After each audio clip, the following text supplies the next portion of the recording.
As always, my colleagues Surabhi and Nigel. Guys, good morning.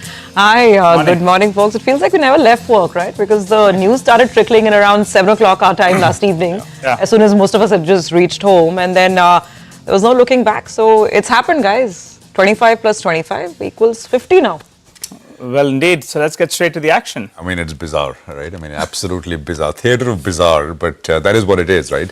That's essentially the point. Actually, I don't have very many points to make today because I mean we're not going to look through the US action, etc. I think what we're going to look through is of course this 50% tariffs, and actually that is the right phrasing, right? I mean I think one should try and look through this 50% tariff. So the news first, right? Tariffs on India rise to 50%, 25% additional. So earlier 25 and now 25, but the implementation has been delayed by 21 days. That is important. I mean, it's very possible, and it's happened before, that executive orders starting 12 tonight, right? That's not happened. There's a 21-day delay. And by the way, it's not even 21. There is, of course, I mean, 27th of August. And then there is the final effective date is 17th of September. So there is time which has been put on the table. And, it gives both sides time to negotiate, gives time for India, the Indian side, to negotiate this lower as well. Now, lots of people out there wondering what is the impact on, how much should we take down earnings impact. Actually, from a stock market perspective, the earnings impact is not all that large in terms of exposure, etc. in any case. But even, I mean, sectorally speaking, textiles, chemicals, gems and jewelry, etc., etc. I mean, we know the top exporting products out of India into the US. But there's no real sense of trying to microanalyze sector by sector or company by company implication of this 50% tariff, because at 50%, I don't think anything out of India into the US is really commercially viable. There is the question of relative competitiveness. So at 25, you are higher than a lot of the peers around India. But you could have sort of figured something, right? I mean, somebody is at 20, 21, 22, you're at 25. But at 50, there is no question. So virtually all exports to the US at that rate are uncompetitive, are not viable really. So it's not a tariff, it's almost like a trade embargo.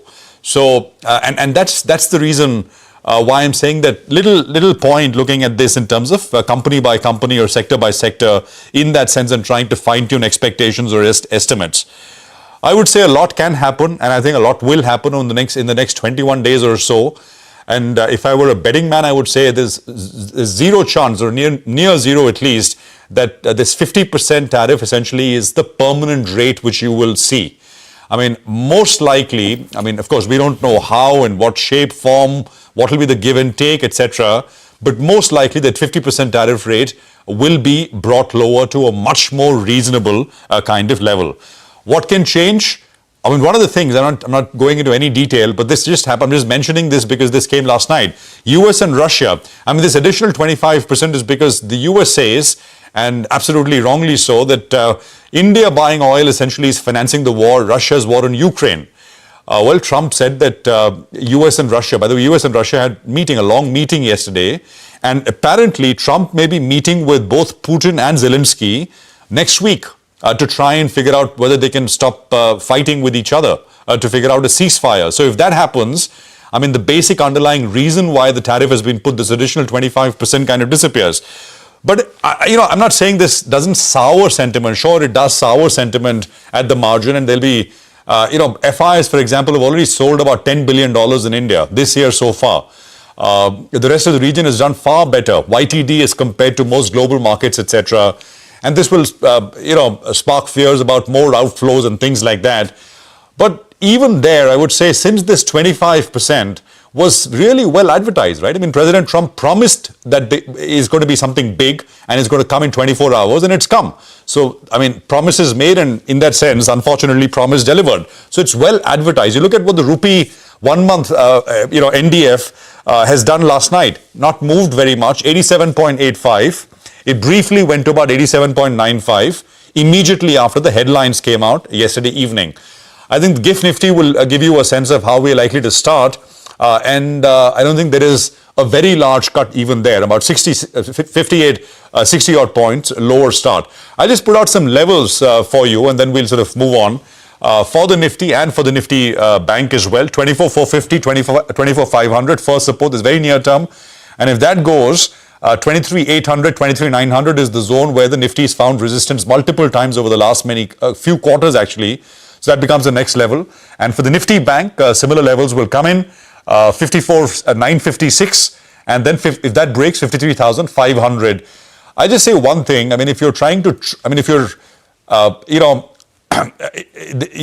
are you really going to change your portfolio construct because what has happened? Because this 50% is not going to be permanent. Near zero chance, as I said. But if you're trading, it's a different aspect. And there, I think you need to deleverage very, very quickly because there'll be lots of news flow back and forth over the next many weeks in these 21 days. And it's almost impossible to really figure out which way this is going to go. So more often than not, in situations like this, in these very turbulent kind of times, you will get hurt. So trading is a different matter. But if you're in the market investing for the long term, I don't think this really should make you change, how you're thinking about what your portfolio should deliver in the long term. Surbhi. Absolutely. Big headlines overnight. But the sense also is that this is not about the direct impact, which is 2% of GDP, as we've been saying that. And even lesser, if you look at the market capitalization of sectors like gems and jewelry or textile is very, very minuscule in the Indian market. But sentiment, second-order effects, that's what the worry seems to be all about. Anyway, just very quickly to round up the rest of the global market action as well. US markets again had a great session yesterday. They were flying higher. The Nasdaq was leading the charge with a gain of about 1.2%. By the way, President Trump announced this 25% additional tariff on India. Then he announced a 100% tariff on any semiconductor or chip imports that are coming into the US. And he's making good on all his threats. And yesterday, we also had Apple announcing an additional $100 billion investment into the US, in addition to the numbers, like they've spoken about $300 billion in the past as well in February this year. So they're topping that up.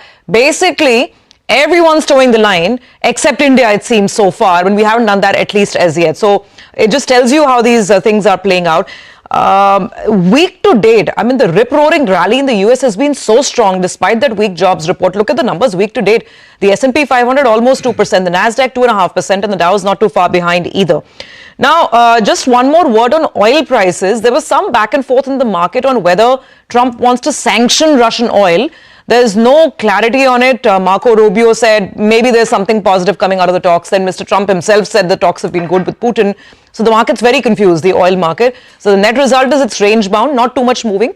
About a 0.5% increase on oil prices this morning. So we'll wait by for that. Now, if you thought that this tariff, 100% tariff on chips is going to sour sentiment in Asian markets, that's not what's happened. Asian markets also are a very, very green screen.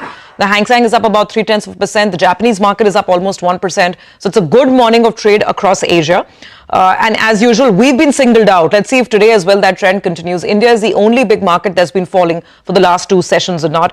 Coming to the flows picture, this is where things are really, really rough. Again, we had a FPI sell number, 5,000 crores of selling yesterday. It's been offset by DI buying. Remember, Nilesh yesterday told us, Nilesh Shah of Kotak Mutual Fund, expect record mutual fund inflows, equity inflows in the month. And the data will come out in the next couple of days. So that's cushioning the impact. But the FPI selling is big. It's already 8,000 crores so far in August. And yesterday itself was a 5,000 crores sell number. In fact, that is the biggest concern. If you look at the sense on the street, and I'll give you just a case in point, Nuvama in its note mentioned this, that FPI selling, not just in those exporter stocks or some pharma names, but overall FPI selling could hit the mid-cap market really hard. So need to be on guard for that. And of course, the rupee is going to be in focus yesterday. It's not too far away from the all-time lows. It hit the all-time lows on Tuesday, which was 87.88. It pulled back a little bit yesterday. Let's see what the final implications is. And because of the rupee, I'll watch out for IT as well. Usually ends up being a bit of a safe haven in times like these. We'll see if that thesis plays out again or not. Nigel. Well, that's right. Today the big question is, are we going to see peak of Trump's tantrum with regard to tariffs? That's going to be the important point because it's already at around 50%. If that's the case, the markets may start looking ahead because that uncertainty now is playing out. 25% has gone to around 50%. It can't get much worse from this, at least, going by what data we have. Well, moving to what's happened in the last 1 month or so. The India VIX, well, that one really hasn't popped up. And remember, we have seen the Nifty that's corrected, big time from the recent top. So Nifty is down close to around 1,100 points and the India VIX is still quite subdued. So that's telling you there is no big panic selling as of now, at least as of now. We'll have to see how the VIX moves, but at around 12 odd, well, that's very, very digestible from a bullish perspective. The Nifty is down 1,100 points. You have the Indian rupee as well that slipped, closer to the lowest levels that we've ever seen. So the market appears to have more or less been prepared for some kind of shocker that's going to be coming in from President Trump. Well, moving to the FI positioning as well, they as well seem to be prepared because after 3 months of buying, they sold in July. They sold 18,000 crores or thereabouts. And on the index futures, well, on the short side, they're holding at around 91.5%, which is the highest levels we have seen since March 2023. And what did they do yesterday? Well, they covered some mild shorts.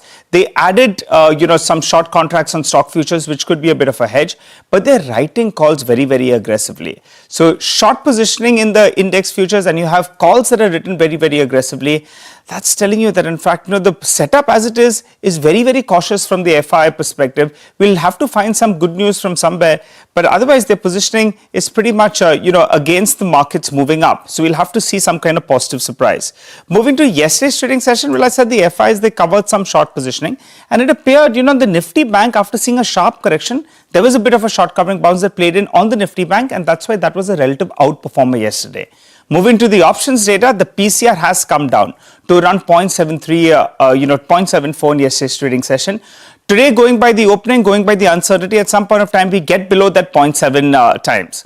And that's when you see net short contracts, PCR sub 0.7. That's normally one of the cues that you see with regard to a short covering bounce. 24,600 call, 24,550 call, both of them added very, very aggressively yesterday. Aggressive call writing is what we saw. So going by the 24,600 call, we saw writing over there, premium is around 60 rupees.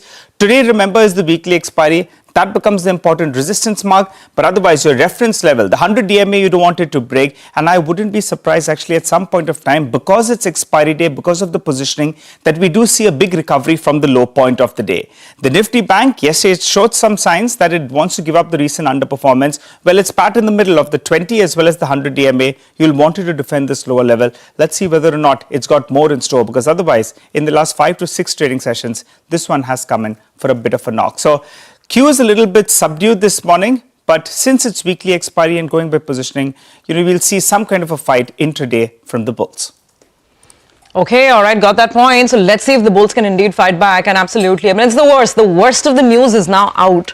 So does it get better from here? Let's see. Well, we have a packed lineup to address Trump's tariff impact on India. Coming up in just a bit, we'll get your opinion from top global voices, Arvind Sanger, William Lee, and Harald Vanderlind. All of them joining in with their perspective on what this means for India and Indian markets. Then reactions coming in from top diplomats in the trade sector, Atul Keshup of USIBC, Michael Kugelman of Foreign Policy Magazine, former Finance Secretary S.C. Garg, and 2 former envoys to the WTO, Anjali Prasad and Jayant Dasgupta. So plenty of diplomatic opinion coming your way. And of course, the market voices then to take us through how investors need to navigate this. Pankaj Tibrewal, Sridhar Sivaraman, Sunil Singhania, all weigh in on whether this in a way marks the worst for the market, or is the downside just about opening up? We debate this with all the gentlemen. And then, of course, reactions coming in from India Inc. as well on this tariff implication. We'll be in conversation with the management of Pearl Global Industries, Bharat Forge, as well as Lupin. And, of course, we get in a word from the Apparel Council, Sudhir Sekhri of the Apparel Export Promotion Council, as well as Vipul Shah, former chairman of the Gems and Jewelry Export Promotion Council. They both join in. These are the 2 most vulnerable sectors. What happens now? We discuss this. And then, of course, the economic implications.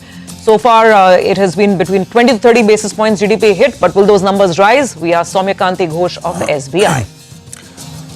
Okay, all right. Well, that's the Power Pack lineup coming up. William Lee, Chief Economist and Executive Director at the Milken Institute, and Arvind Sanger, Managing Partner at Geosphere Capital Management, is with us. Gentlemen, thanks very much. Good to have both of you here. Arvind, your thoughts first in terms of the news, the 50% rate, 21-day window. What do you make of it? Well, I would look at the oil markets. If there was seriously going to be a dislocation where oil would not be flowing from Russia to India and there would be Russian oil staying off the market, oil market would have gone up a lot. But it's shrugged off this news. So I expect in the next 21 days, President Trump is, trying to show his deal-making skills, and India may be kind of the the excuse he may be using to put pressure on President Putin, I don't think the market expects a follow through of the real impact of tariffs on India curtailing Russian exports. So therefore, I am somewhat more sanguine about the fact that the tariffs will really hit at that stage. And in the meantime, India is obviously working on a trade deal. And the two things come together, some kind of a deal that Putin offers and some kind of a deal that India does. And these tariffs will, will all be in the rearview mirror without ever really hitting Indian exporters the level that, that 50% would imply. William, your first thought, you'd agree? I mean, that's logical. I agree that the deals are likely to change over the next several days and weeks, but I don't believe that anything will change unless India does make some changes. We have to remember that certain sectors have actually been excluded from the high tariffs, pharmaceuticals and electronics, which really I think would go toward the U.S. helping India to reindustrialize in these key sectors. As far as the oil market is concerned, remember President Trump said that the high tariffs are on at extra 25% because India has shifted its sources of energy imports from the rest of the world to Russia. I mean, prior to 2022, India imported less than 2% from Russia. Now it's up to 40%. So India has really shifted during the war because Russia has priced this oil at a very low price. And for good reason, India wants a cheap source of energy because India imports 85% of its energy. So I think without a concession from India to the reality of the need to sanction Russia for the war in Ukraine, I don't think President Trump's going to move on the tariffs. Every successful trade deal with a low tariff has seen some kind of purchase of American energy or investment of dollars into the United States. And that has been the formula for success. Absolutely. You said it, William, and that's exactly what I want to take back to Arvind as well. Arvind, assuming that this will work out, would that be a little simplistic and maybe a tad risky at this point? Because that's what William's also saying. Look at all the other trade deals, right? The US has made zero concessions. It's gotten total market access at no tariff in all these countries, including South Korea. It's also made these countries invest further in the US. So, looking at the things which are at stake, not just oil, we're talking about GM crops, agriculture, dairy, and here the sort of the political backing. I don't know if you saw Mr. Rahul Gandhi's post yesterday. I mean, there's a huge clamor saying, don't back down, don't let the US bully you. So do you still expect a breakthrough in the next 20 days? Well, so let's separate the two things. One is the oil tariffs, and the other is the 25% tariffs on the original deal. I would say if you're talking about the latter, I thought we were talking about oil tariffs for a second, but if you're talking about the basic 25% tariffs, I think India has to find a way to make a deal. And it's very easy. India can buy a lot of LNG from the US. India can buy a lot of oil from the US. Those are, it already buys both. It just can commit to buying more. It can commit to buying more Boeing airplanes. So there are many things that India can offer. And maybe India can offer some investment opportunities that Indian companies would invest. Remember, these are all promises that will take a while to play out. So there are many things that India can offer. I think it will need to make some concessions. Obviously, now that it's become a sticking point on something related to agriculture and dairy, which is going to be politically hard, given that the opposition is going to seize on it. But I think that is the nature of a deal where Prime Minister Modi is going to have to find a way.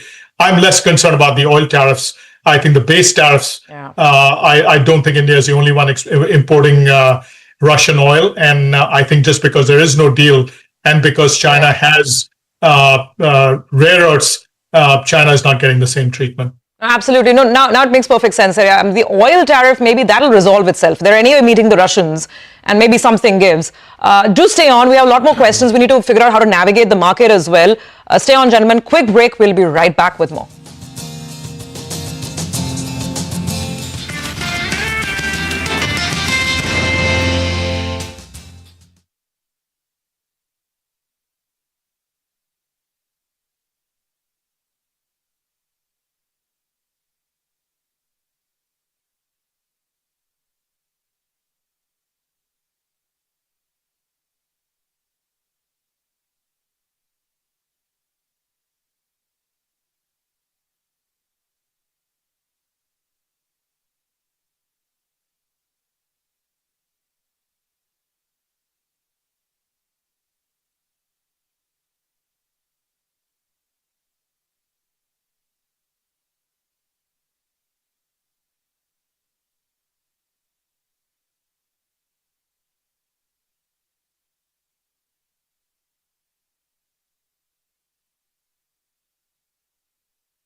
Welcome back. You're tuned into Bazaar Morning Call. Well, let's get in Parikshit, who joins us to detail India's response on the imposed tariffs and also on what sources are telling him on the way forward. Parikshit? Well, India has put out a strongly worded saying that the additional tariffs on India are extremely unfortunate. India is being targeted for actions that other countries are also taking, and US actions are unfair, unjustified, and unreasonable. India's imports of energy are based on market conditions and our national security and energy security. India will be taking all steps to protect its national interests. So India is saying that we cannot really stop supplies from Russia. It is a strategic partner. We are buying oil from Russia because the earlier administration, the US, had also allowed us to do so. And we're not violating any sanctions. We're not violating any law of the land while purchasing this Russian crude. Now, while US targets India for importing Russian crude, take a look at this. 22% of China's crude imports in 2024 came from Russia. China was the largest importer of Russian oil in June 2025. China is also the biggest importer of fossil fuel among 10 countries which have been buying fossil fuel products from Russia since the start of the war. So you cannot really single out India as well. And this is what is confusing. This also shows the double standards of the United States. Now, when it comes to the what next, our sources telling us that we have very close business-to-business ties with the US, and our country would like to continue with those relations as nicely and as properly as possible. What happens next? US has said that they will still impose sanctions on Russia's trading partners despite highly productive talks. Yesterday, Donald Trump had said that the president's envoy has had very productive talks with Russia, and they'll see how things go. But the sanctions will remain on countries like India. The US trade team is going to be visiting India on the 25th of August for the 6th round of talks. Those would be crucial to see if there can be any possible breakthrough. And finally, the 50% tariff will come into effect on August 27 if we're not able to reach any kind of consensus. So the important point is 25th of August is when the US negotiating team comes to India, and 27th of August is when that deadline comes into effect and tariffs come into effect. So if we can have a breakthrough in those 2 days between 25 and 27th, there could possibly be a reprieve. Let's hope for that, Parikshit. Thanks a lot for joining and giving us that quick update. Nigel, just one thing. That statement that Parikshit read, right? I mean, it's a very matter-of-fact response. There is no anger. Just look at the response from the government. The MEA response, yeah. There is no. It's not a retaliation. There is no. I mean, there's nothing. It's just calling it out. It's unfair. But they're not retaliating back. I mean, retaliation to retaliation, which I think is pretty smart. It's very mature. Right? I mean, there is no. And that is, again, it kind of goes into the fact that the hope, and justly so, that maybe this 21-day window there will be some because if you just throw your hands up and say, well, we're not going to accept it, go to hell, right? I mean, then it's a break, right? Yeah. You're just calling it out that it's unfair. It's not correct. And then there's this 21-day window. Prashant, my only limited point is that to get to a deal, both sides have to give. This is very clear. The negotiators have been speaking since the 2nd of April. Yeah. And it's just, we want it all, by the way, all or none, right? Two other points, right? So you said he wants other countries to drop tariffs to zero, right? Yeah. He's getting them to drop to zero. Yeah, they were already close to zero. Yeah, exactly. Yeah. Those countries were at 2.5%, 3%, 3.5%. They're already close to zero. So for them to go from 3 to 0 is easy. Yeah. India's effective tariff rate is about 11.5%, weighted average tariff rate, 11.5%. So for at one shot for them to go from 11.5 to 0, it's hard. He wants it all. It's a big gap. And the other point, investments into the US, right? Yeah. It's all Hawa, right? Yeah. $600 billion EU will invest in. Have you read the EU statement? What the European Union is saying? There's no agreement. Yeah. EU is a bunch of different countries. They can't agree on anything for starters. And you're saying that they're all in. I mean, so it's who knows? I mean, they're a big commit. That's the SoftBank investment, right? What happened to that? You remember? Both were in the White House signing on that Stargate. I think it was called Stargate, right? I mean, it didn't go anywhere. So these are all big numbers, big talk. We'll see what finally happens. He likes to wave the flag. Yeah, it's absolutely. Thank you for your attention. I mean, Thank you for the attention to the matter. I think India's response is very mature. Yeah. Keeping the door open that, we can get to a deal in the next 21%. And that gives some hope, right? Because if you throw a tantrum, then Indeed. it goes for, Indeed. then there's Absolutely. no... Indeed. Let's get in Arvind. Arvind, I wanted to ask you about this point because in terms of an India GDP hit, it could be in that vicinity of around 30, 40 basis points, depending how you're working about that. The problem is a second order impact with regard to FI flows. Now, one argument would be that the FIs anyway sold close to around 18,000-20,000 crores in the last month. So it's not that they were coming in, with the big bags of money and, pumping it in. They were just at the sidelines. Do you think this could trigger, further FI outflows from India? And will they be averse to not putting in fresh money? What's your take? I don't think the FIs, I think FIs are a minor problem right now because they've already been pulling out. I think the bigger problem would be FDI. So from a deal standpoint, long-term deal standpoint, I think keeping in mind FI flows will come and go, and they'll depend eventually on the Indian economic growth rate. So yes, it is a little bit of a hit on GDP, and that'll hurt, and that'll impact market valuations and all of that, and it's hurting the rupee, and all of that does affect FI flows. My bigger concern is if we are stuck at 25%, forget the 50%. If we are stuck at 25% tariffs versus everybody else moving to 15%, that is going to put a disadvantage on India in terms of some of its, attracting FDI for some of the global, opportunities that it sees. So I think it's important to find a way to look. The world is never fair, and right now it is unfair the way the US has been dealing. But it is not in India's self-interest to dig in its heel at this point, but to find you were saying how many numbers. We can also why shouldn't India throw out big numbers? Well, what stops them from making tall promises which they have no intention of keeping? We're not a bunch of that can't lie, right? I mean, if that's what it takes hot air to win, you got to play the game the way it's played. Time to get real.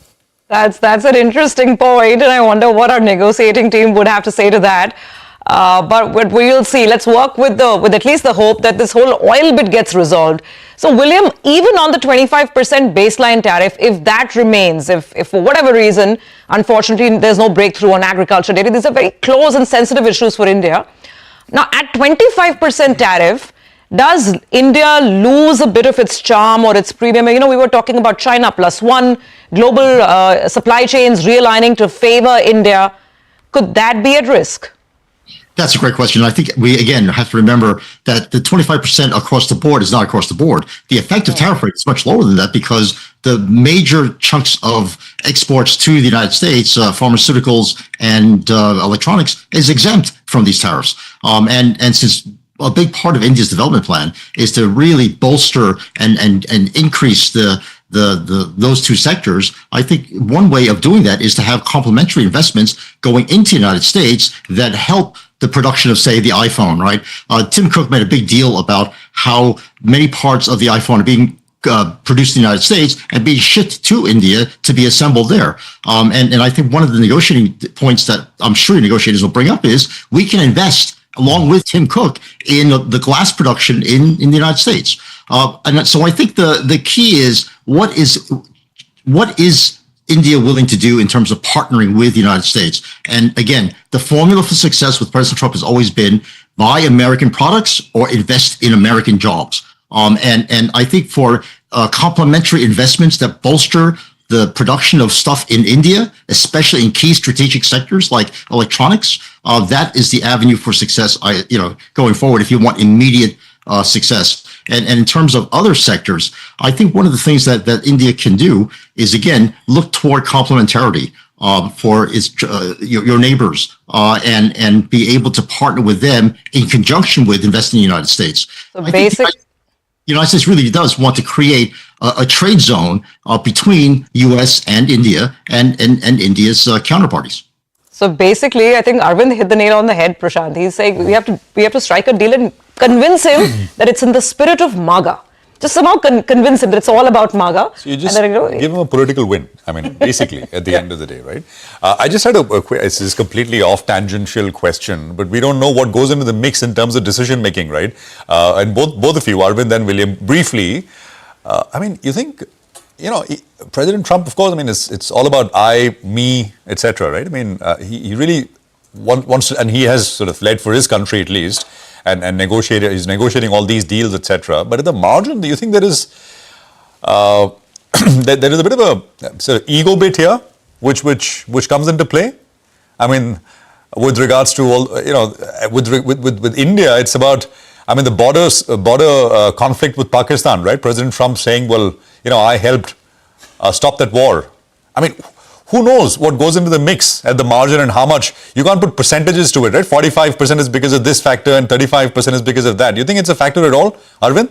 I absolutely believe it. So if India put out a statement along with a deal that we are grateful for to President Trump for all the help he's given us, including in the India-Pakistan war, they can put in a way that is acceptable.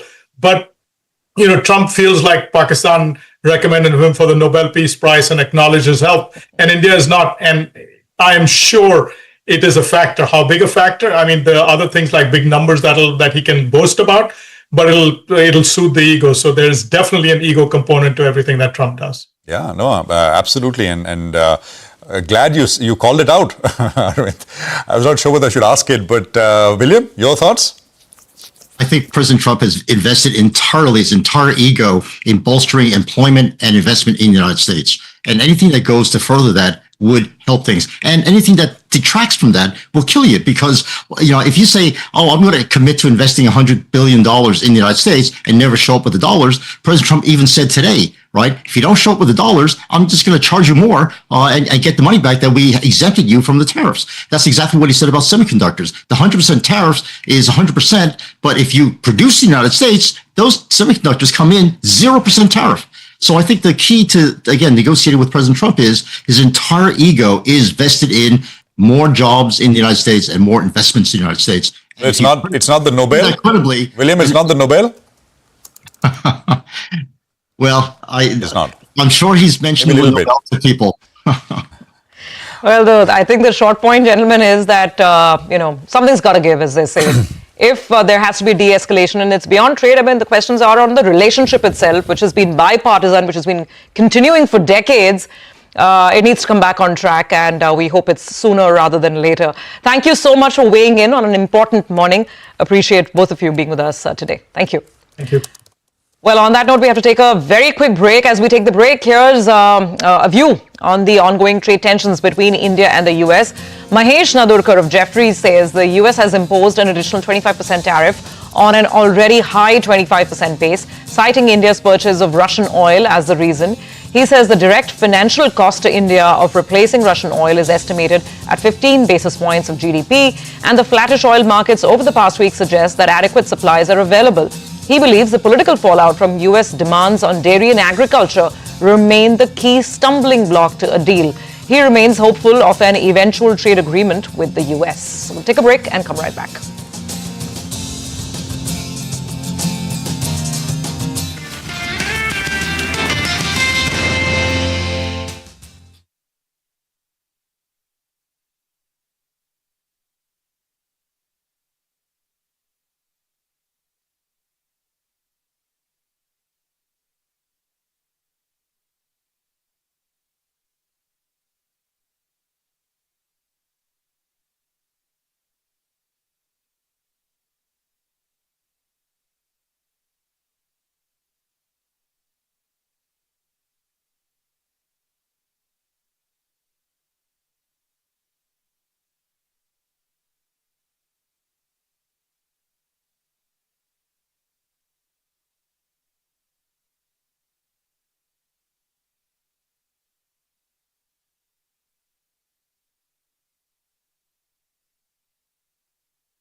Welcome back. So it's been a sea of green across most global markets. For what it's worth, I mean, Asia is all up and about. Most of the regional markets there on your screen. Look at Taiwan. I mean, Taiwan's racing away.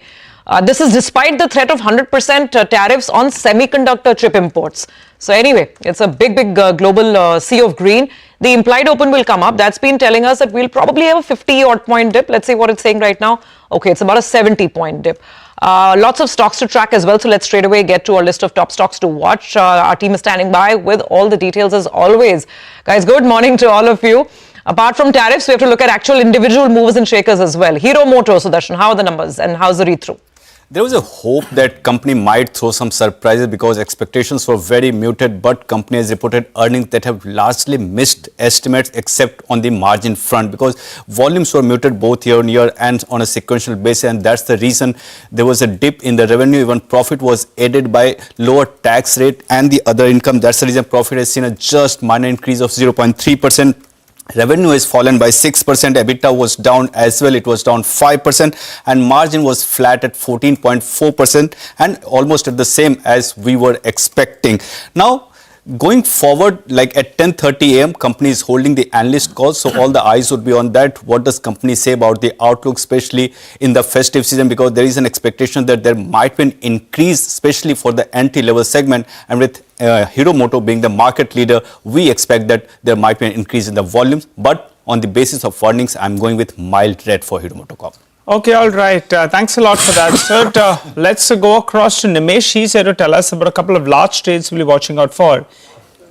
Eternal and Kotak Mahindra Bank. Nimesh? Hi Nigel. So Eternal was part of, in fact both were part of my charter list in the last few days. I'll start with Eternal first, as well Zomato. A large block, it's a clean out trade and Financial is going to sell the remaining 2% stake in Zomato via block deal. The indicative price is around 285, which means a 4.5% discount to yesterday's closing price. But my sense is the deal might happen in the block window as well. So if executed in the block window, you might see a bit of a recovery and in the green as well. So that's the first stock to watch out. The second is Kotak Mahindra Bank. Even there, one large FI holder is a seller. It's an undisclosed FI, but we understand Invesco is a seller there.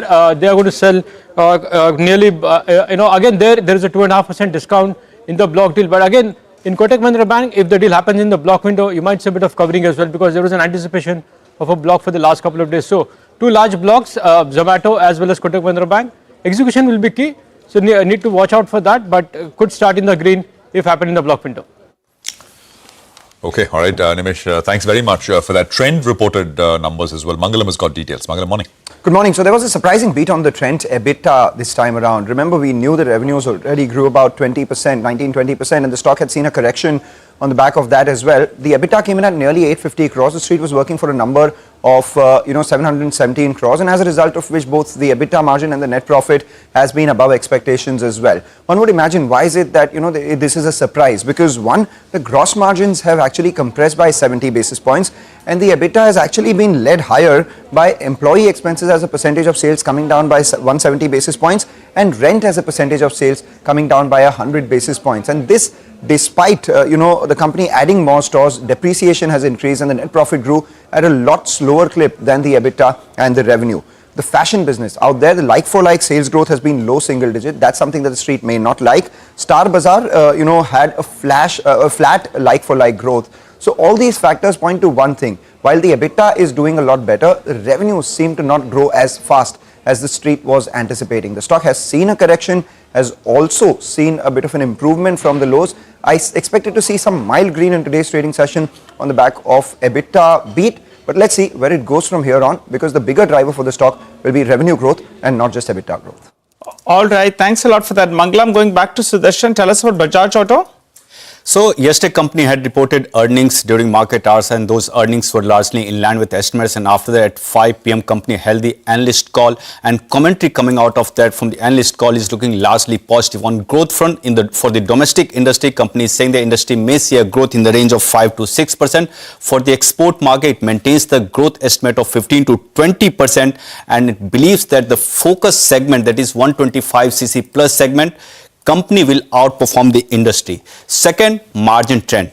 So in Q1 FY26, due to forex company's margin was impacted by 50 basis points on a sequential basis. That company believes that it may reverse because of recent rupee depreciation against dollar, and FY26 margin is going to be same what company saw in FY25. Talk about the market share in Q3 FY25 and Q4 FY25. Company was losing market share, and that reversed in Q1 FY26, especially 125cc plus segment, in which company has gained market share by more than 3%. Lastly, on electric vehicle, due to non-availability of rare earth metals, company believes that it might impact volumes for the month of August in both electric two-wheelers and electric three-wheelers. But good part is, if you combine both electric two-wheelers and electric three-wheelers, EBITDA margin is crossing 10%. And some of the models in electric two-wheelers have already turned EBITDA positive. So overall, commentary is positive. That's the reason I'm going with green for Bajaj Auto. Okay, so slow start, but maybe it's going to rev up later through the year. Thank you for that, Sudarshan. Let's get to Vamakshi. BHEL numbers came out as well after market hours yesterday. How do they look, Vamakshi? Well, Surbhi, it's a disappointing set coming in from BHEL. Keep in mind that the revenue growth was flat this time around. It came in at 5,486 crores. The cost of goods sold were also rather flat, resulting in only a 14 basis points decline in the gross margins. But when we look at the other expenses, they have nearly doubled to almost 675 crores, resulting in EBITDA loss of 537 crores. And this has widened from 169 crores, which we saw in the same quarter last year. The company has reported a net loss this time around of 455 crores. Keep in mind that the street was working with an estimate of a net profit, so this comes in as a big shocker for BHEL. And what is actually driving this performance low is the power segment. Take a look at the revenue that has dipped by almost 5% this time around, and the company's EBIT losses in this particular segment have now widened to 510 crores.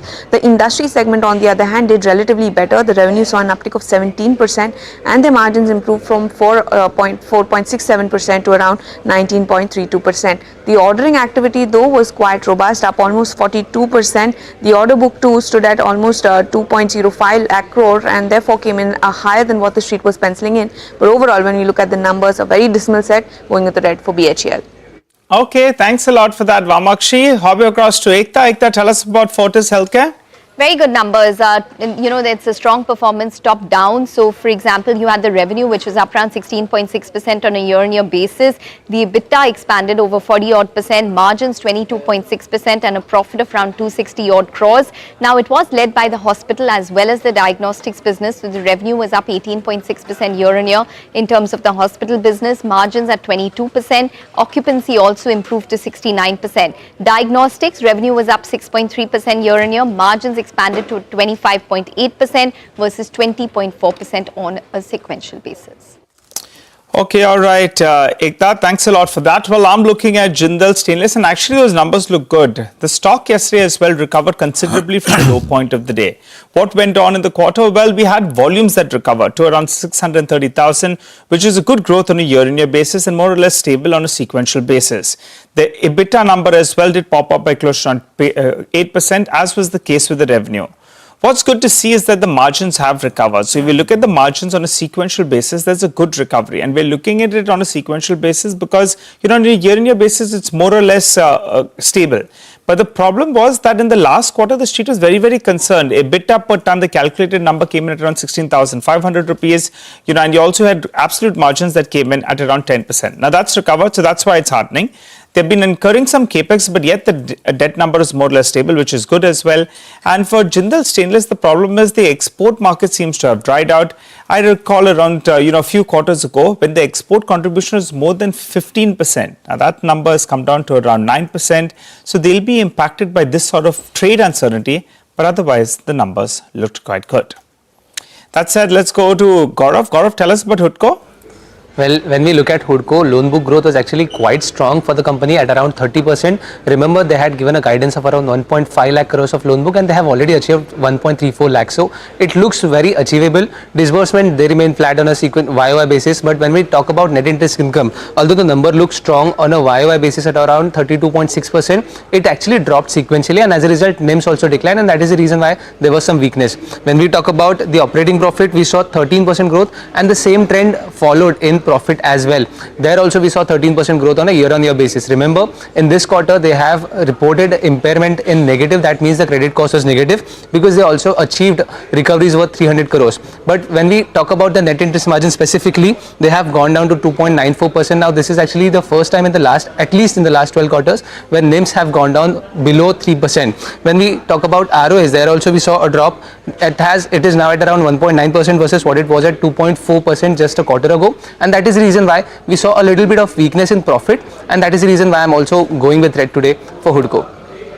Okay, so Hoodco, not that great in the first quarter. Got it. Thanks for that, Gaurav. Back to Mangalam then. Sula Vineyards, on a high or a bit of a low, Mangalam? Not a lot of wine was consumed this quarter, or for that matter, last 5 quarters. Let's put it that way. Weakness for Sula Vineyards continues. And this time around, the reported revenues are down 8%. Even if you adjust for the one-time WIPS or Wine Industrial Promotion Scheme that they got in the base quarter, the revenues have grown just by a smidge, 0.2%. And this at a time when all the other alcohol brands are doing a lot better. So maybe it's just a wine problem. An EBITDA decline of 46%. Net profits almost entirely eroded. From 15 crores, it's gone down to about 2 crores. The share of elite and premium has increased from 71% to 75%. So people are drinking better, but not necessarily more. Wine tourism revenue has done well as well. And that's the one that has actually led revenue growth. Otherwise, overall performance has been weak this time, and the stock price is telling you that. Yep, it's been a tough several quarters for Sula now. I guess this one included. Mangalam, thanks for the update over there. Let's quickly recap our list of stocks to watch then. The ones that have positive news flow around them would be Trent, Bajaj Auto, Fortis Healthcare and Jindal Stainless. Stocks with negative news flow: Eternal, Kotak Mahindra Bank on the back of those large blocks expected, Hero Motocorp, BHEL, Sula Vineyards and Hoodco. Okay, that's the stock list of the day. Let's get to commodities. How the commodity market's dealing with the whole tariff storm that's playing out there. We have Manisha joining in. Manisha, oil markets in such headlines, but the market itself is not moving. You tell us more. No, absolutely. There's just so much coming in at the same time. OPEC is increasing production. You have US increasing production. It also is about US crude inventory declining. And then this whole sanction on India at 50%, with conversations that some other countries which buy crude oil from Russia could also be looking at sanctions. US also says that there could be potential sanctions on Russia itself that can be expected by this week. So that really seems to be keeping the markets very, very volatile at this point in time. But as you rightly said, Surbhi, it really is going to be about various commodity segments. For Indian markets, it's going to be about the gems and jewelry, where we are looking at a 75% decline when it comes to gem and jewelry exports to the US for the month of July. August is expected no better there. Same is the case with the rice exports as well. Trade is suspended here. So is the case with the textile industry and the seafood industry as well. So these are the 4 industries to watch out for as we stare at 50%. Of course, the negotiations with the US counterparts in the 3rd week of August is something that the street is now looking at. Having said that, there is some safe haven buying that you have seen for gold. It's trading at a 2-week highs. 100% tariff on imported semiconductors and chips from US, excluding, of course, companies that manufacturing within the US market, is yet another thing that has led to some safe haven buying coming for gold. And then it's not just India. There are some select Brazilian goods which also have seen tariffs go up by 50%. The weak US labor market. President Trump expected to nominate successor for Fed Governor Adriana Kugler, also replacing Fed Chair Jerome Powell. So there's just too much happening, and gold really seems to be the place to be right now.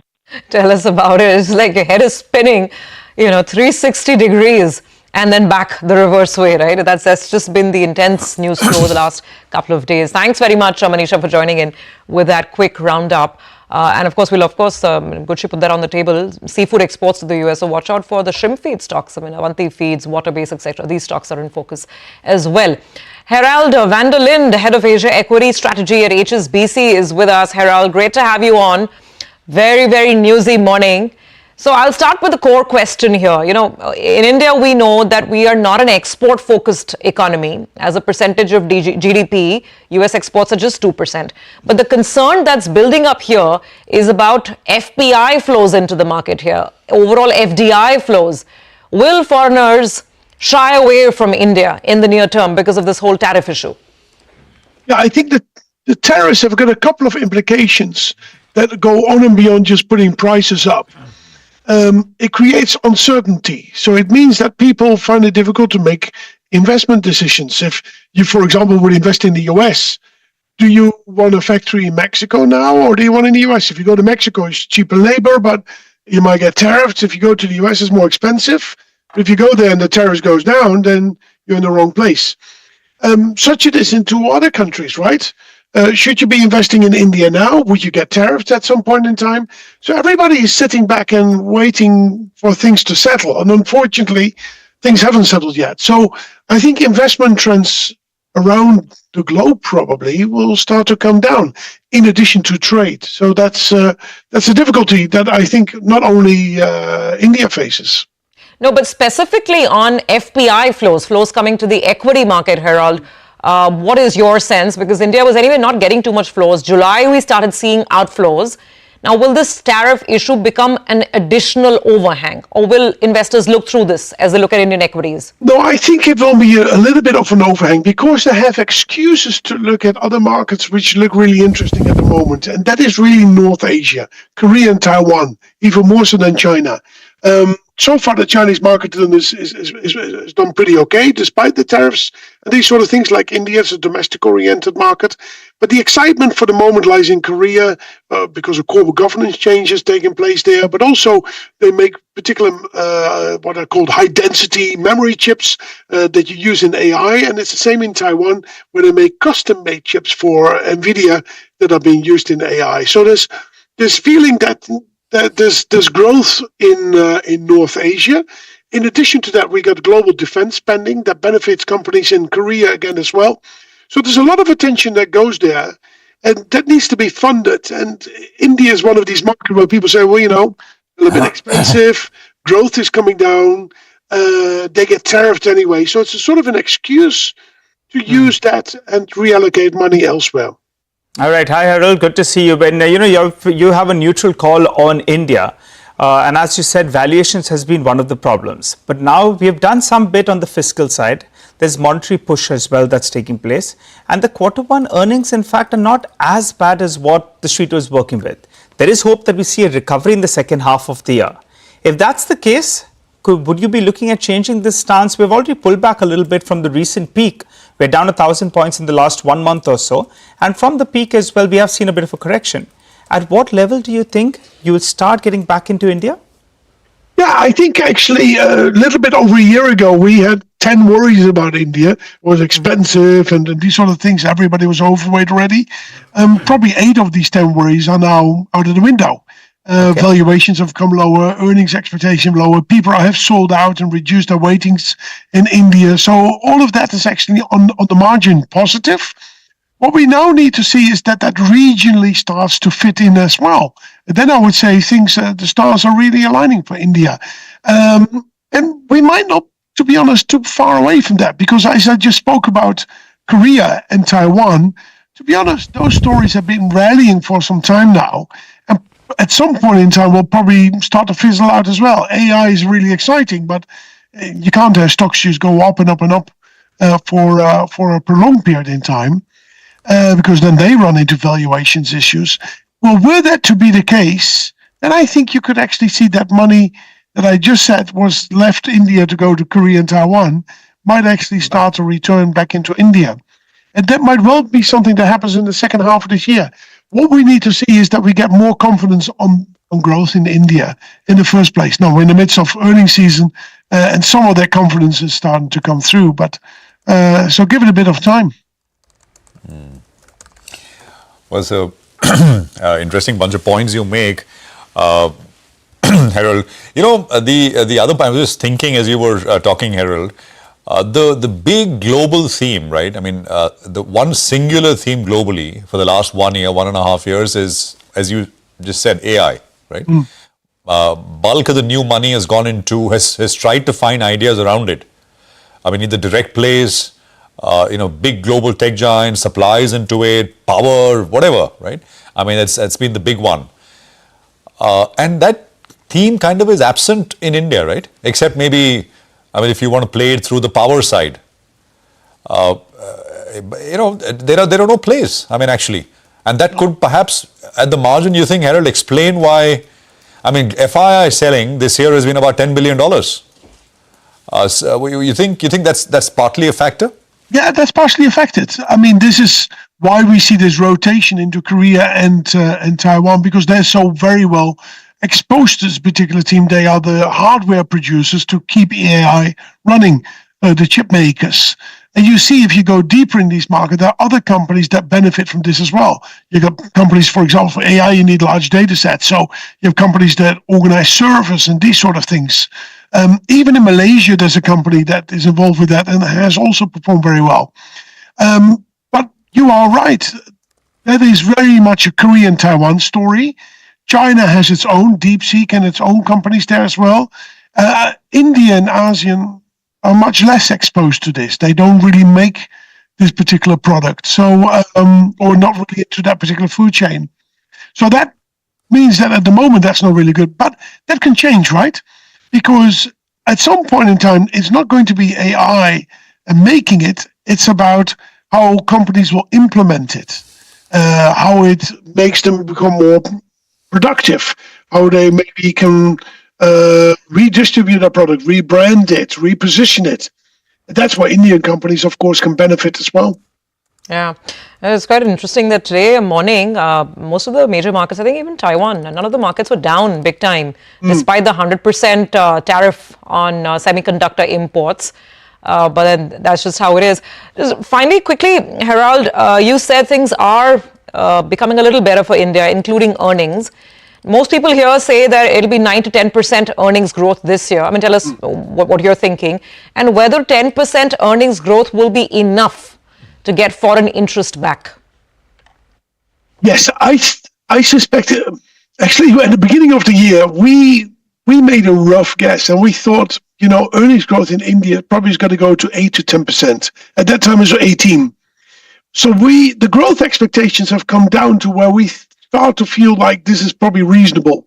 What we now need to see signs that actually that is happening, that it doesn't fall further to 6, 5, 4, 3, 2, 1 or something like that. So if we get some sense of stabilization at, say, 9%, 10%, that is good, because then we can price off that.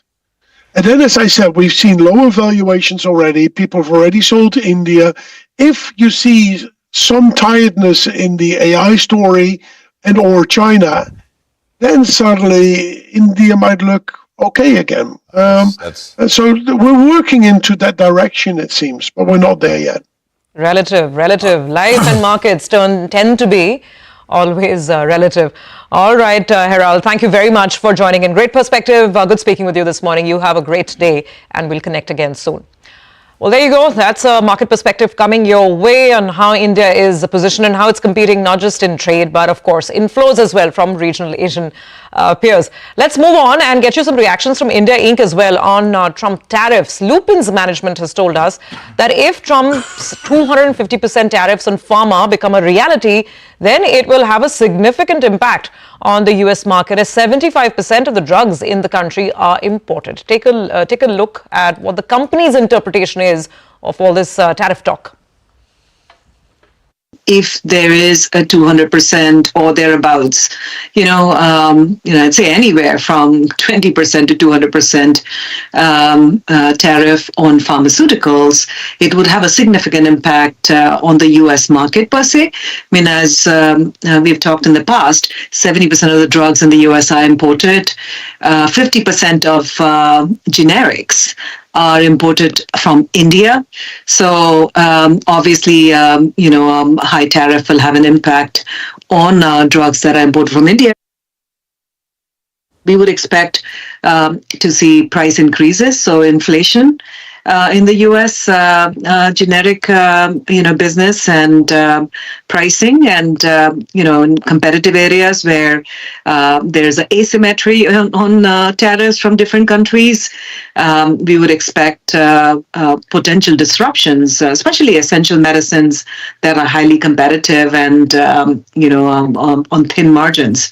So we would expect a combination of inflation on generic prices, as well as potential supply chain disruptions in the US, both for the industry as well as for ourselves.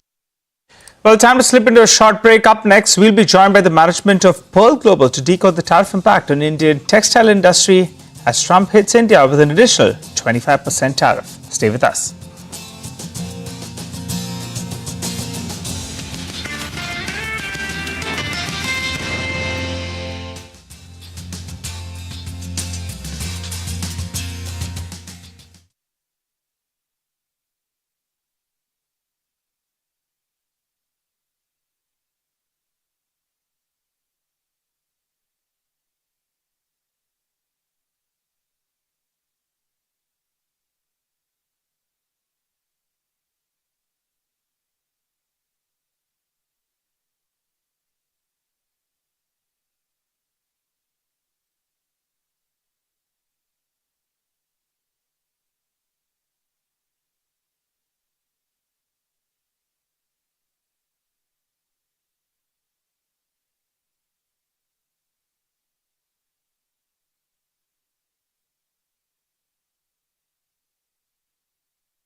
Welcome back to Bazaar Morning Call. Well, as promised, let's get straight to the management of Pearl Global and decode the tariff impact on the Indian textile industry. We have Pallav Banerjee, the Managing Director and Group President at Pearl Global. Hi, Pallav. Good morning.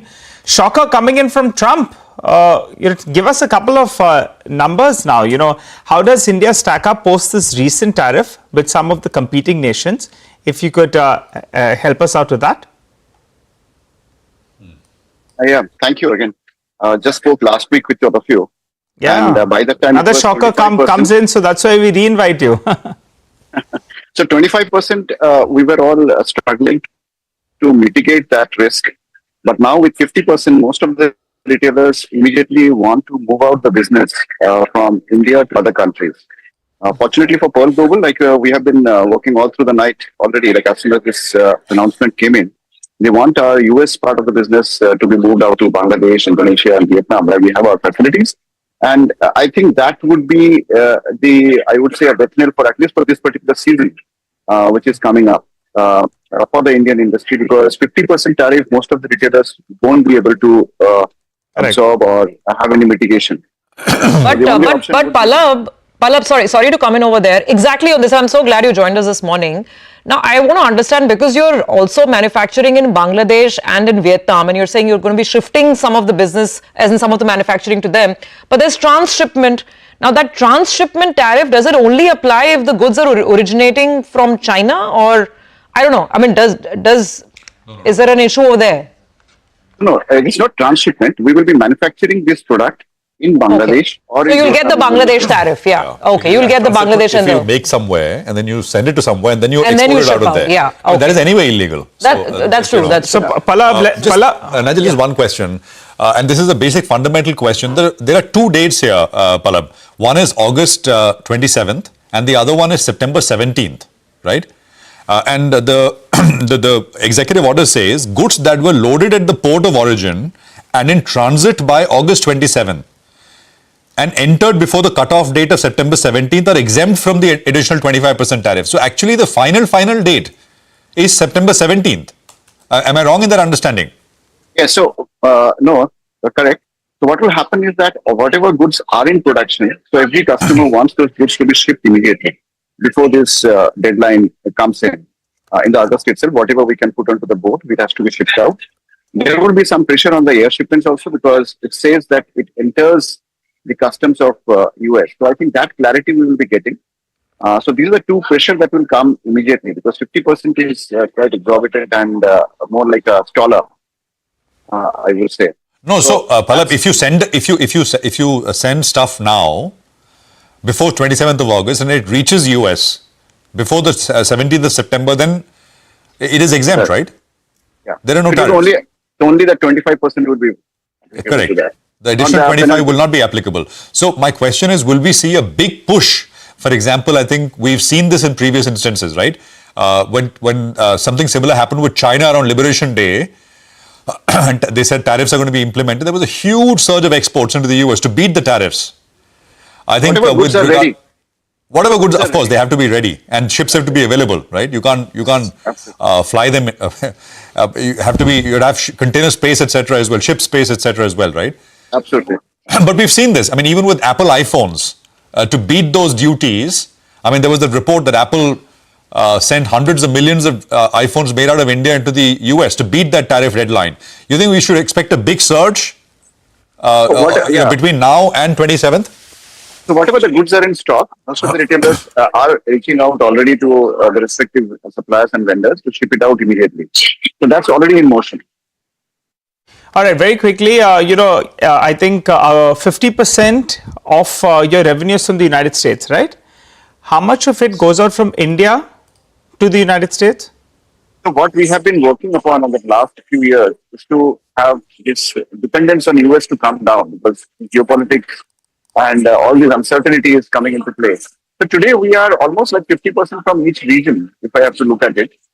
India, this 50% as of now, this particular year also we are running at a run rate around that. So that has to be immediately now brought down further and goes to these other countries and the other production, like my customers of Australia, Japan. So those are the production that will be coming into India. So this shuffling and juggling will be happening now. So Pallab, what we're trying to understand is, let's talk about your revenue pie. How much comes in from the US market? Approximately 50%. Okay, so 50%.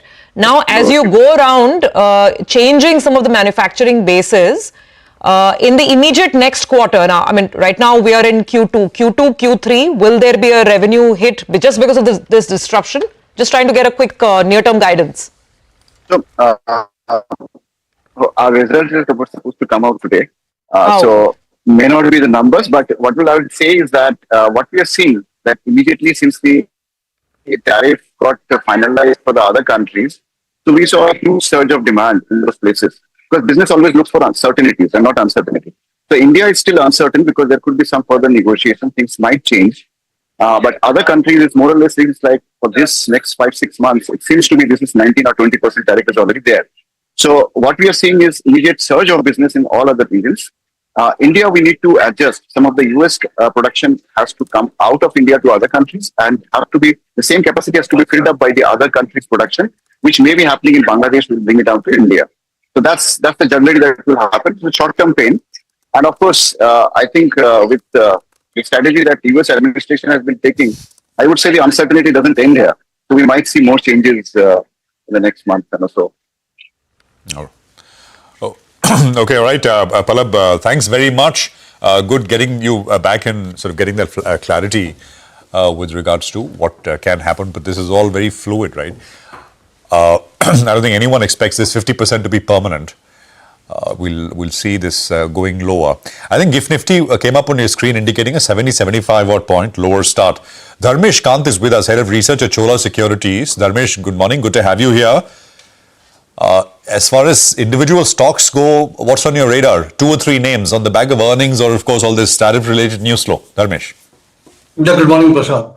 I think domestic centric, focus company should be looked into, and there I think Hero MotoCorp and Bajaj Auto came out with numbers. So we are, bullish on the two-wheeler space. Hero MotoCorp we have discussed earlier, but the numbers to my mind was very good. If you compare that to Bajaj Auto, and the reason being, if you look at Hero MotoCorp, there was around 11% decline in the sales volume, the bikes being sold in the Q1, and still they managed to come out with a higher operating margin and around 2 to 3% kind of a decline in profitability on a pro forma basis. In the July numbers and June numbers of the bike sales were fairly encouraging, around 21% kind of sales growth was there. Keeping this in mind, and if you compare this with, say, Bajaj Auto, which came out with decent set of numbers, but the volume growth is missing out there. It's only hardly 1% kind of a volume growth was there. And July numbers were far dismal, 3.3% kind of a volume growth. Going forward, their con call suggested around 5 to 6% kind of a volume growth. So that is a bit scarier. So I think like by like comparison, Hero MotoCorp looks a good value buy. It's trading at 19 times 1 year forward PE multiple, where Bajaj is at 30 times 1 year forward PE multiple, with ROEs of Hero MotoCorp and Bajaj Auto both at same place, 23 times of PE multiple. So going into the festive season, this time even, Ganesh Chaturthi is being advanced into a month of August. We think that 5 lakh kind of a run rate is very much likely for Hero MotoCorp with export sales. So we are going with a green on Hero MotoCorp for this season. So that is one area which we are finding quite interesting, along with Mahindra & Mahindra. Okay, Hero MotoCorp and Mahindra & Mahindra. Dharmesh, those are the two stocks that you like from the auto pack. Got that? Stay with us. For the time being, we'll slip into a short break. We'll continue our chat with Dharmesh. We'll also get you some trading ideas. Don't go anywhere.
Well, we've had a lot of new age companies that have come in with the IPO, and after a while from the old economy, we have JSW Cement that will be opening for its issue today. That's the IPO issue. The price band comes up for you around 139 to 147. Implied market capitalization will be around 20,000 crores. What's the total fund they're looking to raise? It's around 3,600 crores via the IPO route, and out of that, the fresh issue is close to around 1,600 crores. OFS is around 2,000 crores from investors. The promoter holding, because of the dilution, will come down because of the dilution from around 78% to around 72%. Why are they raising this money? Part of the money will be used for their capacity expansion. At Rajasthan, remember, they are expanding capacity out there. The total cost of the project was ballpark 2,500 crores. They've already incurred close to around 1,250 crores. So close to around 800 crores will go towards this. The remaining of the money, some part of that will be going for debt repayment. Close to around 520 crores. As of the last reported number, around 4,200 crores is what their debt is at. So close to around 12-13% of the net debt will get reduced. They have exposure majority to South India and parts of West as well as East India. They've already said they're around 20.5 million tons, which is going to double in the coming years, and most of it will be organic in nature.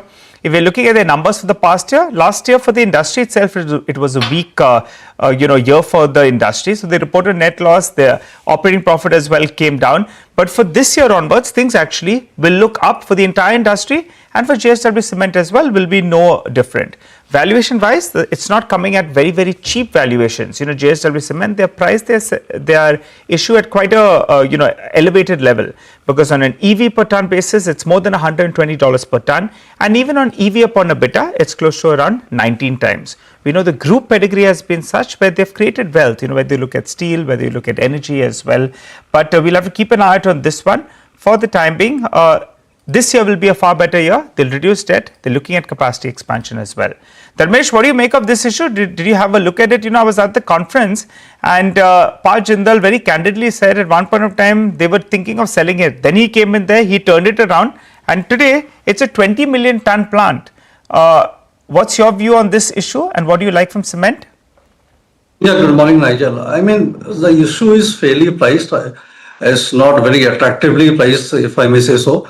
And the horizons are good. I mean, they are talking about doubling of capacity and all, but the concern remains of the geographies in which JSW Cement would be operating. So primarily into South India, which is already supplied with over capacity, and then the East India, where the competition is fairly high. And their UltraTech has been, fairly robust in gaining the market share. So it has to be seen how, effectively they are able to gain market share in the East India geography. At the same time, the gap between the clinker and grinding capacity is way too high than the industry standards. So around, clinker capacity is 40% of the grinding capacity. Usually it is at 60% or so. So that means they will be buying clinker from the market. So these are 2-3 concern areas for JSW Cement. So we are giving it a pass as far as, IPO is concerned. We'll see how the performance happens, and then maybe we can have a coverage on this. As of now, it's more of a neutral to a slightly negative bias on this IPO. Got it. Okay. All right. That may stay with us. We'll take a short break, come back. Technical experts as well will be joining in.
Welcome back. Let's quickly take a look at some of the Asian markets.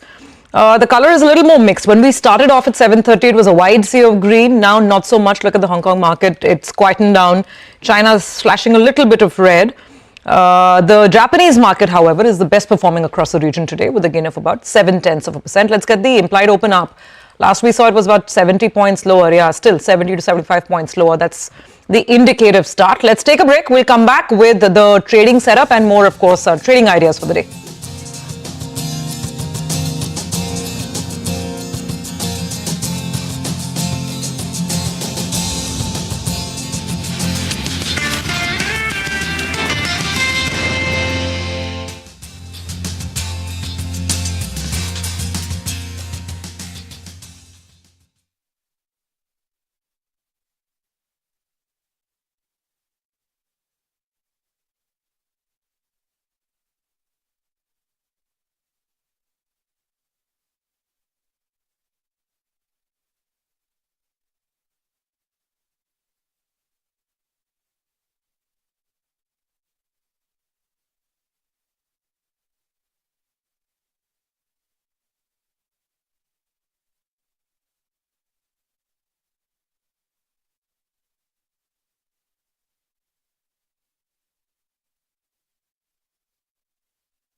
Okay, welcome back. There's about, a minute to go for the pre-open session. And the pre-open, actually, we will spend a minute or so looking at the rates, etc., which start to come in. But let's get Sudarshan Sukhani and Mitesh Thakkar who are with us with what they'd want you to do as far as trade is concerned. Gentlemen, good morning. Good to have both of you here. So we take what we get, and I think what we're getting is about a 60, 70 point, now what, 80 point lower start, Mitesh? How would you trade it? Is there a trade? And then we'll talk stocks. Good morning, Prashant. So I think, the Nifty will most likely, the way GIFT Nifty is indicating, will open below or just around 24,500. Now that's my support level. So I'm not in a hurry to immediately open short positions, but in case we see there's no recovery post the gap down opening, then I think you will look at some kind of negative trades. We already have some put spreads on the indices. I've been advocating maintaining put spreads because one, this is an extremely sensitive market with the news flows, and therefore volatility could increase. And the idea is that it's a slightly safer bet. It still gives you advantage in case the move happens on the downside, which is what we've been cautioning against. So I think let's see, 24,500 is an important pivot for me. In case we don't see follow through selling, then I think we might be in for a bounce back from these levels. In the last 5-6 days, on 2 occasions we have bounced back from around 550, 500 zones. So I would not ignore this level. Okay, all right, Mitesh, take that on board. Let's ask Sudarshan as well. Sudarshan, so the implied open has been indicating that it's probably going to be a 70 to 75 point lower start. Would you trade the index at all? Yeah, good morning. Well, the Nifty has been in a correction of some kind. The idea was that maybe 24,500 could act as support. We have been roaming around this level for the last 3-4 days. I do not think this support is going to hold. You know, the markets hate uncertainty, and we are going to remain in an uncertain environment, not just for a day, but for weeks altogether. This also coincides with the seasonally weak months, 2 months, September and October. So I am assuming that sooner or later, 24,500 will break down. We'll look for lower levels. I can't say what levels, but the drift is on the downward. So the trade in the Nifty is, if you see a rally, use that rally to build short positions using options, nothing else. And you will short the Nifty at how much bounce, Sudarshan? How many points bounce? It depends. See, from the open or from any low, if you get a 200 point bounce, that would be an excellent place to short it. Okay, all right. Let's talk about a couple of stocks then. What are the trading ideas, Sudarshan? Well, the stocks are mixed after many days. Otherwise, we were only having buying ideas. Hind Copper is a buying opportunity with a stop under 239. Oil India is a buy with a stop under 423. I have 2 intraday shorts. Marico, where you can consider selling above 729 with a stop above 729. And APL Apollo, where a short is justified with a stop above 1594. Okay, all right, got that. Mitesh, morning, coming to you for your stock list of the day. What are you working with? Yeah. So I also have a mix of buys and sells. Good morning, Subbu. On the buying side is Laurus Labs. See, after a good rally, the stock appears to have, kind of hit support level. So likely levels to bounce back. So buy with a stop around 822 for targets of 860, and you might get it a slightly better entry point with the gap down opening. Also on buying side is Pidilite with a stop below 3020 for targets of 3085.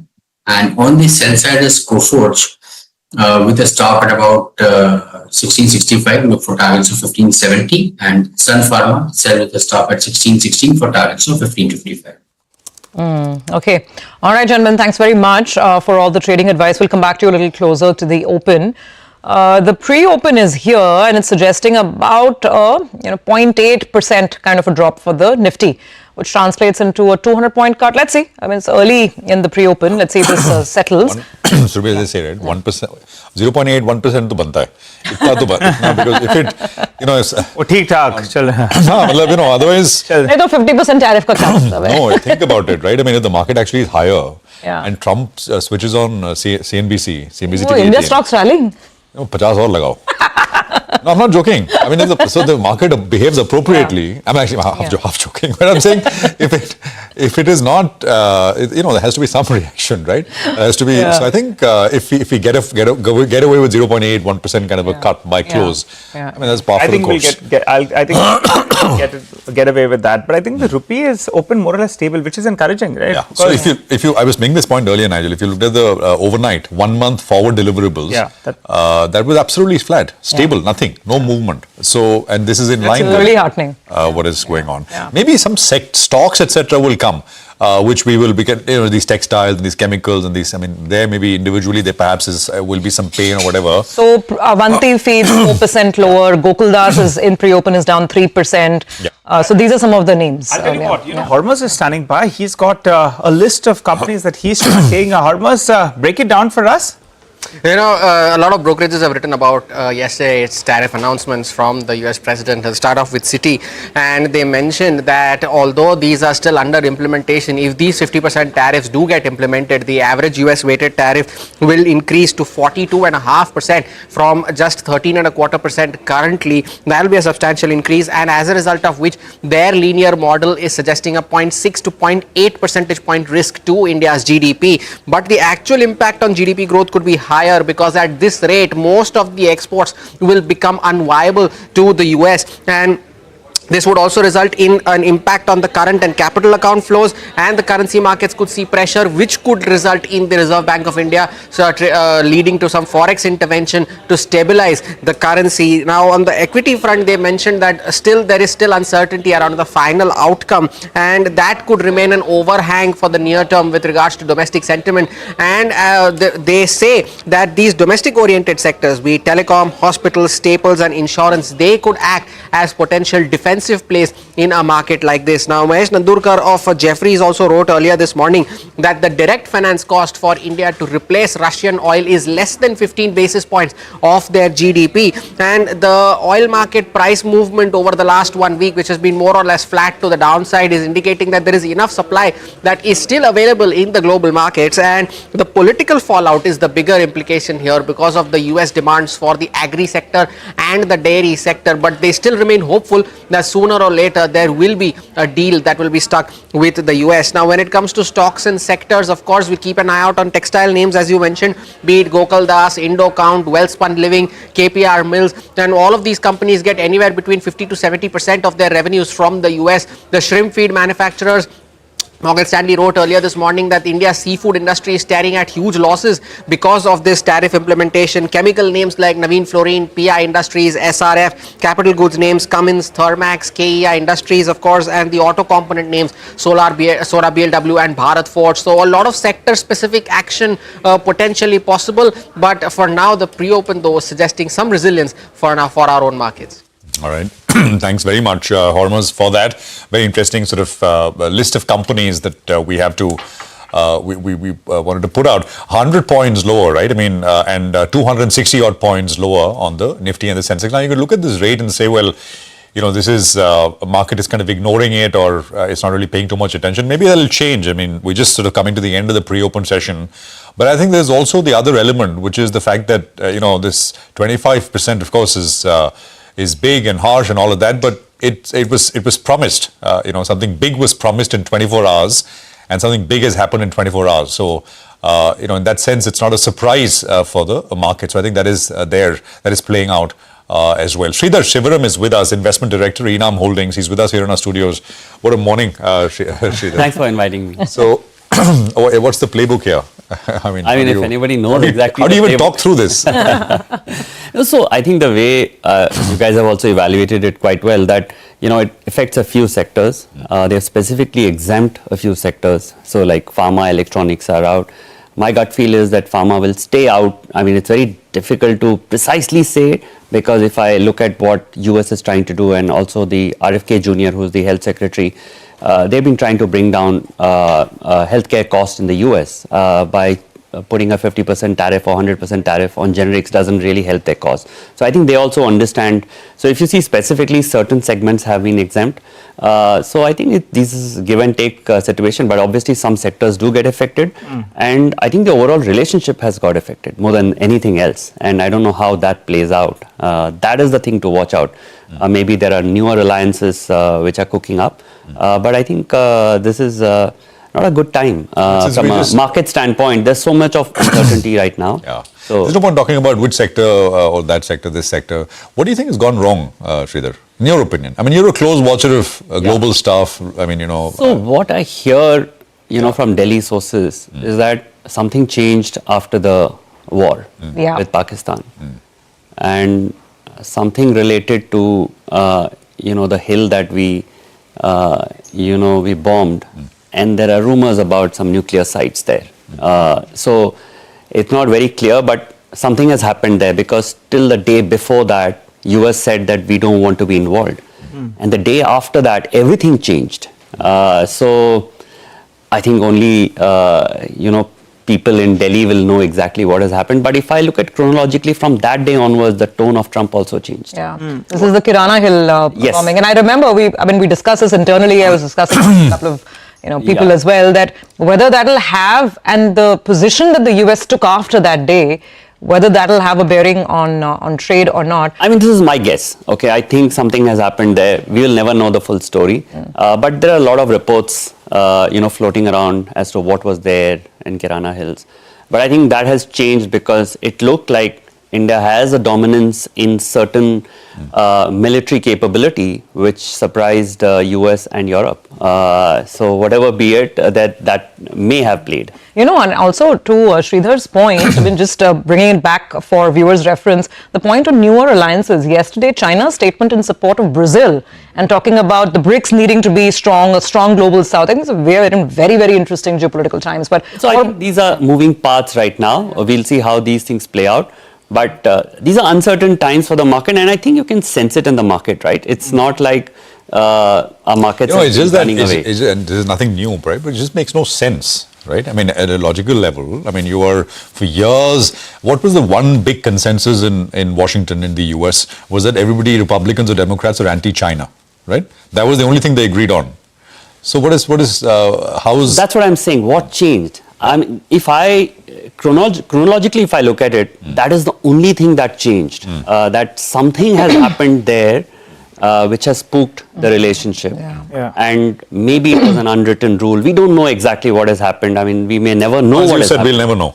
We may never know. But obviously from that day, something has changed. It is for the experts and others to, dig deep and find out. But we may have some, some stories for that. But will I know for certain? No. But something has changed from that day. And we can see that playing out. All right, Sridhar, just hold on to that thought. I want to understand what do you think is the possible solution from here on. Come to you in just a bit. But let's get in Sudarshan Sukhani. Sudarshan, what's your 9-10 call? So the 9-10 call is look to buy Hind Copper with a stop under 239. Got it. Hind Copper is the one that you're looking at. Mitesh, what about you? Yeah. I'll go with the buy on Pidilite for targets of 30.85. Pidilite. Got it. Thanks a lot for that, gentlemen. We'll keep coming back to you all. It promises to be an action-packed day. Let's focus on some stocks, though. Vamakshi joins in because she's tracking BHEL, who came out with a set of numbers. Vama, take it away. Well, Nigel, absolutely weak set of numbers coming in from BHEL. The revenue was flat this time around. When you look at the gross margins, they too have declined marginally by 14 basis points. But it's the other expenses that have more than doubled, or rather just doubled, to 675 crores. This has resulted in the company reporting an EBITDA loss of almost 540 odd crores, and the loss at the bottom line is has widened from around 211 crores in the same quarter last year to 455 crores. Keep in mind that the street was working with a profit expectation this time around, so therefore it's a big blow to BHEL this time around, and this is largely being led by their power segment. Keep in mind the revenue here has declined by 5.5%, and the losses here have widened from 53 crores to around 510 crores. On the flip side, when we look at the industry segment, that has done quite well, 17% uptick in the revenue, and the margins have improved from 4.67% to 19.37%. Apart from that, the ordering activity was quite robust for the company. It was up almost 42%, and the order book at 2.04 lakh crore was also quite healthy. In fact, came in higher than what the street was anticipating, but that doesn't take away from the fact that it's a dismal set of numbers, much below the street expectations. Okay. All right, Vamakshi, got that. Actually, I'll reserve my question for post-market. I want to ask you, Sridhar, whether this is a bottom in terms of earnings pessimism, bottom in terms of the India-US relationship, but how much worse can it get, right? And markets love bottoms, but we'll ask you that question, I think, after the opening, because I think in another 10 seconds we should get the rates. I think, let's just look at the GIFT Nifty, the Nifty in the pre-open, where it is finally, I think, settled at. I mean, the dollar rupee is flat, 100 points lower on the Nifty, so nothing, actually. We'll just... come up with the first rates, and then we'll go across to Sridhar. So what do we have? First rates on the Nifty Bank, mid and small cap indices. Actually, mid and small caps looked absolutely smashed. I mean, the market breadth, just lack of interest over the last few days, in any case. So 1/3% lower on the Sensex. The Nifty, I think, is starting lower by about that much. 24,500, Nifty Bank at 55,300 or so on both those indices. Mid cap index is down 0.5%. The small cap index is down about 0.4% or so as well. So this is, the lay of the land right at the word go. Oh, wow. Just 70-point cut now coming through on the Nifty right now. So this is... 1/3% lower. That's it. Bulk of what is starting right now on the Nifty heat map is lower, and you've got a few names which are higher at this point. And Sridhar was talking about some pharma Technology is there, but again, has been sold into quite heavily. Otherwise, about 40 of the names, 41 names are lower. Surabhi. Okay, so 62 points lower. Let's see where the weakness is coming in from. Let's start with trend. Numbers came in. Now, the margin picture is better than estimates, but the top line growth is 19%. The market doesn't like that. So, first reaction is negative. Bajaj Auto has been trying to reassure the street that growth will be fine. I mean, their domestic outlook is, I think 6-7% growth. Again, stocks still under pressure, 2% lower. Even Bajaj is talking about holding margins, but the market wants growth, and that seems to be missing. Let's look at what else. Kotak Mahindra Bank, where we're expecting big trades today and maybe some foreign investors cashing out. That stock's about 1.5% lower. There's Eternal, where again there's block action. That's anticipated. Eternal is also lower by about 1.5%. Tata Steel, Coal India, Shriram Finance. I'm just reading out the list of nifty losers. And then you have the biggies, Reliance and SBI, both exerting downside pressure on the market this morning. So let's see what's holding up. Not too many stocks actually. Some buying on Cipla. Hero Moto is seeing some traction, 0.5% up after its numbers, and there's a little bit of a trickle here and there on Nestle and ITC, but the short point is that there is no real leader index or any sort of a counterweight sector today. It's largely soft and somber, and the Nifty is trying to, put up a fight at 24,500 now. Nigel. Well, the stocks that are getting knocked are the usual suspects, right? Wellspun Living, that stock is pulling back in today's trading session because obviously US market's a big one for them. It's already seen a lot of selling pressure in the last few days. That continues to be the case. Gokuldas Exports, that's the other one that's getting a bit of a knockback. What else is losing out? You have Prince Pipes. They came out with a set of numbers. For the time being, the street doesn't like it. That stock is down more than 5%. Volume's pretty large on that one. Jindal Stainless, actually the numbers look good. The problem is the global uncertainty. And remember, exports for them were around 16-17% till around, I think, 8 quarters or so ago. That number's come down to sub 10% for the last many quarters. We'll have the management later on during the course of the day. Stock goes on with a cut of around 4.5%. What's the way ahead? How can they mitigate the losses on the export front? So that's another stock. Sarada Energy, that's the one that's been running along. One of the best results of this season, I think so. And we had the management speaking to us here exclusively on CNBC-TV18. They're talking about the EBITDA number go up by more than 40% in FY26 with debt reduction. So that stock continues its upward journey. Rain Industries is another one that's reacting favorably to its numbers. So that stock as well is up. I'm looking at the Lumax group of stocks. You have Lumax Auto actually.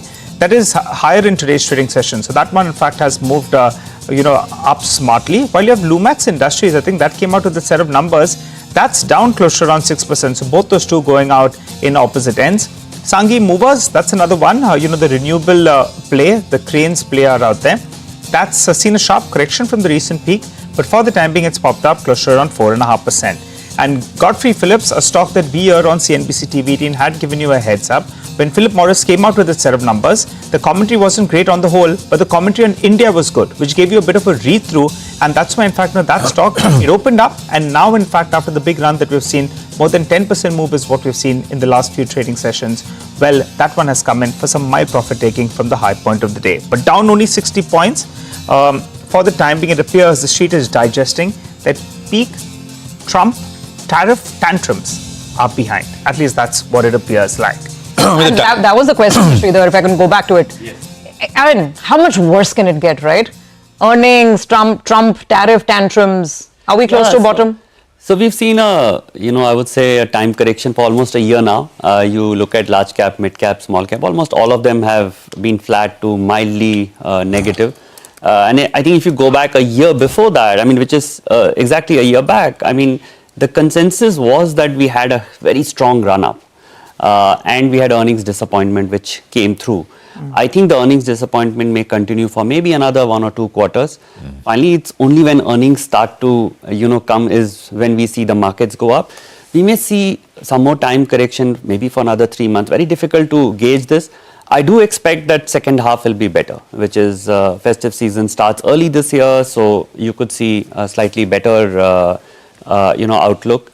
Also, what I'm gathering from my Delhi sources is that some big announcement on August 15th. I don't know what, I have no clue, but this is what I've been told. Some big announcement on August 15th. Obviously, if you see the Twitter feeds of various people, they're talking of some reforms.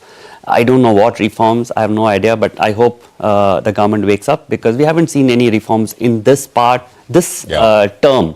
So hopefully it's overdue, and we always do well when we are faced to our backs faced to the wall. You know, one of the I remember speaking to two economists based out of the US, and both one was from Princeton, the other one was from another university. And both actually were saying that maybe this will force, it'll kind of watch exactly what you're saying. I mean, us to do things which needed to be done. Maybe it's an impetus, which is not necessarily in the long.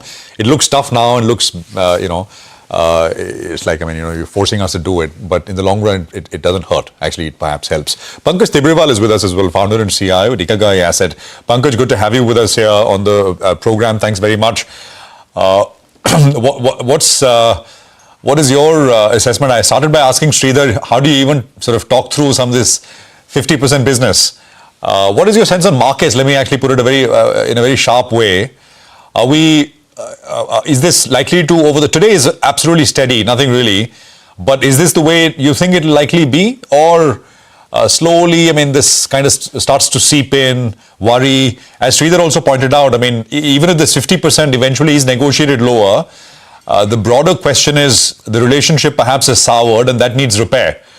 And foreigners have been big sellers, right? $10 billion this year so far. So that's the question, Pankaj, for you to start with. You're on mute, Pankaj. Yeah. So, Prashant, if you look at tariffs, 25% or 50% doesn't matter, because no businesses operate at such high margins that they can absorb 25% or 50%. So it's a number. But what it brings is a lot of uncertainty, and markets don't like uncertainty. And I think my sense is that we have to look inwards. And as Sridhar mentioned in his earlier remarks, that we haven't done anything on the economy side from a government perspective. I think it's time to probably think inwards and start doing the reforms, because if you put numbers into perspective, our senses, excluding pharma, electronics, others, $18 billion of exports get impacted, and that's roughly about 0.4% of GDP. How do you negate that? I think it should be the brainstorming which should be happening among corporate India as well as government. And I think this is the time to escalate going forward. Look at what China has done in the last 3 months. There was pressure on tariffs and other issues, and they have moved into the anti-deflation mode. And last 1 month to 1.5 months, all commodities are climbing up massively, whether it be coking coal, polysilicon, and they are announcing projects which the world hasn't heard of. The latest hydro project, $170 billion, and so many other projects will follow into it. I think we have that appetite to do as well. So in the near term, I think uncertainty will be large, but I think markets are behaving very maturely if you look at for the last few weeks. But one thing to note, Prashant, this is not an easy market.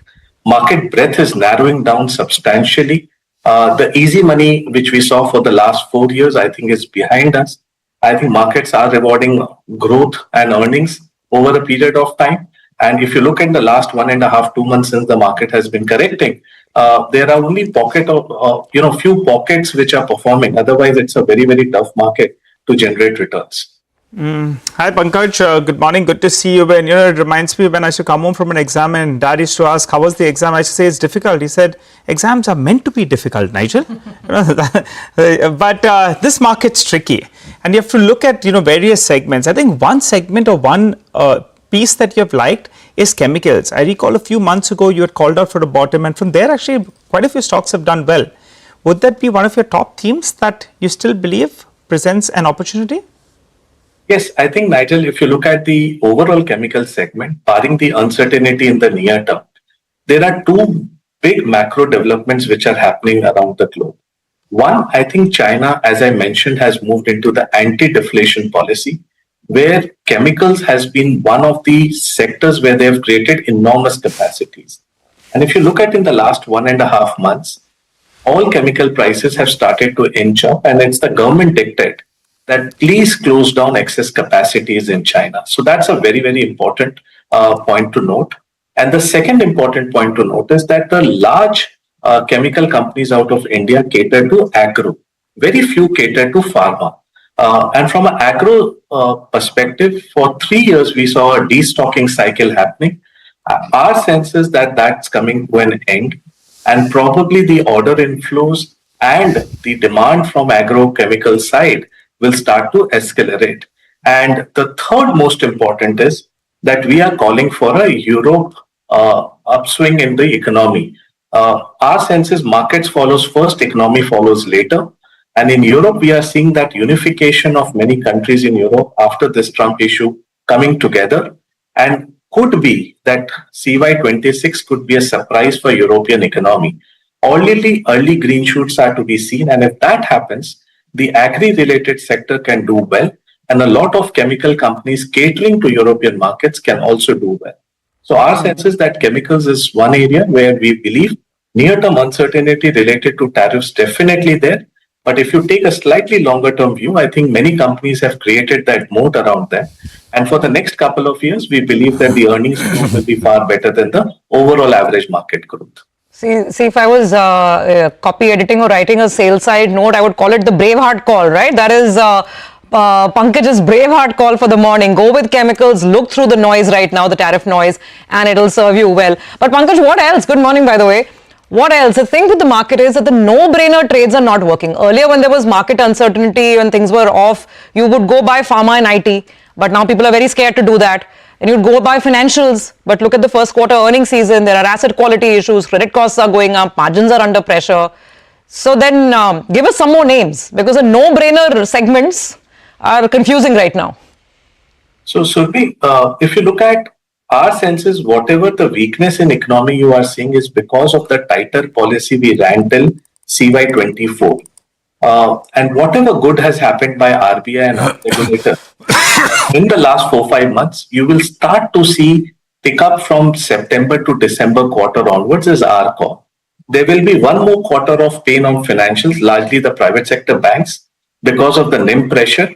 But third quarter onwards, as the deposit starts to reprice, we will see better earnings growth, and FY27, if you take Nifty as a whole, banking sector will be one of the biggest contributors in terms of earnings growth. The second, our sense is consumption. Though consumption is weak at the ground level, but early green shoots have been started to be seen.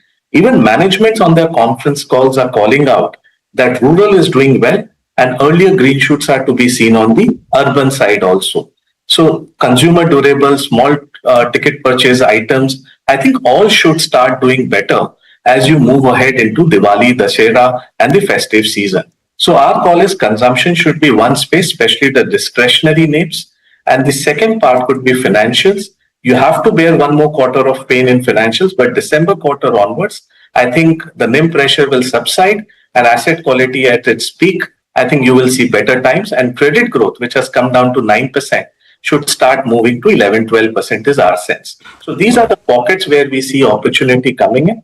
And last but not the least, I think the pharma and especially the domestic and the CDMO place, I think that's clearly an opportunity whenever market is offering decline in this uncertain environment. That's one other area we should be focused on. So that's broadly is the thought from an overall sectoral perspective. But let me again give you a caveat that this is a stock pickers market. In this earnings season, we also saw the dispersion within the same sector is very, very high.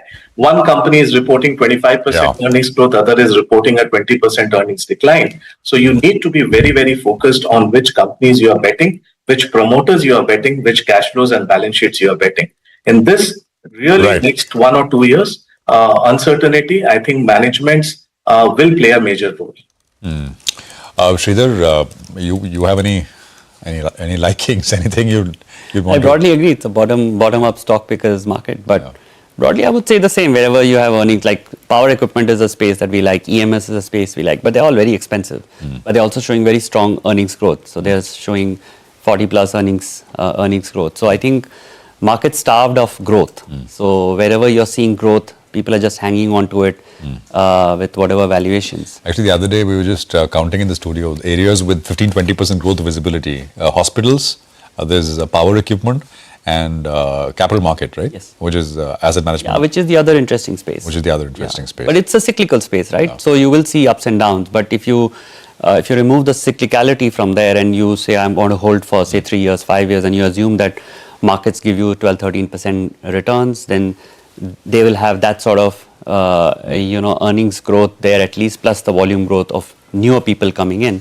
So it looks interesting, but it's not a straight line. That's what you have to do. I know, Sridhar, you look at pharma very carefully. So where are we at? Will we get these tariffs on pharma or no? Because it's not, you heard that interview that President Trump gave to CNBC US, right? Towards the end, actually, he said it's coming in within the next 1 week or so.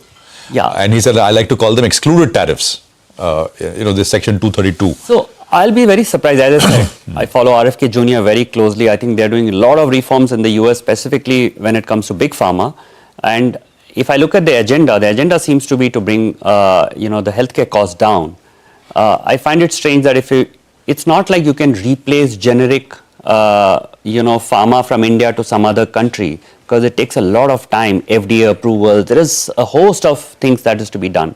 So it looks very difficult for me that it can be done. You own pharma names? We do own pharma names, and we like pharma names. Okay. So we don't think the tariff is coming, but even if it comes... It's been an overhang for a while. Yeah, but I'm just saying, even if it comes, there is no replacement for that. So these drugs will go to the US. Eventually, the consumer will have to pay. Nobody has that much of, margins in India. Absolutely, and that's the point that I think a lot of the pharma companies have been making as well. You can't overnight replace... I think Indian drugs comprise almost 40-45% of the total pharma market in the US. So it's a huge number. You cannot replace it overnight. So we'll have to wait and watch. Thank you very much, Sridhar. Great to have you in the studios today. And thanks to Pankaj as well for joining us short notice. But we live in very, very interesting times. So really great that both of you could make it to us for this conversation. Well, with that, we'll get to some corporate commentary and corporate conversations as well. Quick glance at the market. The market's absolutely fine. It's... just 34 points down on the Nifty. To Prashant's point, if Mr. Trump is watching, he'll be very disappointed, saying, what is this? Indian rupee is not falling. Indian equities are also not falling this morning. What are these Indians up to? On a lighter note. Anyway, let's talk about Torrent Power. We're looking at the company's Q1 performance. We have, what looks like a bit of a muted start to the year for Torrent. There was, of course, lower power demand. That seems to be an overarching sort of overhang on many power producers. We have Saurabh Mashruwala, CFO of Torrent Power, joining in. Saurabh, let's start right there. How much of this Q1 subdued sort of numbers, how much would you attribute it to just lower power demand? And do you see signs of a pickup? It is mainly because of the early onset of monsoon, as well as the higher LNG prices. It has impacted the Q1 of the Torrent Power. Same is the impact with the other producer also, particularly in terms of merchant power. But going forward, we have a contract with the NVVN, which is about a 6-month contract. So partly this contract is being used in the Q1 quarter, and the balance contract will be used in the Q2 as well as Q3 contract also. So hopefully, and the merchant demand is all depend on the weather condition and how the weather stands out in India. So that will impact the merchant power. So, but we are hoping that this NVVN contract, which is being utilized in next 2 quarters, will be helpful to us in terms of merchant power. Can you give us some numbers and some rates we can work with? In general, I mean, are you expecting improvement in spot prices, and also on your merchant tariff side? Where were you at the end of Q1, and as some of these new contracts come on stream, overall your realizations on the merchant side, how will they shape up? So it is up to the expected leveling, I would say. But going forward, it will all depend on the demand supply situation, particularly the peak power. I would say peak power deficit. I would say it will all depend on the peak power deficit. Okay, all right. Hi, Mr. Mashruwala. Good morning. Good to see you. What about inorganic growth? There are various reports that indicate that Torrent Power is looking at L&T's power business, the Nabha project. Any truth to that? We can't comment on the speculation at this moment. Do you want to deny it? No, we can't comment on this. But we can always, we have an expansion plan, our own expansion plan. We are growing in renewable. We have about 1.8 gigawatt renewable capacity currently. We have about 3 gigawatt renewable capacity under construction right now, which entail investment about 20,000 crores. We have a storage expansion plan, pump storage expansion plan of 3 gigawatt in total investment of 14,000 crores. We are also, as you know, we are also in the distribution side in franchises or licensed distribution area. So, sir, we'll just get back to your expansion plans, which sounds very interesting. So, do you think L&T's, power project could be a strategic fit for y'all? we'll have to see how interested you all are, but that could fit in well strategically. We are looking at coal asset also, either greenfield or brownfield. So that is in the investment horizon, I would say. So, but it's too early to comment on this Nabha power project right now. But so we are definitely interested in having a coal asset, either greenfield or brownfield. And how much would you be willing to pay, or if you have to give it on a pay per megawatt or something on those lines? What would be attractive if you have to set it up by yourself, and if you have to buy it, from the inorganically? It depends on the quality of asset. It depends on many factors, I would say. It depends on the quality of asset, PPAs, balance period of PPAs, coal linkage. So we can't put any set numbers, I would say. No, okay, so let me ask that question slightly differently. From a balance sheet perspective, Saurabh, just give us an update on the balance sheet, even cash levels, and if you have to take on debt to acquire a large thermal asset, how much debt would you be comfortable with? What is the kind of the size of an asset that right now you think you'll be able to digest? Because you made it very clear that you want a coal-based asset, in your portfolio. Yes. So as far as balance sheet is concerned, we have a very strong balance sheet. We have about net debt to EBITDA of 1.4, which is very, very strong, I would say, which is very, very comfortable, I would say. Debt equity ratio is 0.40, I would say, which is unheard, I would say, in terms of infrastructure company. So balance sheet side is very comfortable, and which can take up a significant quantity of debt also for the expansion project. In fact, we have 50,000 crores expansion project in the pipeline.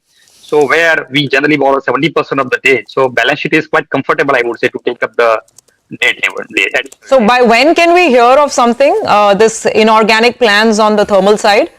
By when? Next couple of months? So we are working on many opportunities, I would say, in the renewable side also, in coal also. So it's an ongoing process, I would say.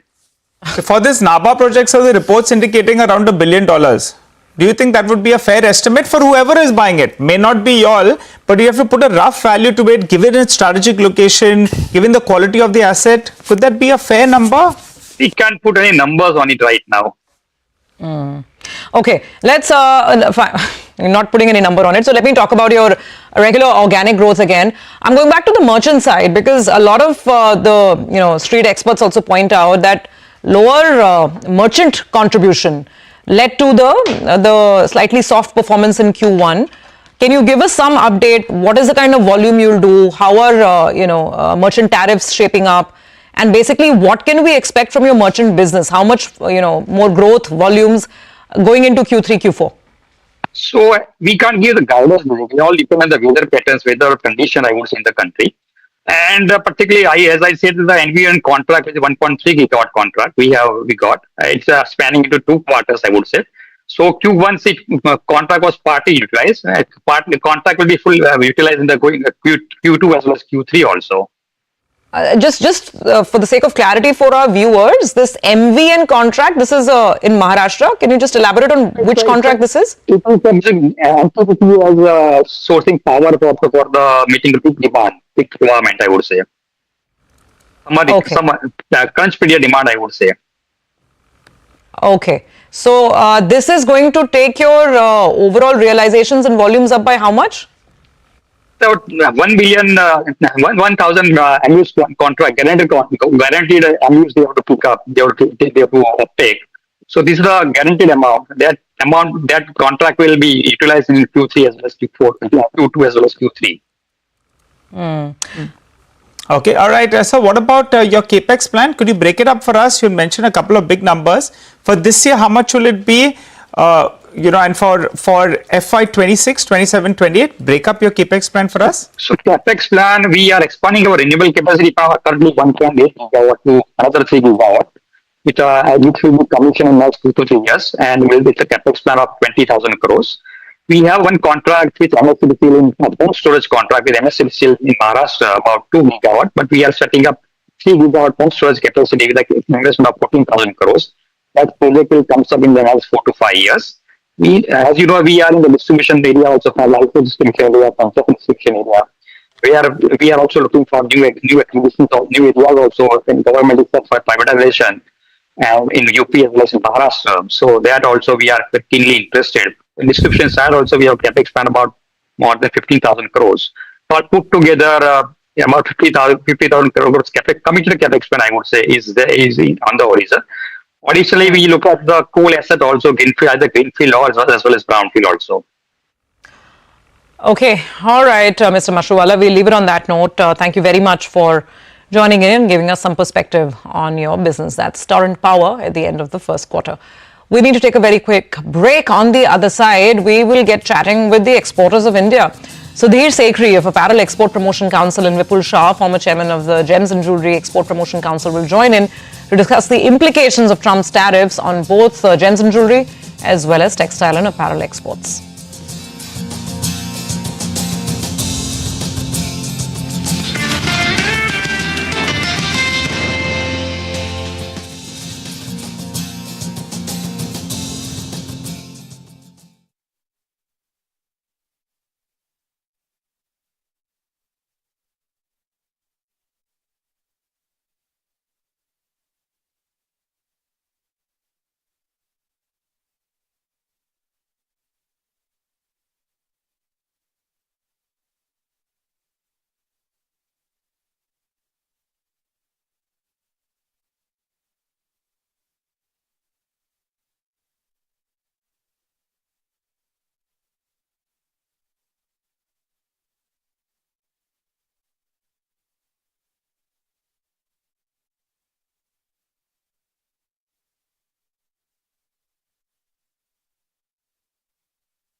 Welcome back. So the market's dealing with a cut of about 0.3% for the time being. Mid-cap index little better off for the mid-cap. So there's no major slide. That's the short point. The market's trying to digest all this news. And let's see if we get buyers further on in the day.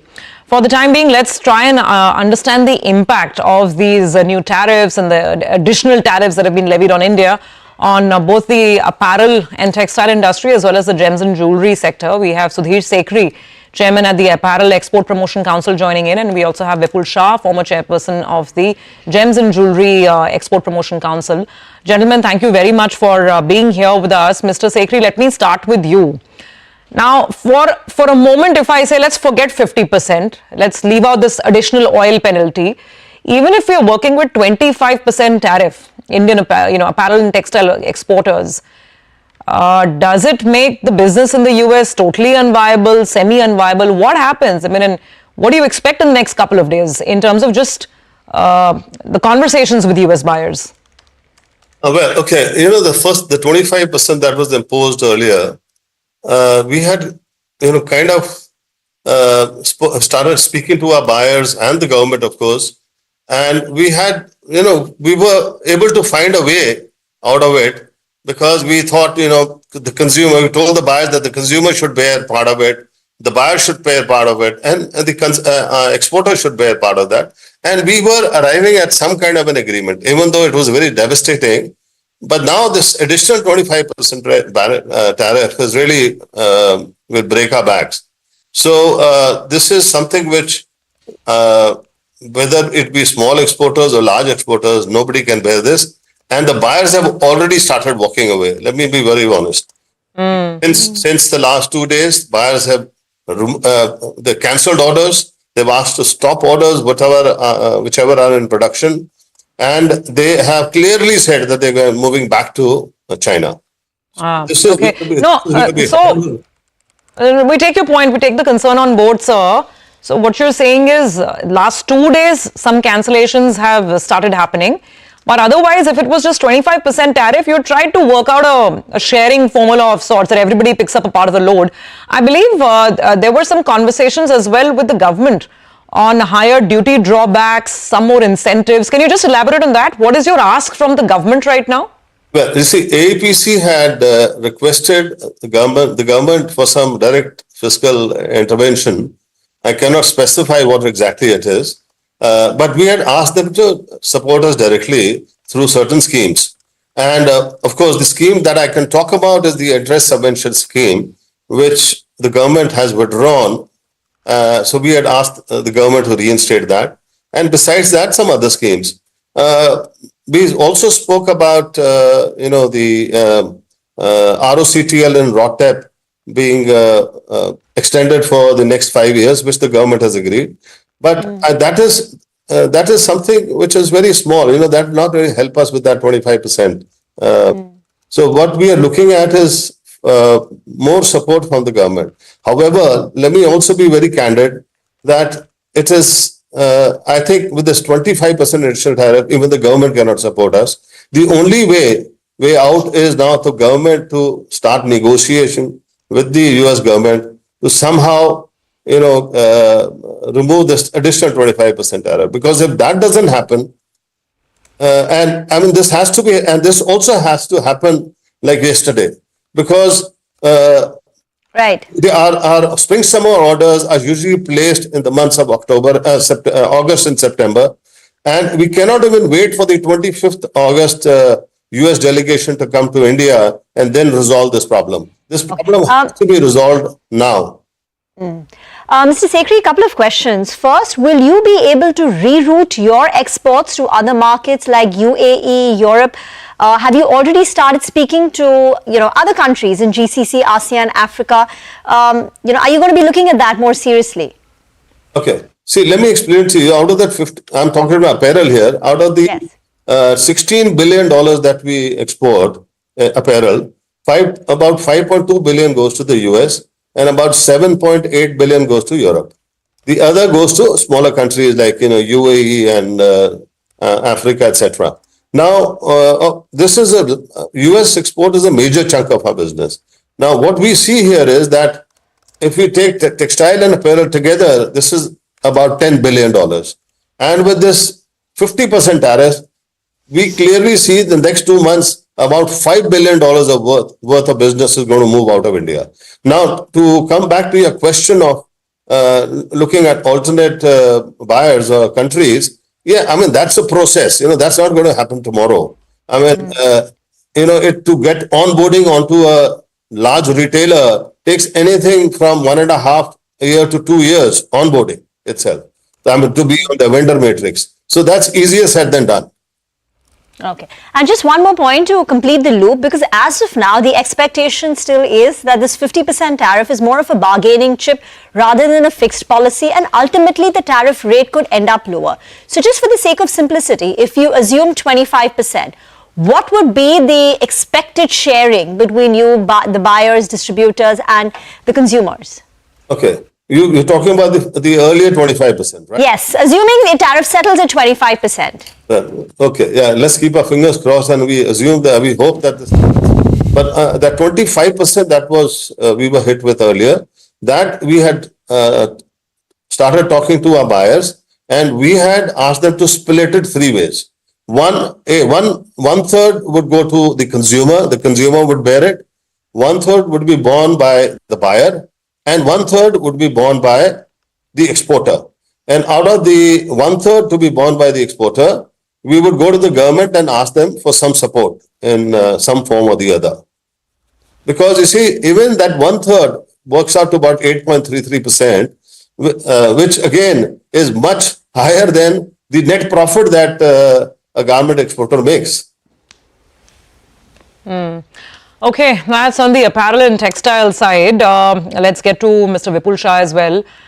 Mr. Shah, if we talk about all of our gems and jewelry exports, then US is a very huge destination, right? If you could just appraise us of the latest numbers as well. And what happens here? What happens at 50%? And let's assume 50% will not stay. There'll be something changing. But at 25% tariff, can it be entirely passed on to the buyers? Yes, good morning, first of all. And yes, it's a big catastrophe for the industry, for the gems and jewelry industry as a whole. We work on very low margins, and it's a very labor-oriented industry as such. With 10% baseline tariff itself, we were struggling. And from effective from today, it's going to be 25%, which we have not yet absorbed. And on top of it, we are hearing this news of additional 25%. So the industry has come to a standstill. We don't know, and we will be figuring out what exactly would be the next step. Because the gems and jewelry cannot be going into this kind of tariffs, and the business to US will be completely standstill. Indeed. Have you spoken to any of the companies, sir, in the gems and jewelry space? Are you also hearing about orders being cancelled, buyers walking away? I mean, what's the extent of pain we will see? Yeah, see, the majority of our exports to US, that's in the form of studded jewelry, goes from SEZ. That's almost approximately, say, $7 to $8 billion of exports was going from there. So all the orders right now are on the standstill, because until now it was 10% baseline tariff and some kind of activity was taking place. But with 25% taking from today, all the orders were standstill. And now with this 50%, it is a no-starter. So we don't know exactly. So for some time, we have to just wait and watch what's happening, what's going to hit next, because then only we'll be able to start thinking how do we move forward, because we need to see our competitors, like countries like Vietnam, Turkey, they have lesser tariffs than India. So maybe in coming months, if things are not sorted, industries will start moving. That's going to be a big blow to our employment. So I'm seriously looking for the support from the Ministry of Commerce. I'm sure they will be looking into this industry very closely and try to take some appropriate steps, what they did in COVID times. By the way, we're getting statements from the Prime Minister, and that's the first line that we have. Just going to see if we can get a transcript and more on this. The first line is that India is not going to compromise on farmers' interests. It takes us back to the crux of everything that we've been discussing with experts right from the morning. The reason why this deal is stuck is that there seems to be no give up, no let up from the US side on the critical issue of dairy and agriculture. And there's a lot of political pressure also obviously building in, saying that India should not back down, ready to face whatever it takes to protect interests of farmers. There you go. You've got a statement now from the Prime Minister himself. The MEA statement yesterday was quite measured. The MEA statement said that India will do what it needs to do to protect its national interest, and the Prime Minister now seems to be spelling out that national interest very, very clearly, that we are ready to face whatever it takes to protect the interests of farmers, and India is not going to back down on at least the agri piece, agri and dairy. That's what it looks like. So for all the participants in the market and all the commentators and everyone who is hoping for a deal to happen immediately, the oil piece, yes, the oil piece perhaps can be dealt with, can be negotiated. India has already stated its position of buying more LNG, buying more oil and gas from the US.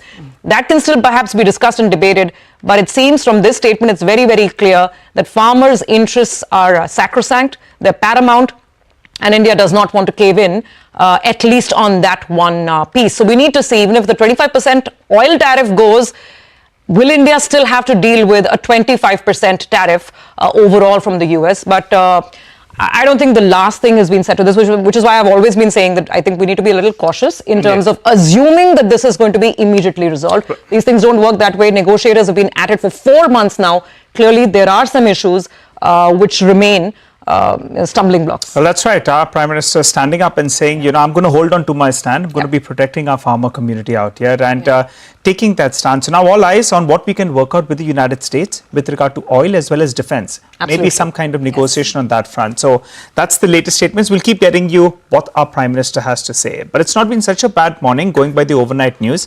Mitesh joins us. Mitesh, not so bad as of now, but what is your trade on the Nifty? And then fill us in with a couple of your trading calls. So, Nigel, you said perfectly, not so bad. In fact, it's not a market which is falling freely. It's managed to bounce back a bit. But again, I would want to see if the closing is about 24,500 and we are right there. So we'll keep a watch. On the stock side, I have one buy and one sell. CG Power is a buy call with a stop just below levels of 675, 674 for target of 706. And Kotak Bank is on the negative side. Sell here with a stop at about 1990 for targets of around 1935. Okay, all right. Thanks a lot for that, Mitesh. Well, I'm tracking Jindal Stainless and the numbers were very, very good. I stick to that. You know, if you look at it on a sequential basis, the volume numbers are more or less flattish. On a year-on-year basis, though, it was much higher. The problem is yesterday, intraday, the stock from being down close to around 2%, it had ended with a gain of around 2%. So it appears there was an element of pre-positioning out there. And because of the overnight news with regard to tariffs, that's what's hurting sentiment. But let's pull up some of the graphics with regard to how the numbers were. That's the volume number. Good growth is what you're seeing on a year-on-year basis. And most of the top line growth has come in on a year-on-year basis because of, of the higher volumes. The EBITDA number though on a year-on-year basis, it appears just a little bit better. The margin improvement is something that you like on a sequential basis. So just take a look at the way the margins have recovered. Last quarter, they did around 10.5%. This time around, it's a recover to close to around 12.8%. Even on an EBITDA per ton basis, the entire realization gain of around 4,000 rupees per ton, that's come down to the EBITDA per ton as well. So realization gains have flown down. So you like that at around 20,000 rupees on a per ton basis. The debt numbers more or less constant in spite of going in for some capex. And one of their subsidiaries, which is JUSL, out there the operational performance as well has improved. So the reason the stock is down is because maybe an element of pre-positioning, maybe some uncertainty on the tariff front. Given that their export contribution from around 17% or thereabouts around 8 quarters ago, it's come down to around 9%. So they'll struggle on the export piece, but otherwise these numbers look good. There's a sequential recovery in terms of the EBITDA per ton. But talking about metals, let's hop across to Manisha. She's joining in to tell us about the commodity markets. Manisha? Nigel, thank you for that. I'm keeping a keen eye on the tariffs right now because 25% kicks in from today, and we've been speaking to various segments and sectors within the Indian markets which are not very comfortable with that 25%, and the 50% that could happen in the next 21 days clearly has many of these markets very, very jittery. Well, India is one of the most heavily tariffed country as of now. Brazil is one, and Brazil only has a few commodities that are tariffed at such high price, but India clearly looking at very dire consequences as we've been talking to many of those segments there. I'll start with gem and jewelry, and you were talking to the former chairman of GJPC. Now, $9 to $10 billion of export of gem and jewelry happens to US. It is 30 to 35% of our export market, and from where the things stand right now, exports at 50% are absolutely not viable. As he said, 10% was not good, 25% was jittery, and 50% is something that they can absolutely not work with because this industry works with 3 to 4% of margins. So even as you break down those margins as in sense of they will take less profit, the consumer will have to pay more, but even with that there's not too much happening. When you look at the GJPC numbers, the exports to US in the month of July fell by 75%, and many of the industry participants tell us that for the month of August you perhaps may not see anything at all. It could be to zero because it's everything as at a standstill. It's not just gem and jewelry. When you look at the Indian textile numbers, well, $8.5 to $9 billion of a market is what US is for us. That is 35% of total Indian exports. And when you look at that breakdown of numbers, apparel exports to US is $5 billion and home textile is $3.5 billion. At this point in time, they say they will lose out to other markets, which is in sense of Vietnam, Bangladesh, Turkey, China, Pakistan, etc. With this 25 to 50%, India is just not competitive in the international markets. So there are concerns coming in for this one as well. The third industry I want to put on the table is India's seafood industry. So here as well, the numbers stack up to $2.7 to $3 billion of exports to the US markets. And we already are estimating something like 24,000 crores of a loss if we actually do see that 50% of tariffs come into the market. It's a big disadvantage for India. This has been one of the most growing segments in the Indian agriculture or farm industry for that matter. So this could be a big hit as well. This industry as well is seeking government support to explore alternative markets or incentives to export to begin with itself. And the final one that should come in on your screen is the rice exporters. Now, basmati and semi-basmati is what is exported to US, and that market is nearly about $42 million. So lesser than the earlier segments that we spoke about. But here as well, it is going to be not competitive. And when you look at the numbers overall, we understand that the in-transit cargo is allowed till 15th of September, but beyond that, no new cargoes, no new orders are being talked about right now. India could actually be losing its to Thailand in sense of rice and its competitiveness as well, to Pakistan as well for that matter, and trade stands suspended until there is clarity. That's exactly the line that we've seen come in from everybody. That trade is suspended, no new cargoes or no new orders are being discussed, whether it is gem and jewelry, textiles, seafood or rice for that matter. There is no trade at this point in time until there is clarity. Thank you, Manisha, for that. In fact, we're getting in Prime Minister Modi's first reaction to the 50% tariff hike, Trump's tariff hike, and his message is firm. The interest of farmers remains paramount. Listen in. हमारे लिए अपने किसानों का हित सर्वोच्च प्राथमिकता है।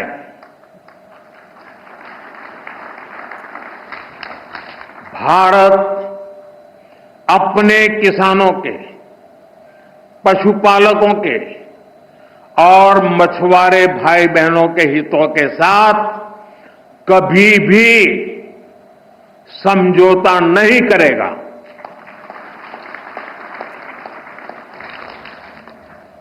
और मैं जानता हूं व्यक्तिगत रूप से मुझे बहुत बड़ी कीमत चुकानी पड़ेगी, लेकिन मैं इसके लिए तैयार हूं। मेरे देश के किसानों के लिए, मेरे देश के मछुआरों के लिए, मेरे देश के पशुपालकों के लिए आज भारत तैयार है। Okay, that's a strong message that the Prime Minister has delivered at a public event. I think this event was happening in New Delhi. He's spoken just a while back, and a loud and clear message going out that India is not going to compromise in the interests of farmers or, of course, people in the dairy industry as well. So it's as clear as it gets. And like Nigel has been saying, and that makes absolute sense and logic as well, that you can negotiate, you can talk about energy, you can talk about defense, you can talk about tech transfers and all of that. Not at the but cost. you draw the line on agriculture, on farming and on dairy. He spelled it out. We've drawn the line. So let's see. Jeffrey's put out, they're saying that 200 to 250 million farmers or labor derives their income from agriculture in India. Yeah. And that's 40% of India's workforce, and therefore it's a strong political lobby. And plus there is also an additional estimated 50 to 60 million dairy farmers. And the influx of US dairy products can potentially cause a significant decline in milk prices in India. So we're talking about big numbers, right? Yeah. 250 to 300 million people could be potentially impacted. Okay, talking about numbers, let's get straight to Bharat Forge. That's the company on our radar. The last quarter's numbers, well, it was plagued by uncertainty, and things are likely to continue in that direction. Going ahead, let's welcome Mr. Baba Kalyani, the Chairman and Managing Director at Bharat Forge. Good morning, Mr. Kalyani. Well, we know, I think your business has close to around 40% export exposure from the international markets. How much of it is to the United States? And you've also got a couple of plants in the United States. So what are your plans to mitigate some of this pressure with regard to the tariffs? Well, I think, it's very difficult for any industry to mitigate a 50% tariff. Yeah. Well, let's understand that. That's impractical. We've been talking to our customers. The customers understand this. They're supportive. And they all believe that there will be a political solution on the table sooner than later. So we are all hoping for that, and let's hope that this happens quickly. And because, manufacturing industry has spent almost 30 years cultivating that market, creating capability, creating the knowledge that is required to supply into highly technology-oriented markets and technology-oriented components. Yes. And you can't just wish it away overnight. It's just not going to happen. Right. And just to clear out that number, sir, 40% of your business is exports? No, it's more than 40%, but our... And how much is from the United States? So just help us with both the two numbers. I'll come to that. Our exports to the US are roughly about $300 million. $200 million, sorry. $200 million, okay. So, and all our customers are still supporting us, so let's see what happens. But obviously, the 50% number is just undoable. You might as well not have a business to do it. But I think there will be a solution in place. All right. So close to around 10% of your total business has exposure to the United States, very roughly, right? Exactly. Sir, in the interim, while there is a political solution on the table, any of your clients, customers are deferring their purchase decisions? No, nobody has deferred any purchase decisions. Matter of fact, we had a talk with one of our biggest customers just this morning at a early morning breakfast, and even he said that we need to go ahead with the investments that we have planned to support his product launches, which are coming next year and year after next. So everybody is, supportive, and everybody feels there will be a solution in place. So now we'll wait by for what the tariff number settles at, 25%, 50%, somewhere in the middle. But in your conversations, sir, with your customers and clients, have they shown willingness to absorb at least some of the tariff burden? They are right now absorbing all of it. All of it is? Yeah. Okay. And even if it comes at 25%, you will be able to pass it on entirely? The tariff, no, 50% is not possible for anybody. Not 50. I'm saying it settles at 25%, just, for a number, for the sake. If you see our last quarter's numbers, we have taken a tariff hit of about 14 crores, okay, which is roughly about $1.6 million on an export of roughly 200 million, okay? So as a percentage is 0.8%. Mr. Kalyani, morning, sir. Two different questions for you. First, my first question to you is on the 200 million US business that you spoke of, that, you're doing 200 million in revenue every year from the US. As a business group, as a conglomerate, would you at all, because of all this that's happening, would you at all consider investing in the US, setting up a capacity, either in the US or in some other geographies which have got the blessings of lower tariffs? Or do you think it doesn't make sense from an Indian perspective to do that at all? We have two factories in the US. We have in the last 2-3 years invested a large amount of money to set up capacities in the US. And I think we just have to now make them work at full capacities. And so we see a lot of traction there. But there are challenges to make that happen, instantaneously. I think in a year or two, this will all happen. But that is not going to replace the products that we supply from India. Those are different products. Got it. So if at all you expand in the US, it will be additional capacities, newer products, not at the cost of the investments you're putting in India. My quick last question to you, sir, is on the defense business. Just tell us what's the trajectory ahead this year that you see for your defense business in a world where, again, India is being pressurized to buy more and more from the US, and maybe we give in to that. I mean, we've never shied away from more US defense procurement. How do you sort of sum it up? Our defense business will continue to grow. It will continue to grow in double digits. We have multiple programs on which we are working with the Ministry of Defense. And we are exporting a lot of our defense products. We might even have some exports to the United States very soon. So that business will grow and continue to grow. You want to give us a number, sir, for the year? Because, from a run rate of around 250-300 crores on a quarterly run rate, you had gone to close to 500 crores. And then in the last 2 quarters, again, it's come down to roughly 270 crores per quarter. The problem is you export guns and the number goes up. When the gun order goes down, the number comes down. So for the year, around 2,100, 2,200 crores of defense revenues is doable? I don't know what our defense revenue last year was.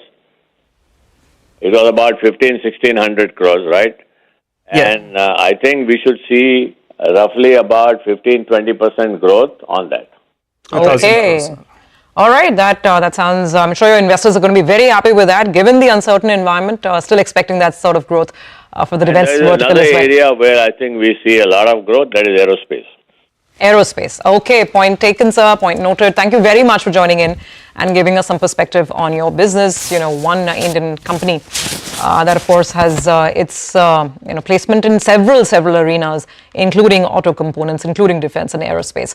Well, we get back to market conversations now. The market's dipping again. It's about a 100-point cut as we speak, but it's just about 0.5%. Sunil Singhania is with us. Sunil's been waiting patiently. Sunil, apologies, short delay there. We've just been, it's been a flurry of reactions since the morning trying to understand the implications of what this new 50% means. But your sense, on if we, let's say, manage to work through the oil tariff and the actual tariff is still 25%, is this a bit of a bottom in terms of peak negative news for the market? Does it get better from here? Good morning and thank you for having me. So first of all, a disclaimer, we always try and be optimistic on Indian economy and markets, and I think that's played out pretty well over the last 2-3 decades despite all the ups and downs which we have seen. I think this is also one factor which has obviously come up. I don't think we can ignore this. It's a major thing. But at the same time, it's relative. So as long as, we as a country are relatively okay compared to the tariffs on other countries, I think we should be fine. Having said that, I think the events of the last 4-5 days have been definitely not so pleasant. It's been a negative surprise. And as is expected by all, we also believe that finally, it's a question of negotiations, diplomacy, a lot of politics rather than only economics built in. And hopefully things will settle now. But Sunil, do you think there is some amount of complacency that's being built into the markets? I mean, the reaction to really bad news also seems to be such an underreaction. Even today, we're just down close to about 0.3%. Like, everyone is confident that we will be able to strike a deal, which is good for us. So do you think there is some complacency and that might get shaken up?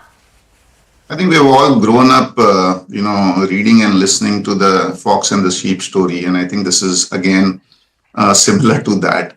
The first instance of announcements always have a big reaction, and that is what we saw in January and February and then also in April. But subsequent to that, I think every reaction and every comment has not been held on to. We have had multiple to and fro, some countries tariffs being increased, some deferred, some decreased. It's been a complete sort of a chaotic kind of announcements. And therefore, I think maybe that is the reason why no one is taking them as seriously as the first few announcements, which were in January, February, and then April were. So that is one reason. The other thing is, I would agree that 80-85% of the concerns which we have seen over the last 1 year seems to be behind us. In terms of geopolitics, world is a little bit more peaceful than it was. India, Pakistan, and the Middle East scenario, I think except Russia, Ukraine, which continue to fight, most of the places are pretty, I would say, stable. The world is starting to grow a little bit, except this tariff issue. And even in India, you have liquidity in our favor. There's been a huge surge. Profits are slow, but they are recovering. So I would say that except this tariff, a lot of other things are sort of from a headwind starting to become a tailwind. And once this tariff issue is sorted, I think we can see a resurgence of optimism both in the economy as well as corporate profit base. And maybe, investors are looking at that. At least we are looking at that. Okay, so perhaps close to the bottom. That's the sense one gets. So Sunil, in this environment, because even if, like you're saying, that gradually once this tariff issue settles, other issues seem to be already settling down. Leave us with an outlook on how one should be looking at a portfolio from at least, let's say, a 1-year basis, because things are still very confusing. You still don't know what happens with pharma. Should you be only looking at domestic facing stories? I mean, EMS, etc. At some point, if electronics gets hit, so a lot is still up in the air. So where should one place bets where there's a reasonable conviction in terms of growth and then hopefully stock price appreciation? So yeah, I would say that at this point of time, we should not do too many changes to the portfolio because it's still a scenario where everything is not settled down completely. We don't know the final end to this whole saga. I'm very sure the end is pretty near, at least in terms of clarity.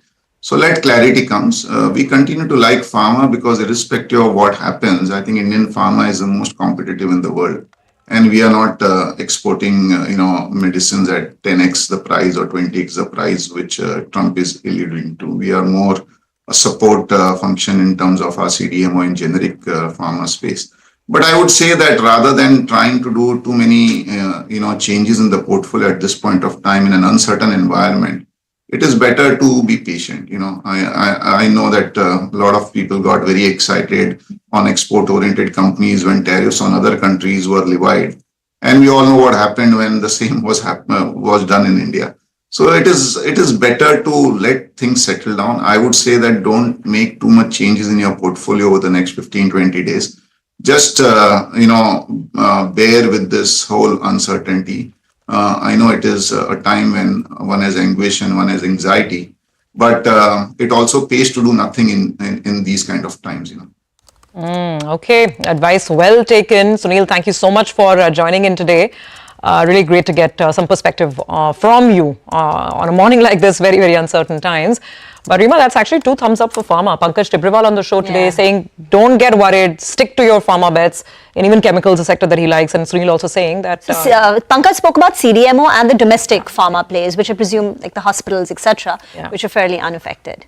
Okay, but that's the advice coming in from Sunil Singhania. Weather the storm for now and wait for clarity. Don't tinker around too much with your portfolio. Let's get into a break for now. On the other side is our special segment. It's the economy. Lata will be in conversation with Soumya Kanti Ghosh of State Bank of India and Lakshmanan V of Federal Bank on the impact of Trump's tariffs on the Indian economy.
Well, the shocking additional 25% tariffs imposed by Trump is likely to see at least a 0.5% hit on India's GDP. But no economist whom I spoke with has yet revised their figures in anticipation that some deal could be reached before August 27. The current account deficit may also be hit by around 0.2 to 0.3%, some economists told me, because goods exports can fall by about $30 billion, that's to the US. The rupee is, however, steady as of now, and dealers are attributing this to the presence of the Reserve Bank as a dollar supplier. But everything is speculation. To understand more about the direct and indirect impact on the Indian economy, I have with me Soumya Kanti Ghosh, Group Chief Economic Advisor to the SBI Group and member of the Finance Commission. I also have with me Mr. B. Lakshmanan, who heads the Treasury at Federal Bank. Gentlemen, good morning and thank you very much indeed for joining me. Soumya, I'm getting figures of 0.5%, 0.6 in terms of impact. Any ballpark impact on the economy, GDP? Yeah, thank you, Lata, for having me on the show. I think in terms of the GDP impact, we have on the 25% tariff was actually become operational. So we have actually factored in a 20 to 30 basis points decline in the GDP. The additional 25%, if we go at the same rate, which is a little difficult, a linear approximation, the hit could be actually larger. But as of now, we have a projection at GDP projection at 6.3%, which is lower than the RBI baseline forecast of 6.5%. So that's why we are sticking to the GDP forecast of 6.3%. But we may actually look into the numbers in details if the possibility of a trade deal appears a little difficult in the remote horizon. Oh, okay. Yes, that's very, very fluid. That's the kind of replies I got when I tried to do a poll. What about current account deficit, Soumya? Immediately, there will be, that amount of dollars not coming in by way of exports.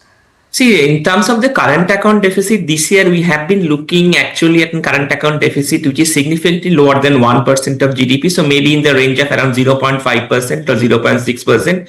So even if suppose the current account deficit goes up by around 20 to 25 basis points, it will still be below 1% of GDP. The good thing about the current account is that in the last couple of years, the service exports have significantly caught up with the goods exports also, if not outpaced it. So from that perspective, I think that has been a positive, and that actually had a significant positive impact on the current account deficit. So on that CAD front, as of now, we are not too much worried. Because we believe that the other aspects, the other components could actually make up for the loss, if any, in the goods exports. Okay, the current account and capital flows are telling on the currency at this point in time, and let me invite Mr. Lakshmanan on that. Good morning, Mr. Lakshmanan. Thanks for joining. What are you picking from the market? The rupee hasn't moved. If anything, it's a bit stronger. Yeah, no, thank you so much for having me here. I think the markets of today morning, be it the rupee market, be it the bond market, be it the stock market, I think are reasonably, evidencing the fact that this is another one of those shots that we've seen on every single morning over the last few months. One. Second, if I were to just reflect to you another small data point, if you just look into the FPI flows, right, over the first week of August, I think on the 1st of August, if I recall, we perhaps had more than $500 million kind of a negative.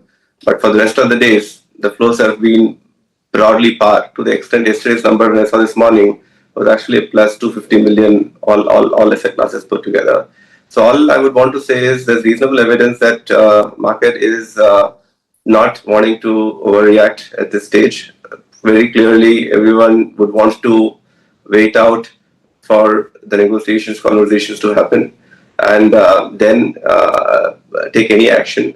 So overall, from a currency standpoint, if I were to state, the level of 88 that we saw a few days ago continues to be a strong bar at this particular point, and it's only after one more conclusive evidence of action in some fashion beyond just this rhetoric that we've seen, / any dollar currency move which takes the dollar significantly back stronger from the dips that's seen right now, it's at about 98. No, what's your forecast in terms of the currency? 88, as of now, as a resistance still remains, in my view. So sorry, what remains? 88 as a resistance at the higher resistance remains. Still remains, and I would not want to take a conjecture at a level going higher till the time that particular level breaks, which essentially means that an 86 up to an 88 kind of a thing would remain, unless, as I stated, there are incremental actions beyond this, which mean more than rhetoric.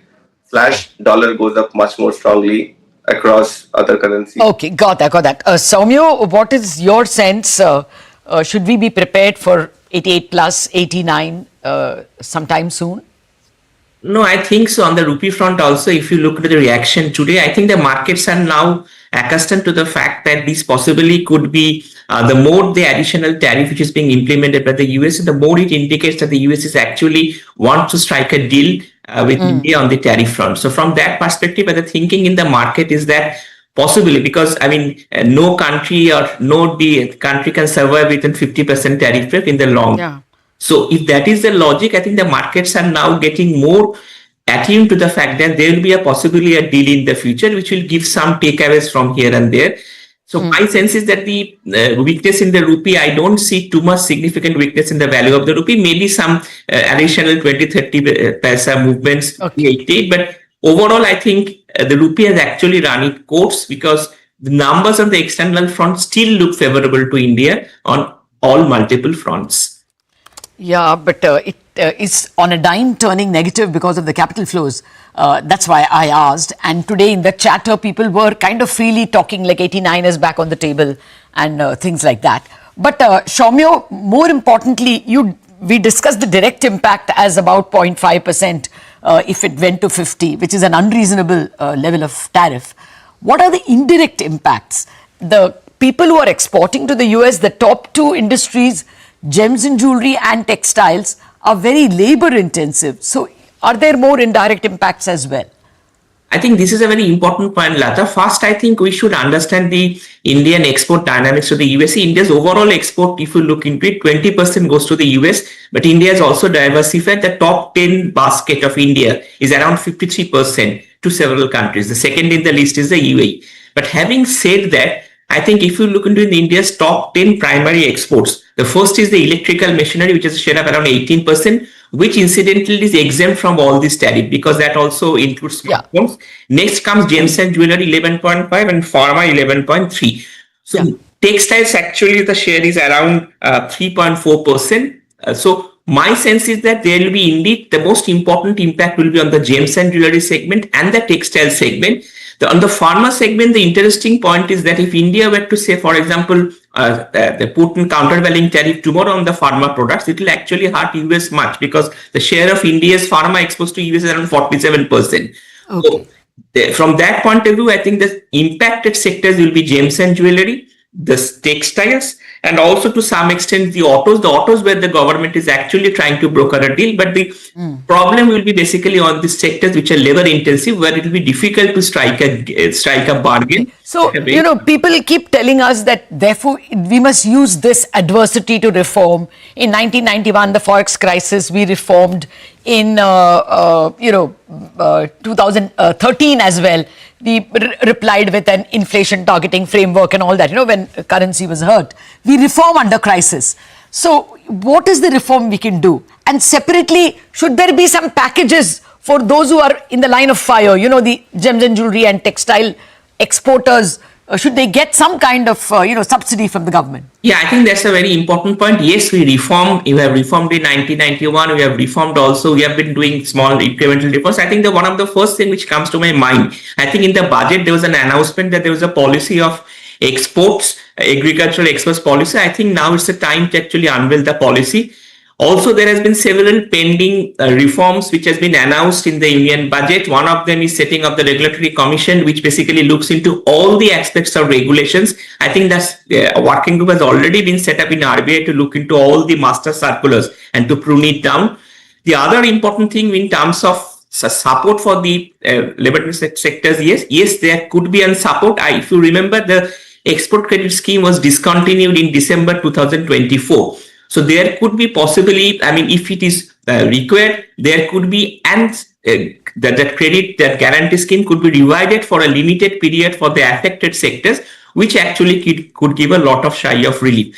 But my sense is that I think there is a lot of thing to reform, and some of the small incremental reforms, even if we go ahead and do, that will be beneficial for all of us in the long term. Okay. Unfortunately, out of time, it's an important day, Mr. Lakshmanan and Soumya. Thank you very much for quickly sparing time for us. Let us see how things pan out. At the moment, it's kind of steady in all financial markets. Wrap up on Bazaar on that note. Chartbusters coming up.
Hello and welcome to Chartbusters. We are coming to you live from the CNBC-TV18 Motilal Oswal studio. I'm Nigel. With me is Mangalam. And as you could see to the top of the screen, the markets are spooked by what President Trump had to announce overnight. The 25% tariff has been increased to around 50%. For the time being, the markets are still taking it in its stride. But interesting to see whether or not we can hold on to these lower levels, because the last 15 minutes, there's a fresh down leg that we're seeing. Hey, Mangala. That's right, Nigel. For the last few trading sessions, the Nifty is held on to levels of 24,500 to 24,550, rather 25,500 to 24,550 thereabouts. I'm just trying to see what happens from here on. And the Nifty Bank will be extremely crucial because that has more domestic facing moves than, the other sectors which do get directly impacted. And then the commentary between both what Prime Minister Modi says, the Indian officials, as well as what Trump says will be extremely crucial. The second half of this trade will be very important to watch out for. But amidst all of this, there are a lot of numbers that have been coming in thick and fast as well. So for the first management that's joining us on the show today, Blue Star, despite, weakness coming in, the numbers were in line because the street was largely prepared for these numbers. It was an unseasonal rain and a short summer. We do have the Chairman and Managing Director, Veer S. Advani, joining in to decode the quarter gone by. Mr. Advani, thank you so much for joining in. And understandably, it was a quarter that was marked by unseasonal rains as well as a shorter summer.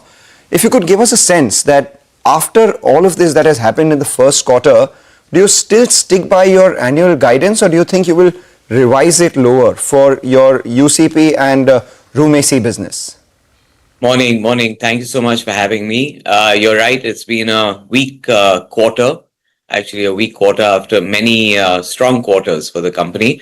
Overall, revenue grew 4% to 2,982 crores.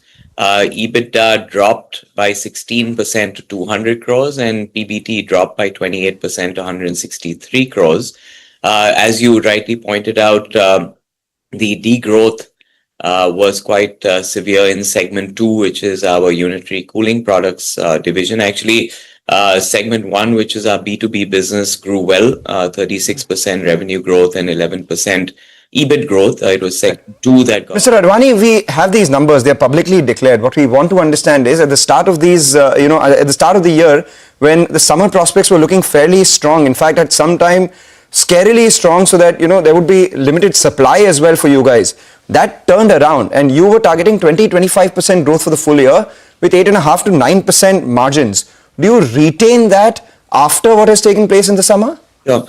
So we will not be able to make up all the lost business of Q1. When you have a lost summer, it's difficult to make up for the full year. But what does happen is that the second half of the year typically will be stronger than what we had. So full year, what does your guidance now stand at as you see things for the revenue and margin, standpoint? Yeah, so I think against that 20-odd% growth, I think we should be able to do about 10% growth. And on the EBIT side, we should be able to get to that 8.5%. All right, so EBITDA margin guidance downgraded from 8.5 to 9% to 8 to 8.5% on the back of revenue growth lowered from 20-25% to about 10%. That's right? Yes. All right, Mr. Advani, you want to break it up for us segment-wise? Sure. So sorry, that was about segment 2. Okay. Yeah. So what we're looking at is a recovery in segment 2. We will not be able to deliver that overall growth rate that we had wanted, but we do expect the festival season to be better. And as you know, there's a BEE table change that happens on January 1, 2026, which will also fuel some purchasing in Q3, and that'll go into Q4 as well. Segment 1, actually, of course, you've seen quarter 1 revenue growth very strong at 36%. I don't think that's what will happen for the full year. It will be in line with what we have been guiding for about 20% growth overall, and the EBIT will be about 7 to 7.5%. What happens in segment 1 is that you have business mix changing, right? We have a projects business and then we have the commercial air conditioning equipment business. Both contribute to that segment. In Q1, the projects business grew a lot faster, which is why you see revenue growth much faster and an EBIT drop. But on an overall annual basis, we should be at last year's level of 7 to 7.5%. Okay, all right. What about market share? I think you had a target of 15%, right, by the end of this fiscal. That's on? Yeah, so we closed this quarter at about 14%. If you look at GfK data, you'd have seen that even though the market has degrown, we have degrown less than the market, which basically implies that small market share growth. So that is on track. We continue to, 15 is the target, is where we've been looking to get to. We've just crossed 14, so we'll keep working hard to try and get to that number. All right, and finally, before we let you go, on the second half of the year is where you make up for some part of the lost summer, but that also entails that you'll have to do a hard push. If you could give us a sense of what's the inventory which is lying in the channel right now, how does that compare with the usual times, and will that mean that there would be higher discounts and perhaps lower realizations for you to liquidate that inventory as we move towards the festive season? Yeah, so we have not done any discounting to liquidate inventory. We've been quite fortunate that our tertiary sales have been strong.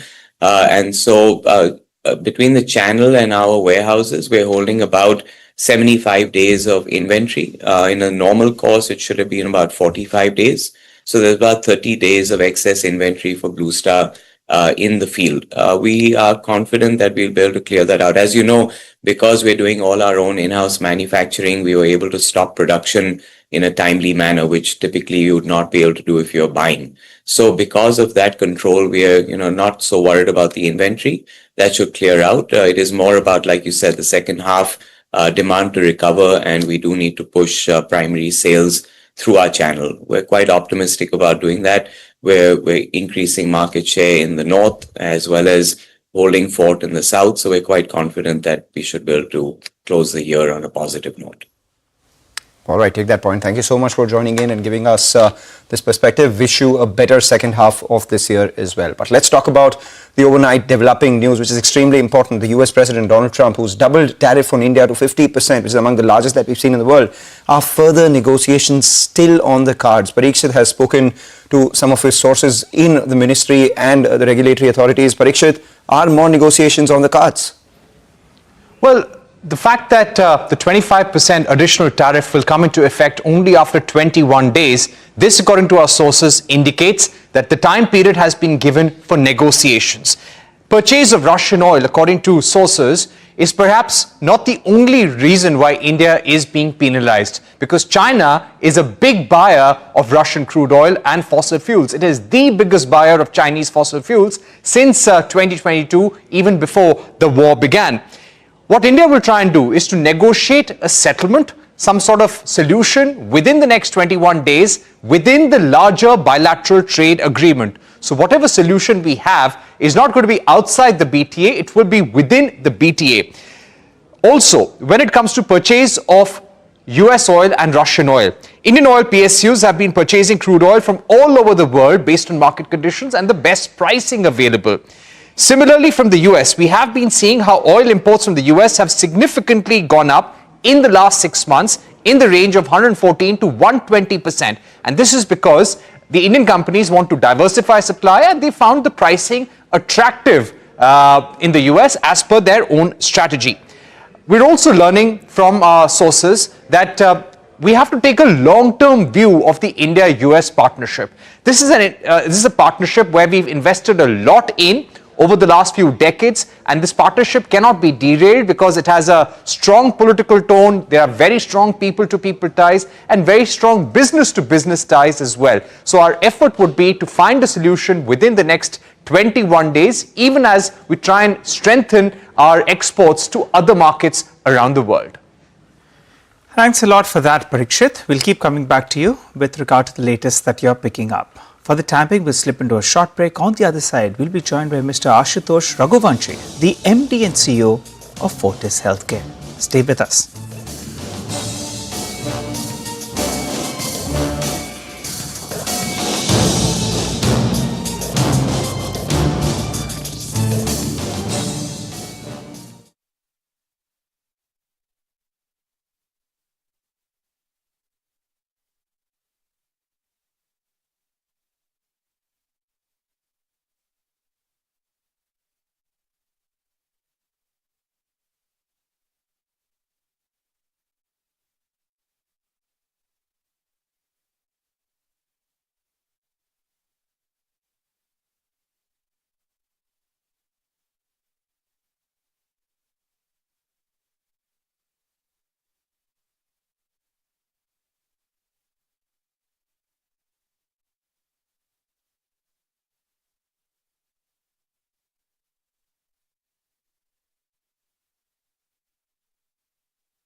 Welcome back. You're tuned in to Chartbusters here on CNBC-TV18. As promised, let's get chatting with the management of Fortis Healthcare. The company reported a strong set of numbers. The profits jumped up by 57%. The margins expanded to 22.6%. To help us out with the quarter gone by, we're joined by Ashutosh Raghuvanshi, the MD and CEO of Fortis Healthcare. Hi, good morning, Mr. Raghuvanshi. Thanks a lot for joining in. Well, let's get a couple of details out of the way. What kind of occupancy are you looking at? How do you see your case mix shaping up moving ahead? And also the average revenue per bed. These three numbers, if you could help us out with, the broad range will do. Good morning. Thanks for having me. So the quarter has been good. We had about 69% occupancy during the quarter. We expect this to go to 72% over the next quarter and improve from there on. As far as ARPOB is concerned, that is a result of the case mix, as you asked. And what we have seen is that our growth in some of the high-end specialties has been much faster than the core specialties. So oncology segment, for example, has grown very fast, and it is one of the largest segments for us now. And there the realization is typically higher, and that has led to a higher ARPOB. So we expect that our momentum of both occupancy as well as ARPOB growth will continue, and that should result in better outcomes in future. All right, better outcomes in future on the top line. I'm looking at your margins. They improved as well, and you've given a guidance of holding on to these margins between 22 to 23% for the entire year, led by both your diagnostics business as well as your hospital business. What I want to understand is that there are a couple of underperforming properties as well that you have, Jaipur, Vashi, etc. Do you plan to, hive them off in your margin guidance? Is that baked in as well? Because you recently did sell the Richmond hospital. No, at present we have no plan to hive off anything. Most of these facilities which were underperforming, there were 4 facilities which were underperforming.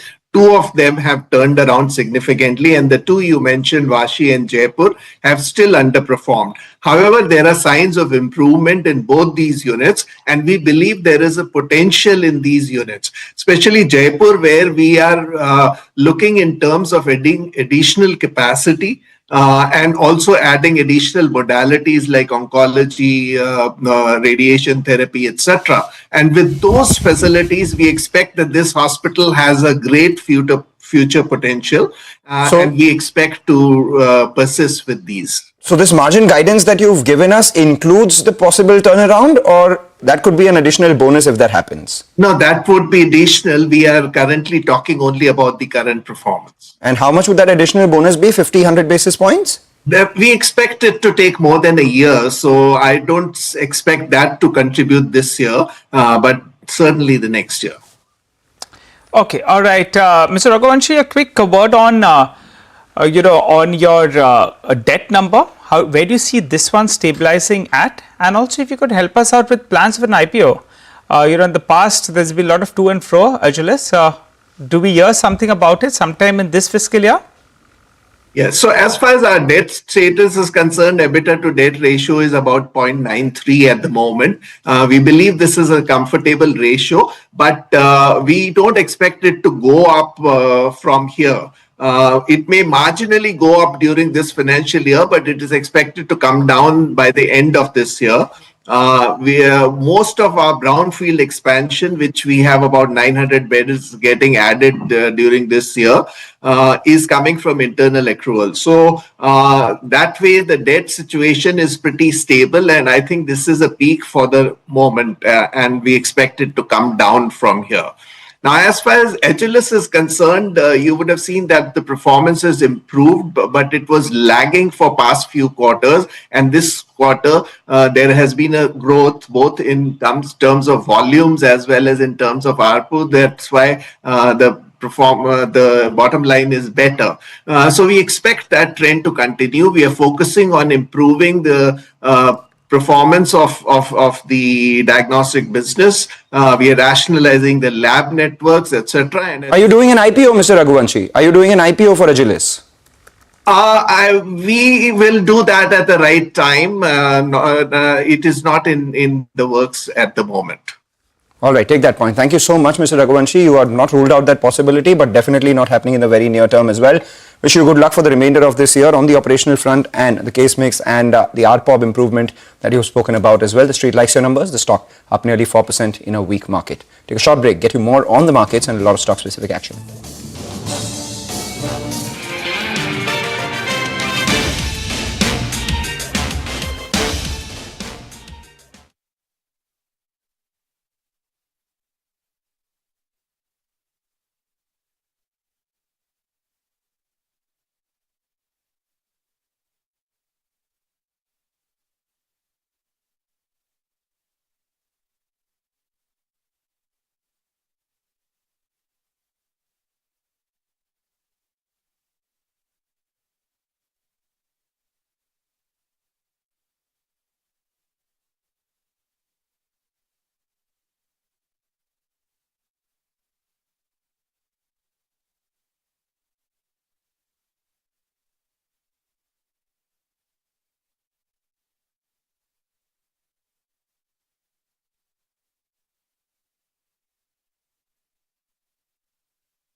Welcome back. The market still continues to reel under a bit of pressure. The mid-cap index, at one point was in the green, but now currently at the low point of trade for the frontline indices, the Nifty Bank, as well as the mid-cap index, all of them come up for you. The Nifty, remember, was poised for some support around the current levels that we were at.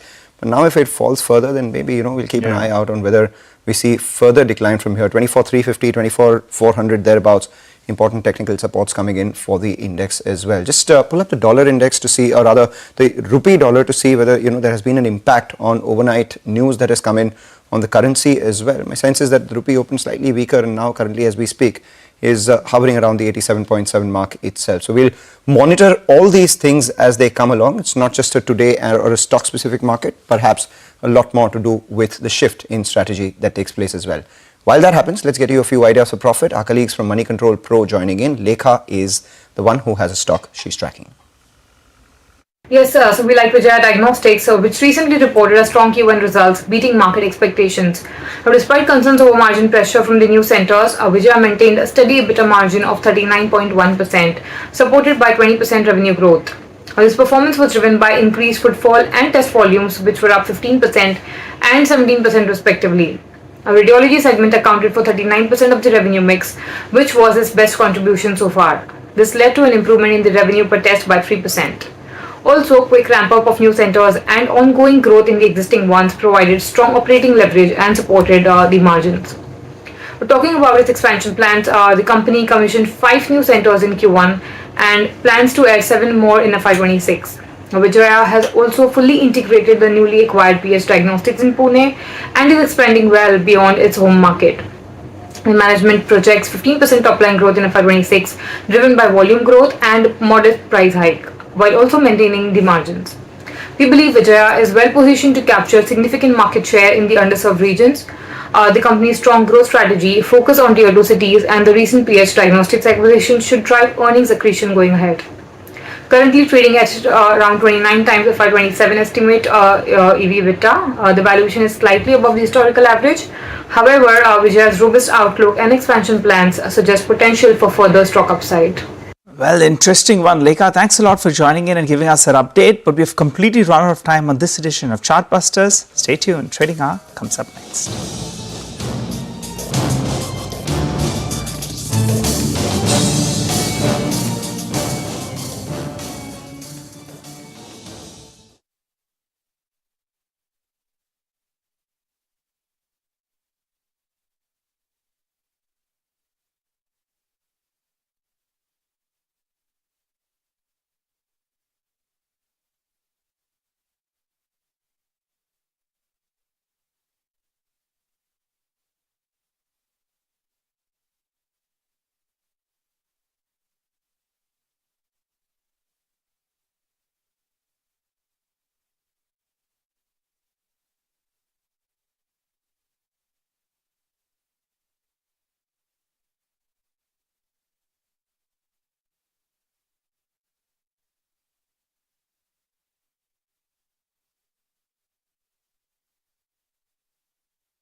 Hello and welcome to Trading Hour live from the CNBC-TV18 Motilal Oswal studio. I'm Sonal Bhutra. With me as always as Hormis Patakia and Reema Tendulkar. Well guys, a lot happened last evening, right? And we've been discussing it since morning.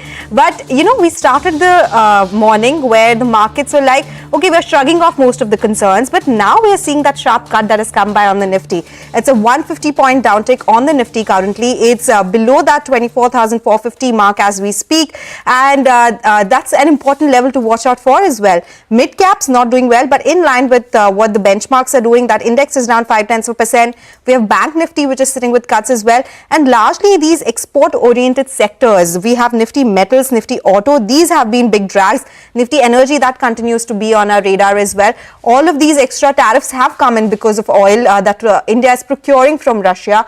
A lot of it we'll be watching out for because we still have the 21-day deadline, and that is where the 6th round of negotiations with the US will start as well.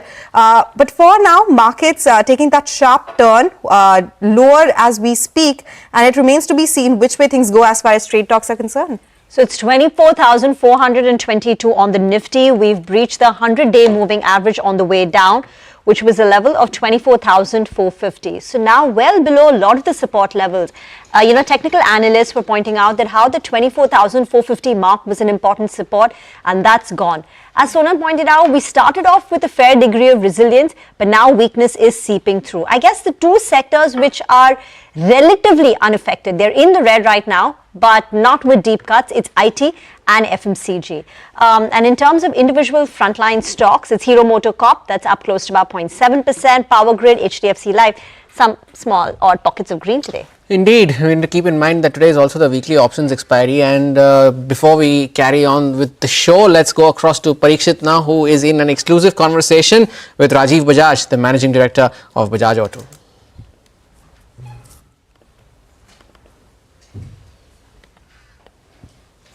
Bajaj Auto posted a revenue growth of 6% year-on-year in Q1 FY26 at 12,584 crore rupees. The company's exports, premium motorcycle sales, CVs and Chetak delivered double-digit growth. The company delivered an EBITDA of rupees 2,500 crore and profit after tax of 2,100 crore. Bajaj Auto and TVS Motor Company have been leading electric two-wheeler sales, followed by Ola Electric. But the big issue and hurdle for the EV industry has been the rare earth magnet crisis, and now the industry will also have to face tariff uncertainty. There are US-India trade tensions, but that also has a ripple effect on tensions all around the world. Joining us now to discuss Bajaj Auto's trajectory here on in this uncertain environment is Rajiv Bajaj, the Managing Director of Bajaj Auto. Mr. Bajaj, thank you very much for joining us.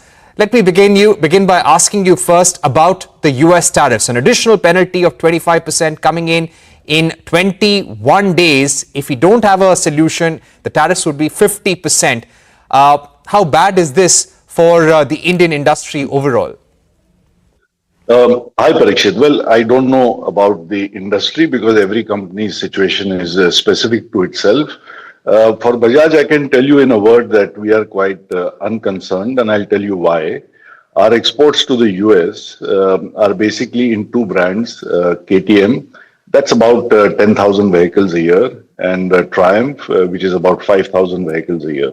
So, firstly, it's 15,000 vehicles a year in a volume of about 5 million vehicles. So that's less than 0.5% as far as volume is concerned. Nevertheless, it's an important market. It's a very profitable market. So it's not a business we would like to lose. And I don't think we are going to lose this business. And I'll tell you why.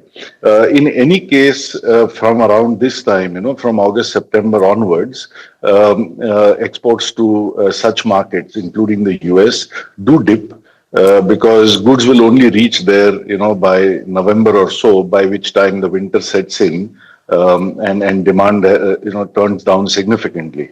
So, in any case, the next 3-4 months are the weakest months as far as exports to such advanced markets are concerned, which means we have time to rejig the supply chain until almost December or January, when we will start again exports for the spring and summer season, and therefore we have many options whether we continue exporting from India because there is a rethought on the tariff, or whether we go via facilities that are in Europe or in Asia such as Thailand or somewhere in LATAM. There are many possibilities. So frankly, we are not impacted significantly and we are not concerned. Right. I would also like to ask you about how the global tariff situation is impacting your exports, and do you expect a hit in FY26 because of the sentiments and the uncertainty globally? Not really, Parikshit. I mean, in a word again, or in two, I would say I don't see any impact. You know that post-COVID, once our export markets started recovering, particularly in Africa and LATAM, exports came back to a level of about 140,000 a month compared to about 200,000 a month pre-COVID.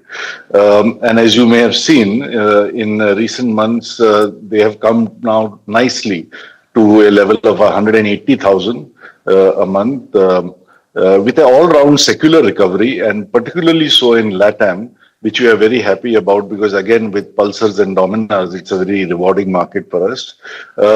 Really, the single sore point that remains is Nigeria, that used to average 50,000 motorcycles a month and is still hovering around 20,000. So with the exception of Nigeria, for motorcycles and some markets like Egypt for three-wheelers, where three-wheelers are now currently banned, really our export markets have come back strongly, and I'm actually quite hopeful that if this trend continues, it may not be long before we are back to that level of 200,000 a month. Right. Just to speak about the rare earth magnet crisis, in April this year, you had said India's EV industry could come to a grinding halt due to the rare earth magnet restrictions by China. What would be your outlook now, as China has not lifted the restrictions for India still? Well, that is still a very, very uncertain situation. I must say this, every day is a new day. Again, it's a very company-specific situation, Parikshit. For us, as you are aware, that in the first quarter of this calendar year, the Chetak became the market leader in the electric scooter segment. And in the recent Q1 of this financial year, our electric three-wheeler, the GoGo, became the market leader in that segment. So, what I'm trying to say here is that our volumes are quite high. We would like to do typically 30,000 Chetak a month and in excess of 10,000 electric three-wheeler a month. So for a high volume player, there is a big impact because, we don't carry the kind of inventory in number of weeks or months that a low volume player would. And therefore, the immediate solution that seems to be working for us now is to get low rare earth, or LRE as it is called, magnets from China. That has started up. The next step would be to try and source LRE from elsewhere, because what if China bans LRE tomorrow? Then you're back to square one. So where else in the world can we source these from? And finally, I think all of us are working towards ferrite magnets or solutions that have no rare earth at all. So I think that is the roadmap ahead of us. Right. What has been the cost implication of this to get low rare earth magnets? Have you had to do re-engineering? Yes, of course. You have to incorporate certain changes in fundamentally your motor design to be able to operate at temperatures that are conducive to maintain performance, to maintain reliability with low rare earth. So fortunately, the R&D has really been working through the day and night on this for the last several weeks. And they have solutions in place for both the Chetak and the GoGo. And therefore, even as we speak, we are producing now with low rare earth magnets. Right. Now, to what extent is the rare earth magnet crisis impacting your deliveries? In quarter one of FY26, what was the impact in percentage terms? And what is the kind of impact you expect in quarter two? As things stand today, I must again say this is a very uncertain situation, and tomorrow I could have a different answer.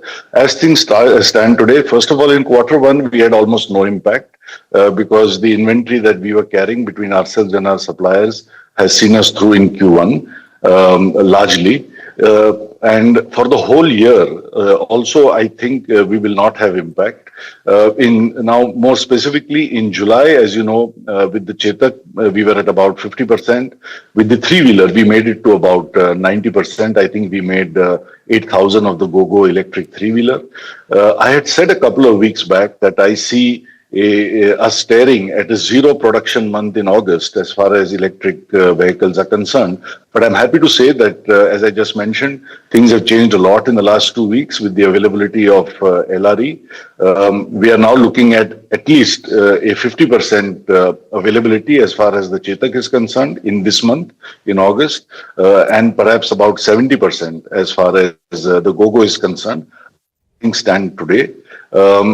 For the month of September, actually, we should post our highest numbers ever, again, as things stand today. But we will still fall short of demand only because, demand is really high next month, anticipated to be very high because of the festive season. So today, if I have to hazard a guess, I would say something like 40,000 electric scooters, that is the Chetak, and well over 10,000 of the GoGo electric three-wheeler in September is not out of the question if the LRE magnet supply continues as it is continuing today.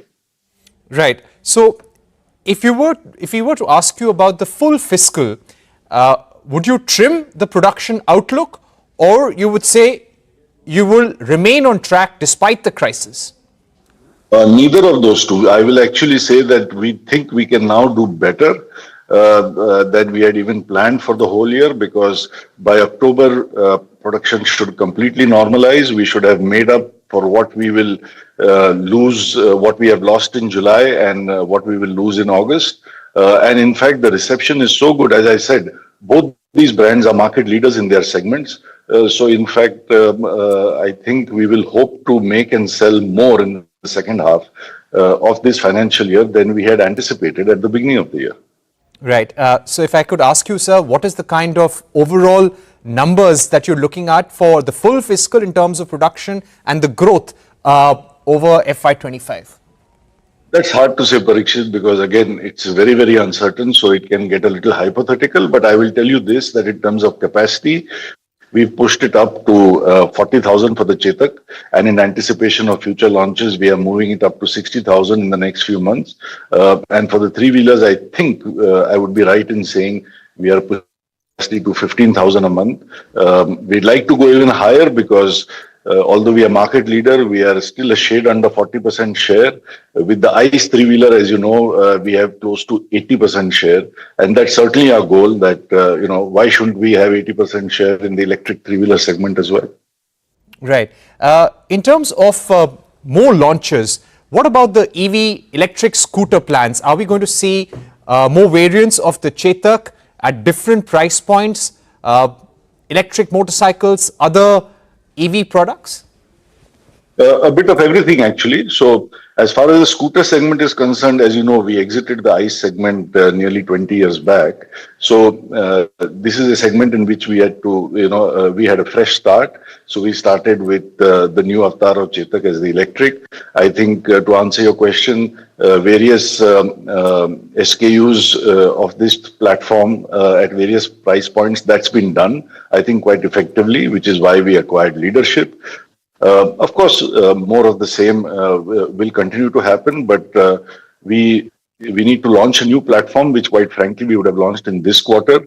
We have deferred that now to Q3, possibly even Q4, as in January. It all depends on the availability of magnets because, as long as there is some constraint, we want to keep making more of what is obviously currently selling. Before we introduce a new product and make life even more difficult for ourselves in terms of additional demand. As far as three-wheelers are concerned, unlike with the scooter, this is where, as I said, we are 80% ICE share, we are the market leader. We are leveraging that leadership, or we have leveraged that leadership with the GoGo. And I think we are going to take it further. I anticipate you asking me a question on our e-rickshaw foray. And again, we are starting production as we speak. I believe we will go to market in the first 4 markets on 10th of August under the brand Riki, R-I-K-I. So that's going to be our brand for the e-rickshaw segment. And as we have done with the GoGo, we'll build it up slowly. We will wait a quarter or two before we scale it up, because again, we need to get the product absolutely right. We are still, making our way up the learning curve. In all respects of technology, product, and customer service, as far as electric technology is concerned. So the scale up will be gradual, but we are going to be in the market from this month. As far as motorcycles are concerned, this is not something that we have talked about so far, but I'm happy to share a first information on this, that this is a segment where, it's a bit between the Chetak and the three-wheeler. It's not that we are not in the ICE motorcycle, but we are not exactly the market leader or overwhelmingly the market leader. Rajiv Bajaj there in an exclusive conversation with Parikshit, and the conversation continues, but we take a short break. Just before that, the market though has now slipped to the lowest point of the day, 160 points down on the index, now 0.6% lower. Of course, we need to keep in mind today is also the weekly expiry, so that also has a factor to play. The Sensex is down almost 500 points as we speak. We take the market conversation forward on the other side, but we also put the spotlight on the crypto sector in our new special offering. Coin DCX's Sumit Gupta speaks to Manisha Gupta on the other side. Stay tuned.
CNBC-TV18 presents Crypto Corner, powered by CoinDCX.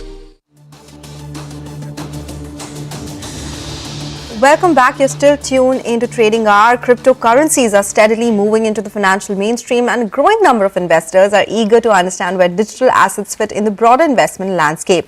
In our special offering starting today called the Crypto Corner, CNBC-TV18 in partnership with CoinDCX aims to simplify crypto investing for the viewers by decoding the latest trends. In our inaugural episode, Manisha Gupta spoke to CoinDCX co-founder Sumit Gupta and began by asking him on how Indian investors view crypto.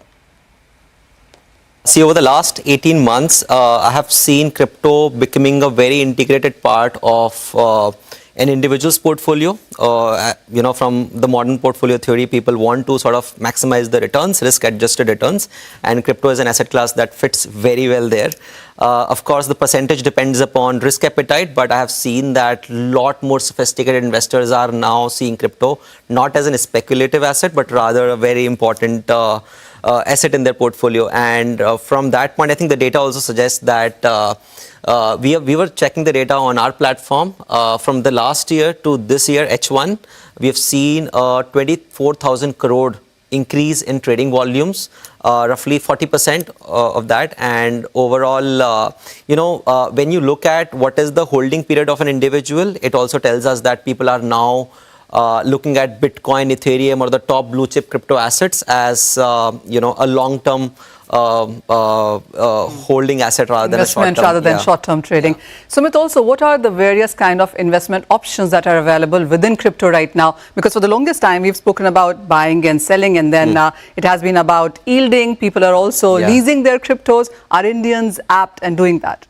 I think people who are doing investment in crypto assets are now evolving more to different instruments. I think just like how we have in stock markets, here you can do SIP. So you can start with as low as like 100, 200 rupees, do a weekly SIP investment. People who don't know when to get in, what is the frequency when to buy. So SIP is there, simple buying and selling is there. People do trading as well outside their trading hours when the stock market closes. People now move to crypto and then it's a 24-hour market. It's a 24/7 market. It's more exciting, more volatile. People love it. Traders love it. People are also doing derivatives, in crypto assets. That's also emerging.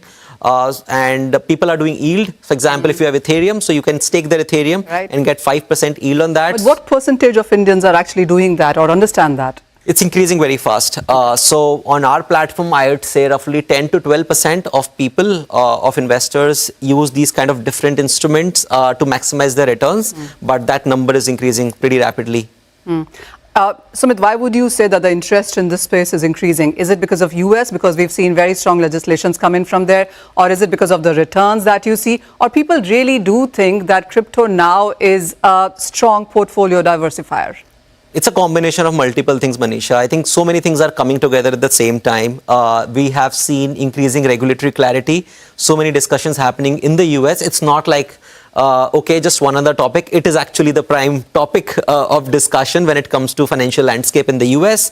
Bitcoin price has essentially demonstrated that highest ever inflows, Bitcoin being the most successful ETF ever. There is mainstreaming happening. So many people are talking about it because when price goes up, people start to read about it. It just triggers their curiosity, and when people read about it, they build their conviction, which creates a ripple effect. So I think everything is coming together, which is going to make it mainstream. What is the investor profile right now? Because earlier it was only about enthusiasts and then people who wanted to try something new. But now we do understand that it's corporates, it's institutions, investors, even HNIs or family houses in India also seem to be getting into this. Oh yeah, absolutely. I think so I've been into this space for almost 8 years now. When I was starting, it was mostly young geeky people who sort of want to do ICOs and this white paper came and let's just read it. But now it's a lot more serious. I get like messages from our VIP customers. We have a Prime offering, CoinDCX Prime, where all the HNIs, ultra HNIs can reach out and we handhold them. We've seen massive activity there. In terms of the average age, it used to be 25, 26 back then. Earlier it used to be 21 and then 25, 26. Now it's like 30. 28 to 35, we are now floating in that range. People who are either working professionals, people who are doing businesses, they are now getting more and more aware, and they also want a piece of the pie. They want to have like 2%, 5% Bitcoin in their portfolio. No one wants to miss out. Oh, absolutely. And those are all opportunities, by the way. But Sumit, let's focus on the challenges as well. And what is it that you would say a first-time investor should know about crypto? Would you say Indians are now getting used to those higher taxes? And then there are, of course, challenges because of the kind of volatile moves that crypto puts forth. Look, Manisha, crypto is volatile, it's risky, and that's the reason why returns are higher than other asset classes.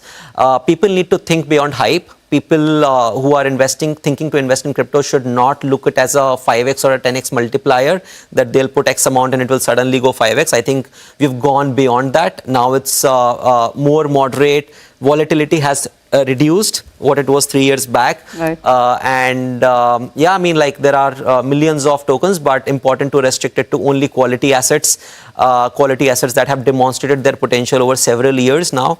Anyone who is starting new, I think the general advice is start small, understand, learn about it first before you just directly put your money. Small is what, 2% of your portfolio? I think it depends. People have different researches. I think people have said like 2 to 5% of a portfolio gives the highest Sharpe ratio, like which is like risk-adjusted returns if you want to maximize that. So yeah, I mean, people can start with 2 to 5%. Of course, some people are more bullish like me. I have a much higher percentage allocation to crypto assets. But I think for a general investor, I think they can start small, and as you learn, as you get more comfortable, then basis your risk appetite, increase your portfolio. And when you are starting, just understand that it's a risky asset, it's a volatile asset. So only invest what you feel you can afford to lose. And then when you are really educated about this, the technology, the category, then basis your comfort, you can increase it. CNBC-TV18 presents Crypto Corner, powered by CoinDCX.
Welcome back. Now, at the core of the US-India tariff tensions is a long-standing demand from Washington. US wants greater access to India's agricultural and dairy markets. And this push has come up in every trade negotiation. And in a way, it was a deal breaker for why we haven't struck a deal so far with the United States. But India's position has been firm, even now as we are slapped with a 50% tariff. In fact, speaking at an event earlier today, Prime Minister Modi said that he remains focused to protect the Indian farmers' interest. Listen in to Prime Minister Modi's first reaction to Trump's tariffs. हमारे लिए अपने किसानों का हित सर्वोच्च प्राथमिकता है।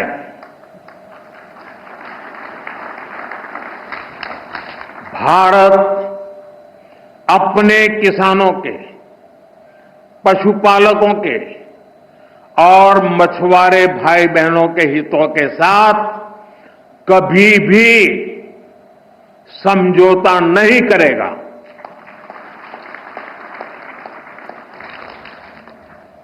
और मैं जानता हूं व्यक्तिगत रूप से मुझे बहुत बड़ी कीमत चुकानी पड़ेगी, लेकिन मैं इसके लिए तैयार हूं। मेरे देश के किसानों के लिए, मेरे देश के मछुआरों के लिए, मेरे देश के पशुपालकों के लिए आज भारत तैयार है।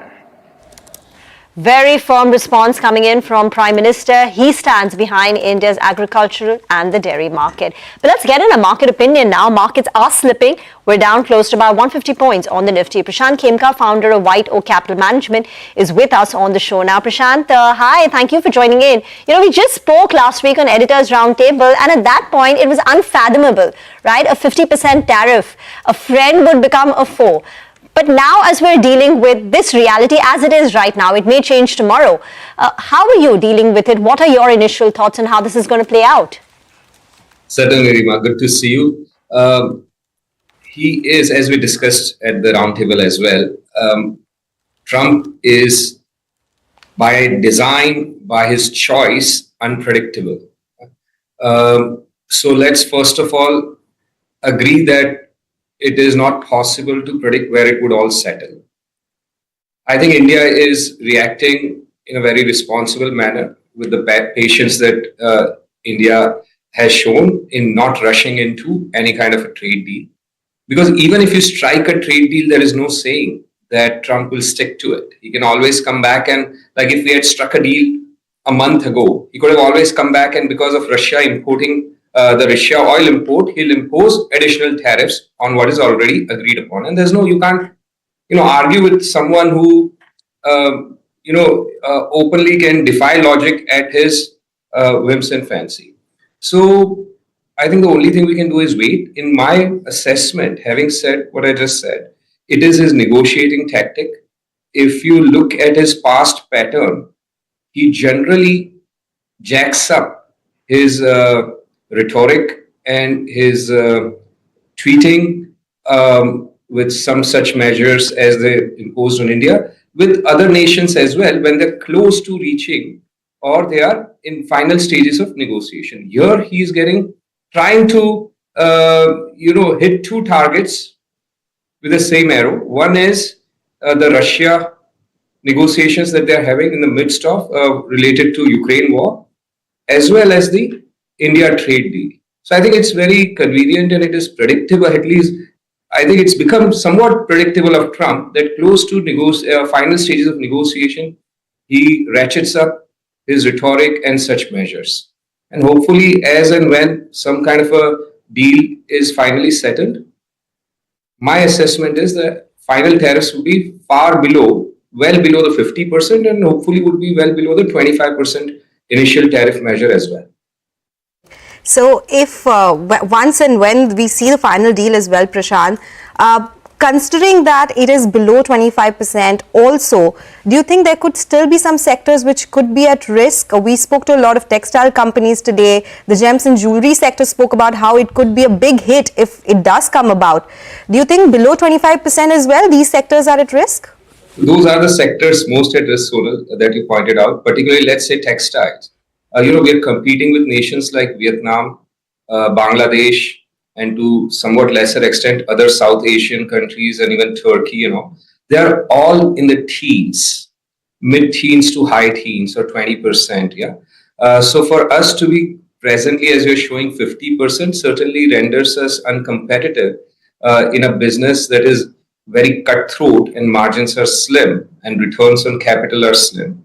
But even if it is at 25, even a 5 to 7% or 10% incremental tariff would impact that sector because of the competitive levels in that sector. So either the government would have to step in with some additional support measures for that sector, or the final tariffs would have to be lower than the 25% announced for the textile garmenting sector to not feel the brunt of the competitive hit. So in that light, Prashant, does the portfolio acquire a more domestic oriented theme now that because of this uncertainty with the textile names, the shrimp feed names, a lot of these exporters being under the radar, does the portfolio acquire a more domestic oriented face, say for the likes of the consumption names and so on and so forth? Sure, Hormuz. I think it is possible that for incremental money you can do that. If you're putting, whether it's fund managers like ourselves or even individual, I don't think there's benefit to be gained by, making U-turns in the portfolio or right turn, left turn, or whatever turn spaces in the existing portfolio, such macro, news. I haven't seen anyone make, maybe I'm wrong, but I haven't found myself a way, our team hasn't found a way, nor have we seen anyone make consistently any money other than the brokers when you churn your portfolio so much. But yes, on incremental money, if you want to wait out the uncertainty, then it may make sense to be more domestic oriented. But as and when, the final deal is out and it settles much lower, then you run the risk of being in the wrong place again.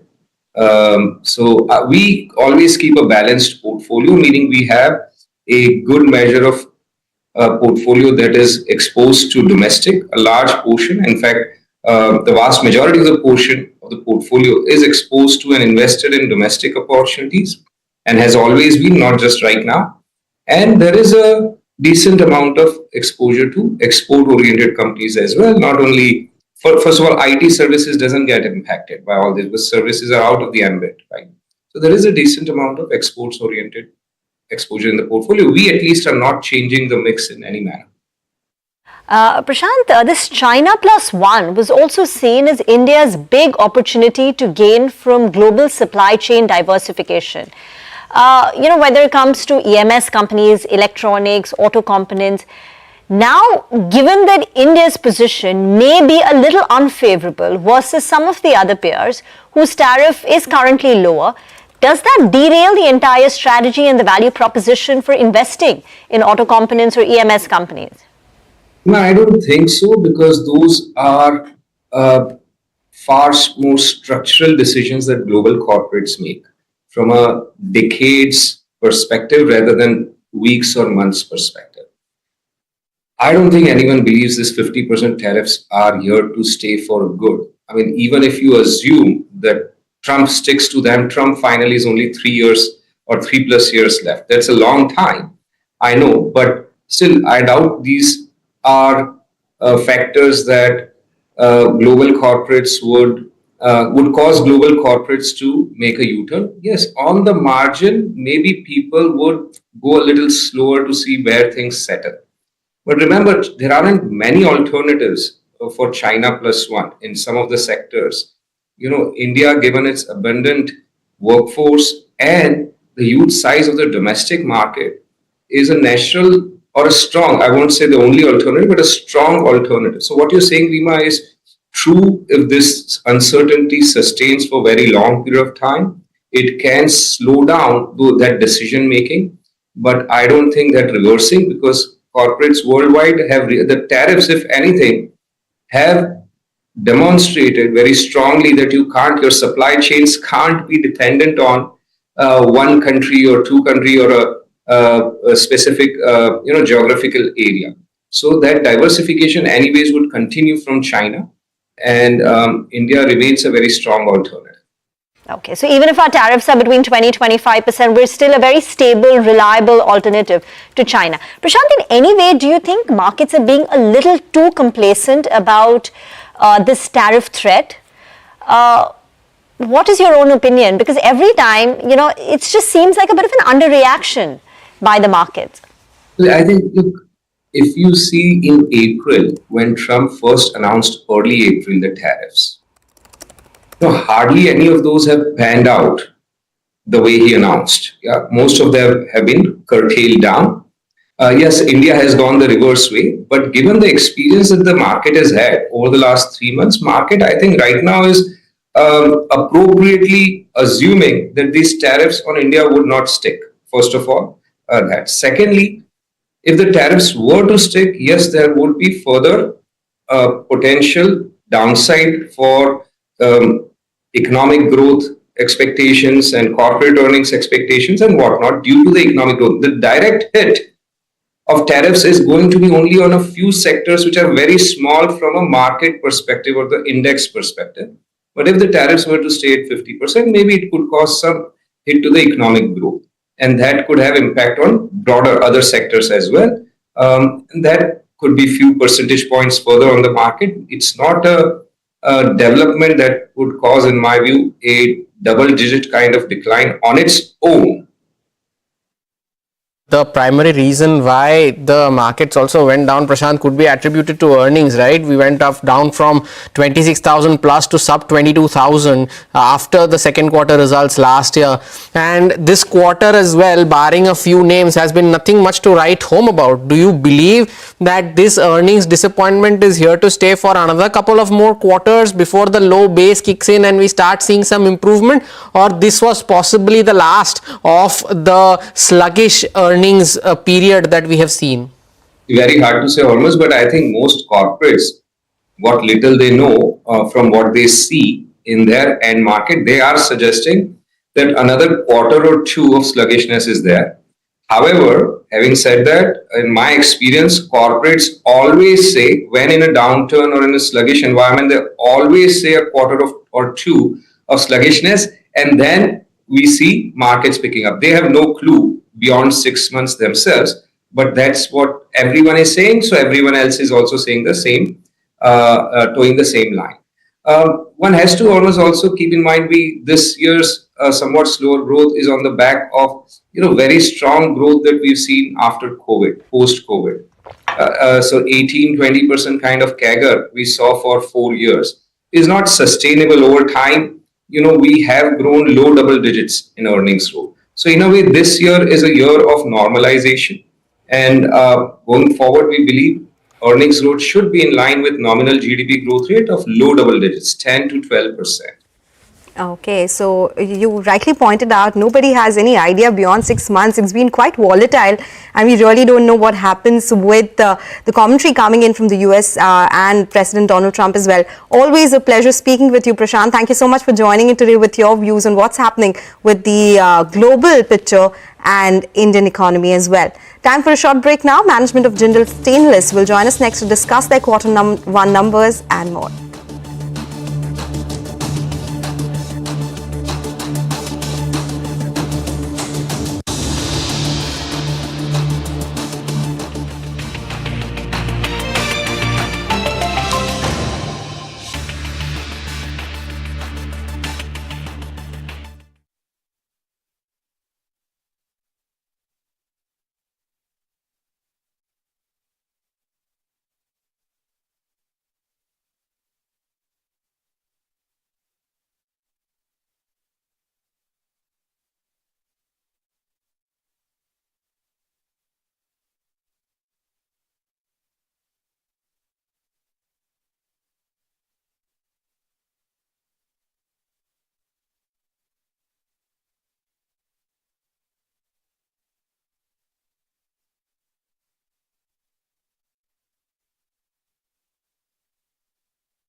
Welcome back. In conversation now with the management of Jindal Stainless with good sequential improvement in margins during the quarter. Tarun Kumar Khulbe, the CEO of the company, is now joining in. Mr. Khulbe, thank you for sparing time and joining us today. You know, the first question has to be about the overnight developments, right, with regards to the tariffs on India from the Trump administration. How much of your business relies on exports to the US? If you could share that number.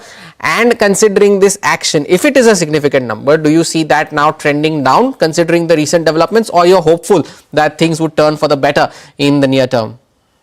Thanks always, first of all, for inviting over here. And yeah, so this tariff in US, this is definitely a hot topic for the discussion. But if I talk about our industry, that is stainless steel and steel, here the tariff comes under Section 232. And these tariffs were already, they have come in two tranches. The first tranche was in 2018 in March, where 25% tariff was given. And then in this year, last month, June, beginning of June, around 4th of June, another 25% was put the tariff on the steel and stainless steel. So already our industry is having a tariff of 50% from the last month itself. Now, yes, go ahead. Yeah, and now if we look at from the market perspective, US, if we look, they are a net importer so far as stainless steel is concerned, and we believe that immediately ramp up of capacity there also would be taking time. So their market is also going to change, the pricing and all in their market. But so far as we are concerned as a company, I will say that we are a lot domestic focused company. Our markets are doing well. Here the demand in the domestic is pretty well. And we are continuously focusing on it. And the balance, we are balancing the exports as a balancing number. So US market, otherwise, in terms of while it is important, and we consider that to be important, but in terms of volume, it is not so significant for us, and that is why we are able to constantly give the growth, and we are able to keep our commitments of the volume growth what we have given to the market, and we are confident that whatever the guidance we have provided volume growth, we will be meeting that.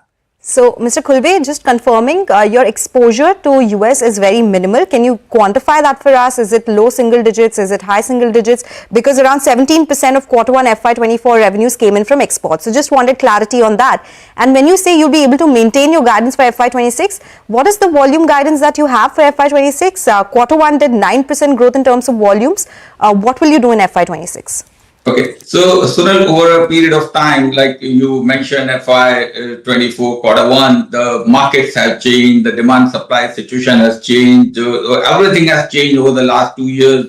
So many rulings have come and trade protections everywhere, everything has changed. So I think that number we should not be considering. To answer your question, you're on it is on the lower single digit. But as I said that, we are pretty focused on domestic. Domestic markets are doing fairly good, and our demand is well. And we have provided a guidance of 9 to 10% over the last year for the annual guidance. And that annual guidance, we believe that we are sticking to that, and we feel that we'll be meeting that. Okay, so 9 to 10% volume growth for FY26, exposure to the US, exports to the US in low single digits, and you're already faced or slapped with a 50% tariff. So there is no incremental headwind. And this 50% tariff happened in the month of June. What about realizations? How are prices today versus Q1? What is the number? And even for EBITDA per ton, how are you likely to trend from here on, sir? So EBITDA per ton, Rima, also we had provided a guidance of on a console basis 19 to 21,000 rupees per metric ton, and on that we have already performed in Q1. So far as prices are concerned, let me put it like this: that in the stainless steel, always we have been saying that prices are a factor of the raw material movements, and so far as Q1 prices average and current prices are concerned, because in the raw materials not significant movement, so prices are also have not moved much. They are at a similar level, but again I'll repeat that our price movements are mainly with the movement of the raw material prices. So, Mr. Khulbe, now talking about the other one, Jindal United Steel, you've been going around about a 200 crore a quarter EBITDA run rate. Do you expect that to sustain for this year, or do you see some more incremental upside to that number? So, Thomas, this Jindal United Steel, JUSL, first of all, let me just put it again that this is our 100% subsidiary and of JSL, and this company essentially runs on a job work model, and because our volume growth is there, and already I have confirmed that whatever volume growth guidance we have provided, and we are sticking to that. So aligned to that, JUSL EBITDA is also moving. So yeah, I think we should be hitting the similar number what you have just mentioned. Okay, last question before we let you go, Mr. Khulbe. What is the capex spend in Q1 that you did, and what is the targeted debt that you will be looking at, considering the FY26 capex number as well? Okay, so our targeted net debt is around 35 to 3,700 crores. This guidance we had given, which in the beginning, I mean, at the end of Q4, it was around 4,000 crores. Capex guidance we have provided for this FY26 is 2,700 CR, and in Q1 we have done 665 crores capex. Mr. Khulbe, we leave the conversation here. Thank you very much for joining in. For the markets, still down about 150 points. It hasn't incrementally fallen since the start of the show, so 0.6% down. I think mid-caps, the position has gotten a little bit worse, so 500 points down on the mid-cap index. That brings us to a close on Trading Hour from the entire team. Thank you for watching. Don't go anywhere. Halftime report is up next.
Trump's decision to hike tariffs on imports of Indian goods to the US from 25% to 50% hurts sentiment, with investors hoping for an early resolution of the differences. Metals, auto and energy are the big drags.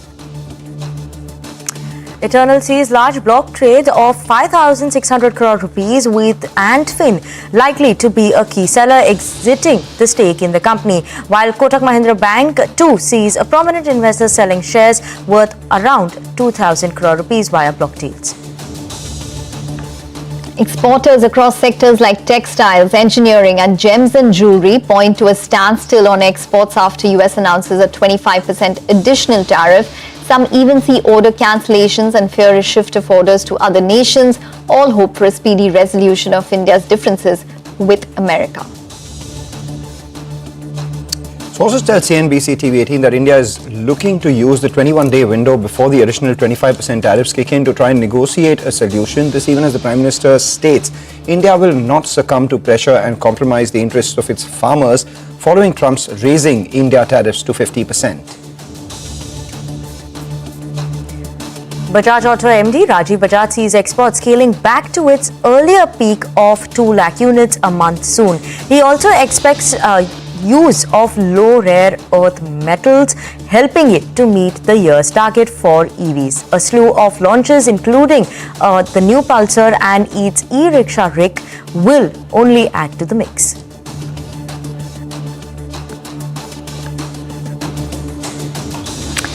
Hello and welcome to a halftime report live from the CNBC-TV18 Motilal Oswal studio. I'm Ekta Batra and with me is Manglam Malu as well as Vinny Motiwala. Well, it is turning out to be a day definitely where we are seeing pressure on the markets, and that was expected to happen considering the tariff news overnight. So we have the Nifty, which has slipped below 24,500 as we speak. We have the mid-cap index, which is down around 1%. And important to point out that it's not only today where we've seen the pressure come through in the markets.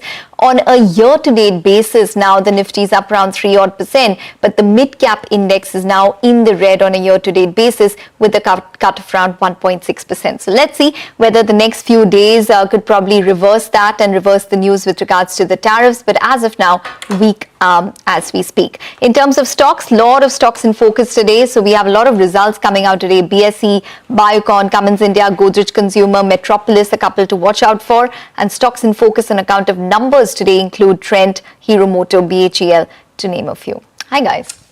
Hi, good afternoon. You know, we have seen some weakness in the market, understandably, because of the fear that was. But the interesting part is that a large part of the street were expecting some sort of recovery to happen, just the way it happened the last time. The first 25% was announced as well. But now the Nifty is broken below lows of that day itself. 24,471 was the low, what I remember, on the day the first 25% along with, the penalty was introduced. But today the Nifty is below the 50-day moving average, the 100-day moving average and the 20-day moving average. The broader markets paint a scarier picture as well. And we have the India VIX, which is spiking up as well. So all things are pointing towards some sort of weakness. Let's see whether in the second half of trade or not we see some sort of recovery, because then you'll have the expiry factor playing out as well. Absolutely. Hi guys, good afternoon. But some bit of a green that I want to highlight. PVR Inox, yesterday they reported their numbers. After that, we are seeing today also it's managing to hold on to some bit of gain of almost 3%. And because of that, Nifty Media is the only sector as of now that's managing to hold on to some bit of a green. PVR Inox 3% gains. But like we're talking about numbers right now, Keystone Realtors, they managed to report their Q1 numbers. Good set of numbers that came in Q1 FY26. In fact, the company saw its best ever Q1 pre-sales and achieved the 57% of its launch guidance already in Q1 FY26. Now, what more is lined up for the company? We have the management, Boman Rustam Irani, the chairman as well as managing director at Keystone Realtors, joining us to give us more details about the outlook. Mr. Irani, good afternoon and thank you so much for giving us your time. Let's start by talking about this guidance of yours, right? FY26 seems to have started on a strong footing. Guidance you've given for pre-sales is 4,000 crores. This quarter, pre-sales come in at 1,068 crores. Your launches are at 4,000 crores. Project additions are also quite good. Now, what should we be expecting? Should we expect an upside in that guidance as well? What is the target? First, let me thank you for calling me on your show. Secondly, let me revel in the moment for a little bit before I give further guidance. But we are extremely pleased. They say pleased as punch with the way the year has started. We've achieved more than 25% of our guidance for pre-sales. And normally, why this is so important is because normally the first quarter is always the slowest quarter. And then, it starts building up, especially in Mumbai and Maharashtra with Ganpati now in August, etc. So our second quarter will be even a little more bumper. And that's what we're counting on. I'm not making any future guidance right now, but I promise you I will after the second quarter results. And, what added to our entire team's morale was we closed 1.25 times the kind of projects that we had said we had given guidance that we would close or get for the entire year. We've given a guidance of 6,000 crores. We've already locked in projects of 7,700 plus crores. And another interesting part, in the first quarter, we've had launches of close to 4,000 crores. Now, all these three are a first time. And I think our team is well poised to take on the year. If you remember what I had said in the earlier, when I gave my earlier reporting, that Rustomjee is at an inflection point, and we are very well proving it. From here, we see a huge upside happening for our sales and our production. Okay. Mr. Irani, thanks very much for joining in. Just wanted to discuss demand, but I'll come to that in just a bit. First, I wanted to address the redevelopment projects that you have. Around 11% of your sales come from redevelopment. Tell us, is the momentum slowing when it comes to that? Because we do understand that there are a couple of projects which have been cancelled when it comes to redevelopment. It's becoming even tougher to get consensus right now.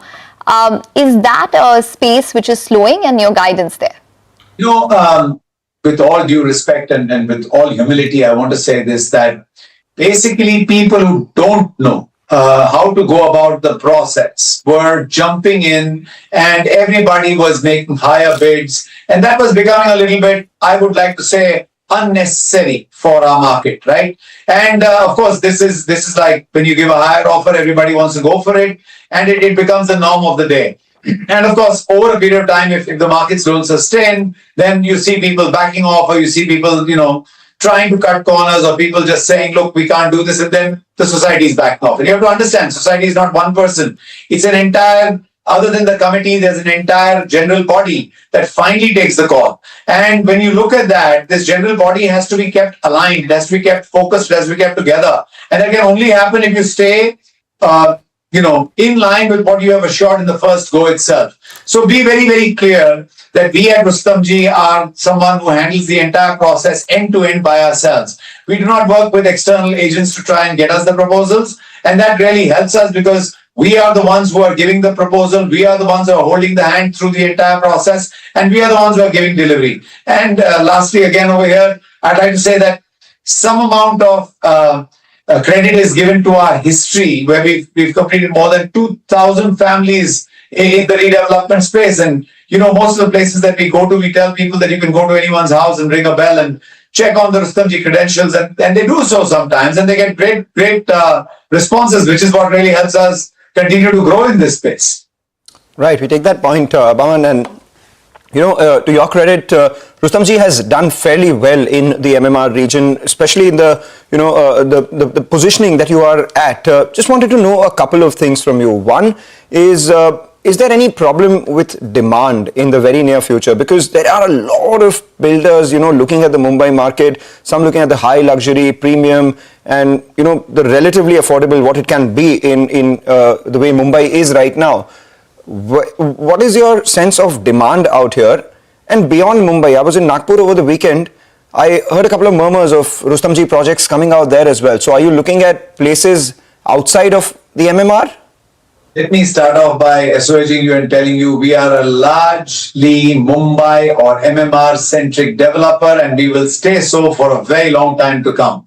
One of the reasons we do that is because of our belief in this market itself. This market is strong, it is deep, it is wide, and we are developers from this market. We understand the pulse of this market, and we are able to kind of maneuver our way through most of the issues that other people would be facing, when they get over here. Secondly, yes, it's true, we've entered Nagpur, and it's a very small play in Nagpur as of right now. The total project size is about 1,000 crores GDV, and our investments are no more than 22 crores or so as of right now. We're looking at launching that project either in this financial year or then early next financial year. It will be a learning. We will set that vehicle up, and if it does well, we will continue to be there. Nagpur, of course, has got great infrastructure. I see that market growing, maybe not at the pace that we're used to, and then we will decide about that. Thirdly, you spoke about the demand. And let me tell you, demand is a yes and a no. There is a whole host of developers coming in, which is, let's say, spreading some amount of thoughts that there could be a slowdown. But if you look at the sales quarter on quarter amongst all developers, they've been extremely strong. So what really is happening is with the growing infrastructure, the growing demand of this beautiful city, and with the number of new commercial buildings coming up out here, and the number of new offices locating themselves out here, I think this demand is bound to continue. And builders have been extremely rational this time. There has been no, like some parts of the country, there has been no jump in prices. So prices have been controlled. I think this trend should continue for quite some time. I don't think we are anywhere near a worrisome situation. Okay, all right. We're going to take that positive guidance forward. Thanks very much for joining in. I'm sure the dynamics in terms of demand could probably even change with regards to what's taking place with tariffs, but we'll know the impact only after a period of time. We'll take a short break, but we'll get back with the management of Pidilite on the other side to discuss the quarter gone by. Stay tuned.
Welcome back. Just keep an eye out on a couple of stocks. There are signs of some buying at lower levels for the frontline index, and it's visible more in the Nifty as well as the Nifty Bank, more so on the Nifty Bank. So pull up the Nifty, it's mildly off the day's low by about 20-25 points, and you have the Nifty Bank as well, which is now sitting with a cut of about 230 points, which is slightly off the lows of the day as well.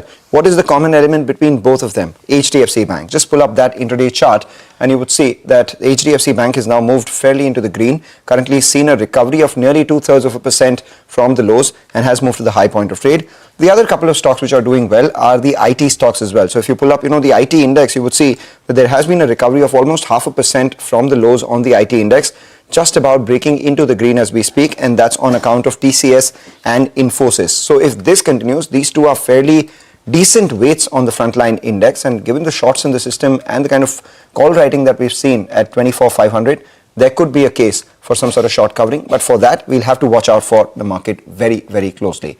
Amidst all of this, there is management that is lined up for you on the show today. Pidilite, consistent good performance continues in the first quarter as well, a healthy volume growth of near double digits. And we have the management with us. Sudhanshu Vats, who's the managing director of the company, joins in now. Sudhanshu, it's consistent near double digit volume growth as you've been guiding, even in a tough consumer environment. But now, as we hear from all the other consumer companies, things are improving. Do you think from here on you will do even better? Could you give us a sense? I think Pidilite, as you rightly pointed out, has been delivering consistent underlying volume growth. And I think we've done that when the demand situation was a little tight. Even in the quarter gone by, the demand situation was slowly improving, but we've delivered a double-digit underlying volume growth with a revenue growth of about 10.6%. I think as the situation continues to improve, we remain equally buoyant and we will get advantages of that tailwind as and when it comes. So it should be able to lift it further as we go forward. Because as far as we are concerned, Mangalam, we are here to continue to strengthen our portfolio. We do a lot of work with our users and applicators, and we do that very consistently and on the ground and month on month, actually day after day, month on month, year after year. And we continue to bring in innovative, user-friendly solutions, and therefore that innovation in terms of our product pipeline, in our user marketing, and our focus on distribution and continuing to be pioneering in our approach will always help us. Okay, that's surely interesting to hear, Sudhanshu. But what about the overall margin trajectory? This time you've seen a 100 basis point improvement there, even revenue growth of around 10-11% this quarter. What are we watching out for the full year? I think when we talk of our EBITDA corridor of 20-24%, first of all, these numbers should always be looked in an annual context. As you know very well, that Pidilite business has seasonality. Our quarter one tends to be a much higher quarter compared to the other quarters that follow in the year. So therefore, we have, and especially for waterproofing business and some of those other things. So I think what you are seeing is our corridor of 2024 remains. Now, if you look at this 25.1% EBITDA margin that we've delivered at consolidated level, there is an advantage which will go away, which is that ANSP is a little subdued and percentage ANSP even more so because of the seasonality. We do ANSP or advertising based on what the brand and the business requires in that quarter. We don't manage it quarter to quarter. So therefore, that keeps going up and down a little bit, and that will change. And there is an advantage of that in this quarter as you see the numbers. I think the place where we will continue to see a little bit of advantage is that input costs currently are benign, and we see that scenario at least in the short to medium term, 3 to 6 months out. We are also beginning to see slightly more scale leverage as our volumes grow. So we've delivered an underlying volume growth of 9.9%, but our total volume growth is far in excess of that, a factor of 2 plus actually. So therefore, the scale leverage as we continue to grow our business will continue to come to us. Having said all of this, we stay steadfast on our guidance on EBITDA corridor of 20 to 24%. All right, 20 to 24%. You've spoken about double-digit revenue growth. Can you break that up for us, both for your B2B and your B2C business? Because if I remember correctly, last 8 quarters, B2B business has been doing double-digit volume growth, and it's actually outpacing the B2C vertical. This is the 8th straight quarter of B2B business delivering double-digit volume growths, underlying volume growths. We are confident of sustaining that. We are seeing considerable momentum in our projects business, part of the B2B business. We are also seeing good momentum in our joinery business, which is basically the off-site furniture making piece, which is there. So we are seeing very good business there, improvement there. I think what is very heartening in the quarter, which is now here, and I think is somewhat reflective of improved demand situation you are talking about as well, is that our consumer and Bazaar business has also delivered a 9.3% UVG Mangalam as I speak to you. And this is indeed one of the best consumer and Bazaar performance in the recent quarter. So I think, so that lift is coming in. B2B will continue to remain strong. So as far as our UVG is concerned, Mangalam, for the quarter that has happened, what I'm very happy to report, it is a UVG that we've delivered across regions, across categories, and arguably across most products. So it's a very wide 360 kind of a performance, which is very heartening as we move forward. Okay, all right, fair enough. So if we are seeing some pricing growth and double-digit volumes, can FY26 have low double-digit teen revenue growth? So underlying double-digit volume growth with the margin guidance we spoke about, and I think you are already seeing a little bit of between 70 to 100 bips of pricing that is different now as we go forward, as we have come out of that cycle of having passed on all the prices. So yes, you are right. We could see as we go forward, if the demand strengthens, we will continue to see an improved performance from Pidilite. And I think what is very heartening, and I think for the quarter that has gone by, this gives me a lot of confidence, is despite all the global macroeconomic situation, the entire confusion around tariffs which has prevailed, and also the results which I've seen up to now of many large listed entities across sectors, I think we've consistently delivered. And as a matter of fact, we've upped the ante a little bit. We've delivered a strong underlying volume growth and a good revenue growth at good profitability. Point taken, Sudhanshu. But do you think that tariff-related uncertainties could impact the raw material prices, or is it already baked in? I think the raw material prices, from what we have seen, continue to remain benign. I think there could be some supply issues or managing those issues, but we are adapted that. I think how do you sort of plan for it? I think those are things which we will keep in mind. Our direct exposure to US in terms of tariffs is very, very low, as you know. We do export a little bit to US, but it's very small as far as Pidilite is concerned. There is a little bit of cascading impact of it on industries that export quite a lot, and particularly in our B2B business, industrial business. But I think we should be able to manage it as we go forward. All right, you should be able to manage it going forward, so that doesn't, bring any more uncertainty. Let's talk about the two new businesses. One is the paint business. How's the performance of that been like? Can you give us, any specific numbers out there? And the early response to EVs and electronic adhesives in which you have announced a foray. Could you give us a sense of what your total addressable market here is? On Haisha, the good news to share with you is that we are consistently growing quarter on quarter, month on month across the 5 states, largely southern states, where we are there, where our pilot is happening. We are focused on rural and small town India, and I think we will continue to remain focused in that space. So the good news is that we are growing month on month, quarter on quarter.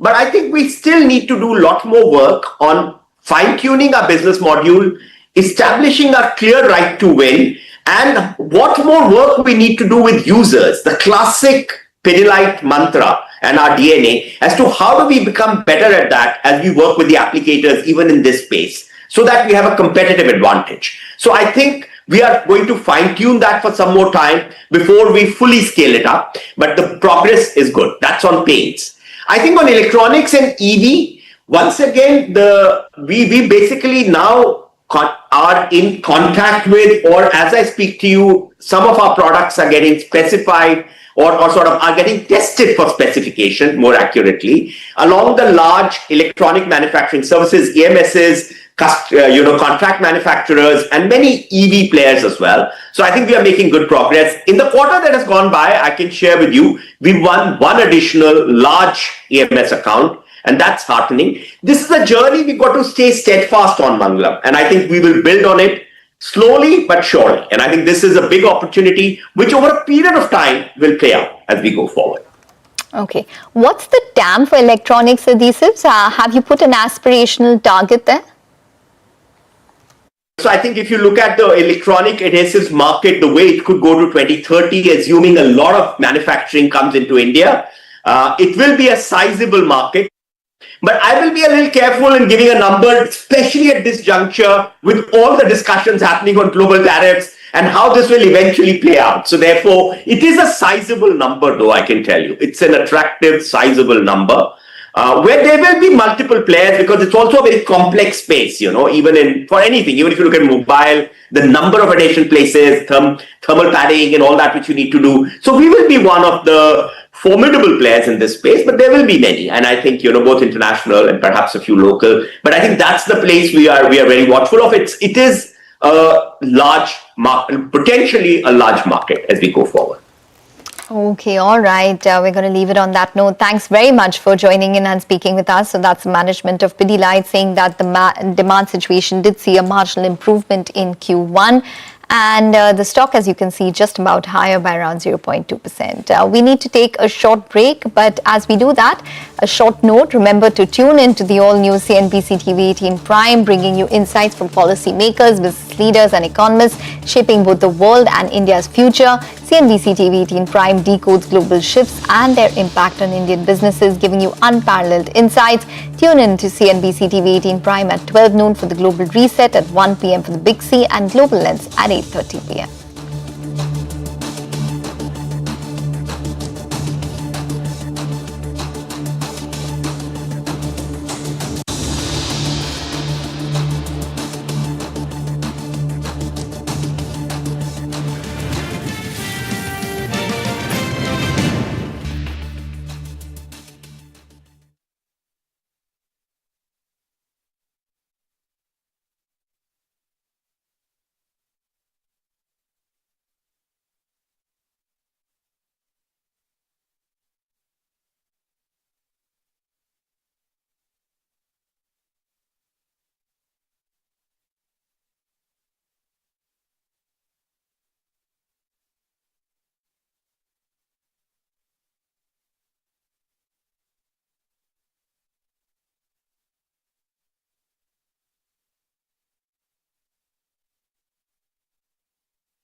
Welcome back to Halftime Report on CNBC TV18. Not much of a recovery that we've seen come again in the market, so that is something that we'll be keeping an eye out on. But a lot of stocks that are moving in trade as well. In the last half an hour, or we've seen E-Clerk, Shobha that have seen a recovery. But which are these other buzzing stocks? What is the reason for their move? We have Vivek joining in with us for that. Well, thank you so much for that, Winnie. You know, what's actually transpired in the last half hour or so is that stocks from the broader end of the markets have seen a bit of a recovery. A couple of stocks, from the power space. The first one has to be CESC. Now, yesterday, a very important development as far as the SC verdict is concerned. And so, power stocks who have Discom franchisees stand to gain significantly. CESC up over 4% on the back of that. Fortis Healthcare, very strong margin expansion in the quarter gone by. That particular stock, one of the top gainers, cooled off a little bit from the day's highest points.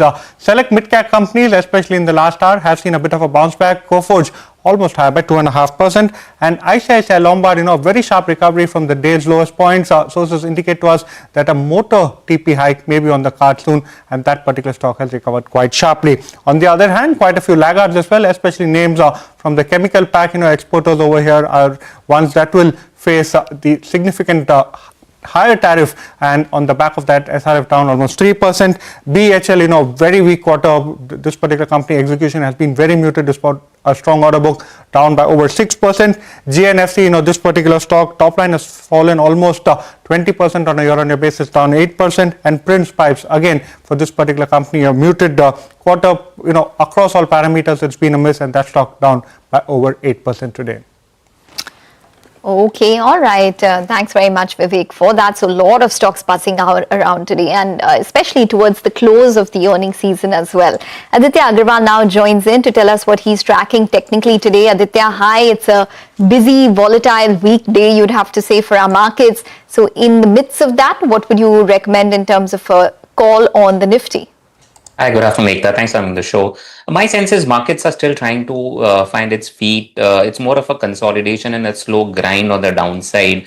Slowly and steadily, we are heading to 24,400. And my sense is you could see a more of time correction rather than a price correction, because as and when the news flow on tariff is trickling in, markets trying to just digest that and have it in its stride. And the good part is it's not correcting big time. It's a slow grind. Some stocks are correcting post results, but on the Nifty per se, I don't see a major fallout and a correction that I foresee in the markets. It's a slow grind. I see 24,400 as a good support for the market as of today, and for the next week as well. My sense is we could see actually a short covering rally in the Nifty, and that could be led by Bank Nifty predominantly. My sense is you could see 55,500, 56,000 levels on the Bank Nifty in the 1 or 2 weeks of trading session that is left for August. And for Nifty, I think you could also see a bit of a bounce back and a short covering rally from current levels.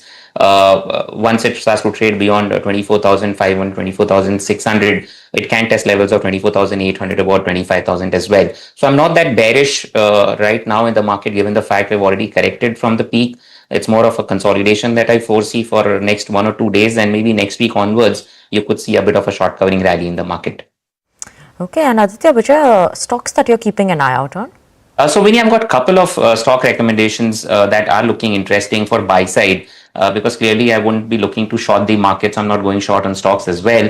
The first one is DMart. This is one stock which has outperformed and bucked the trend post its numbers and then has shown strength breaking out of a narrow consolidation phase. So at current levels, I'll be a buyer in DMart, which is Avenue Supermarts, for a target of 4,500 on the upside, with a stop loss on the downside at 4160, 4170. The second stock on my radar is Hero MotoCorp two-wheeler space. Again, more of domestic-focused companies are outperforming. So Hero Moto is also looking interesting. After long consolidation, stock finally broke out and headed higher. So at current levels, I'll be a buyer in Hero Moto for a target of 4,900 on the upside and place a stop loss somewhere on the downside close to about 4,400.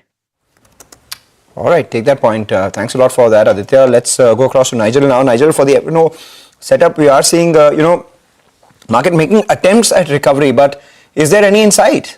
Well, that's right. Mangalam, the structure is really weak. But I tell you what, this 100 EMA is proving to be a very, very important market. It comes at around 24,453. So I think on a closing basis, actually, you want to defend that mark, the 24,450, because otherwise the 200 DMA comes into reckoning. And that's at around the 24,000 odd mark. So this is a very, very crucial band between the 100 as well as the 200 DMA.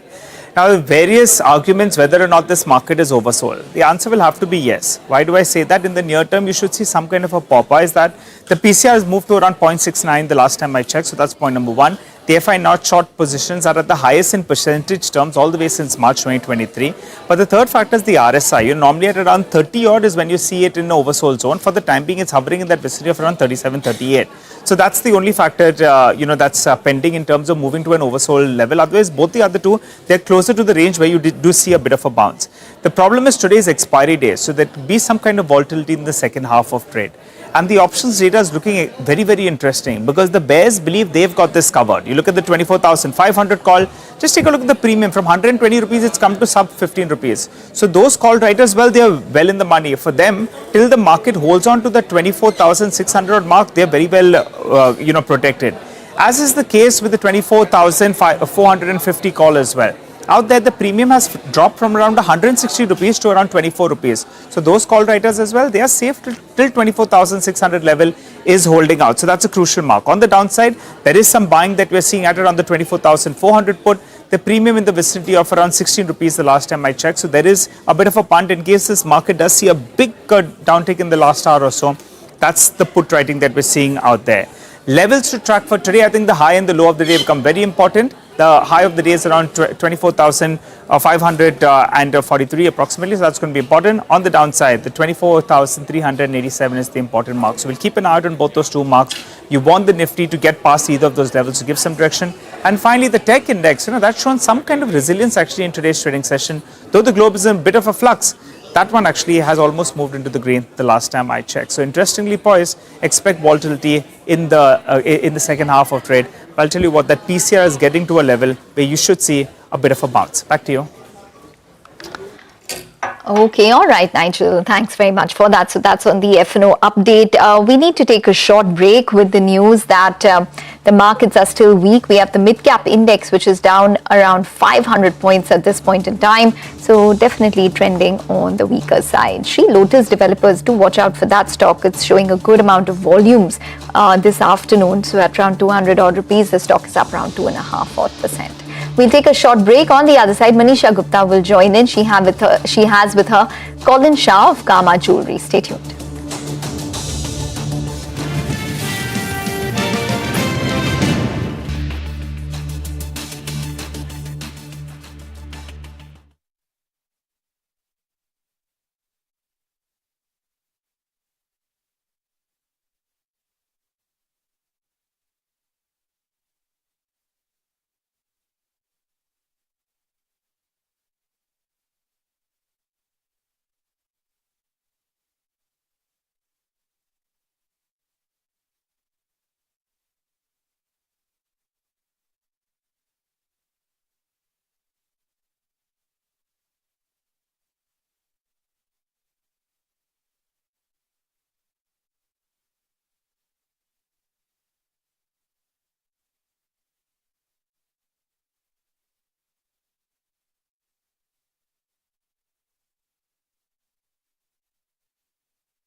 Welcome back, and joining us on the show now is Kama Jewelry's Colin Shah. Colin, hi, thank you so much for joining in.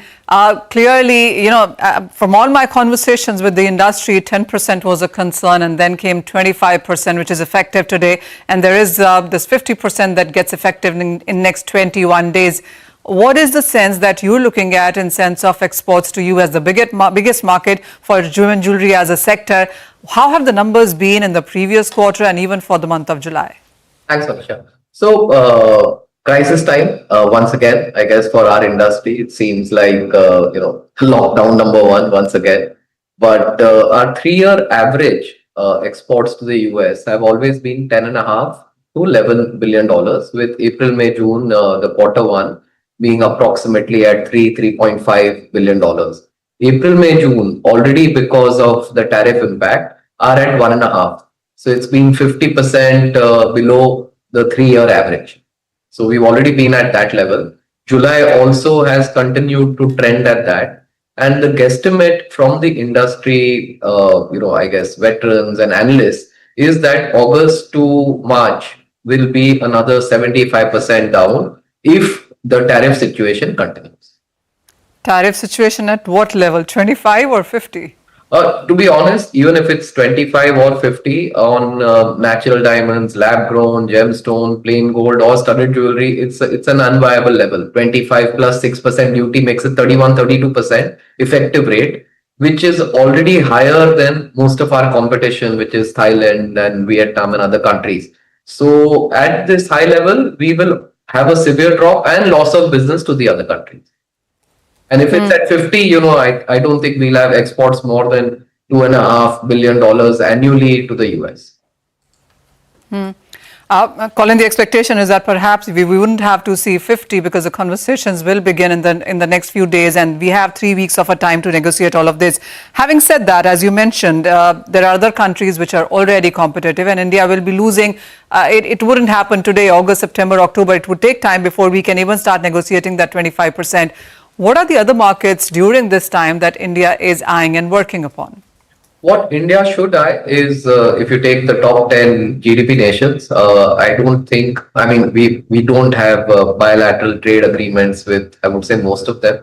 So it would really help if new markets are opened up like Brazil and Russia. I would name those two countries as, not Russia, China, I meant, sorry.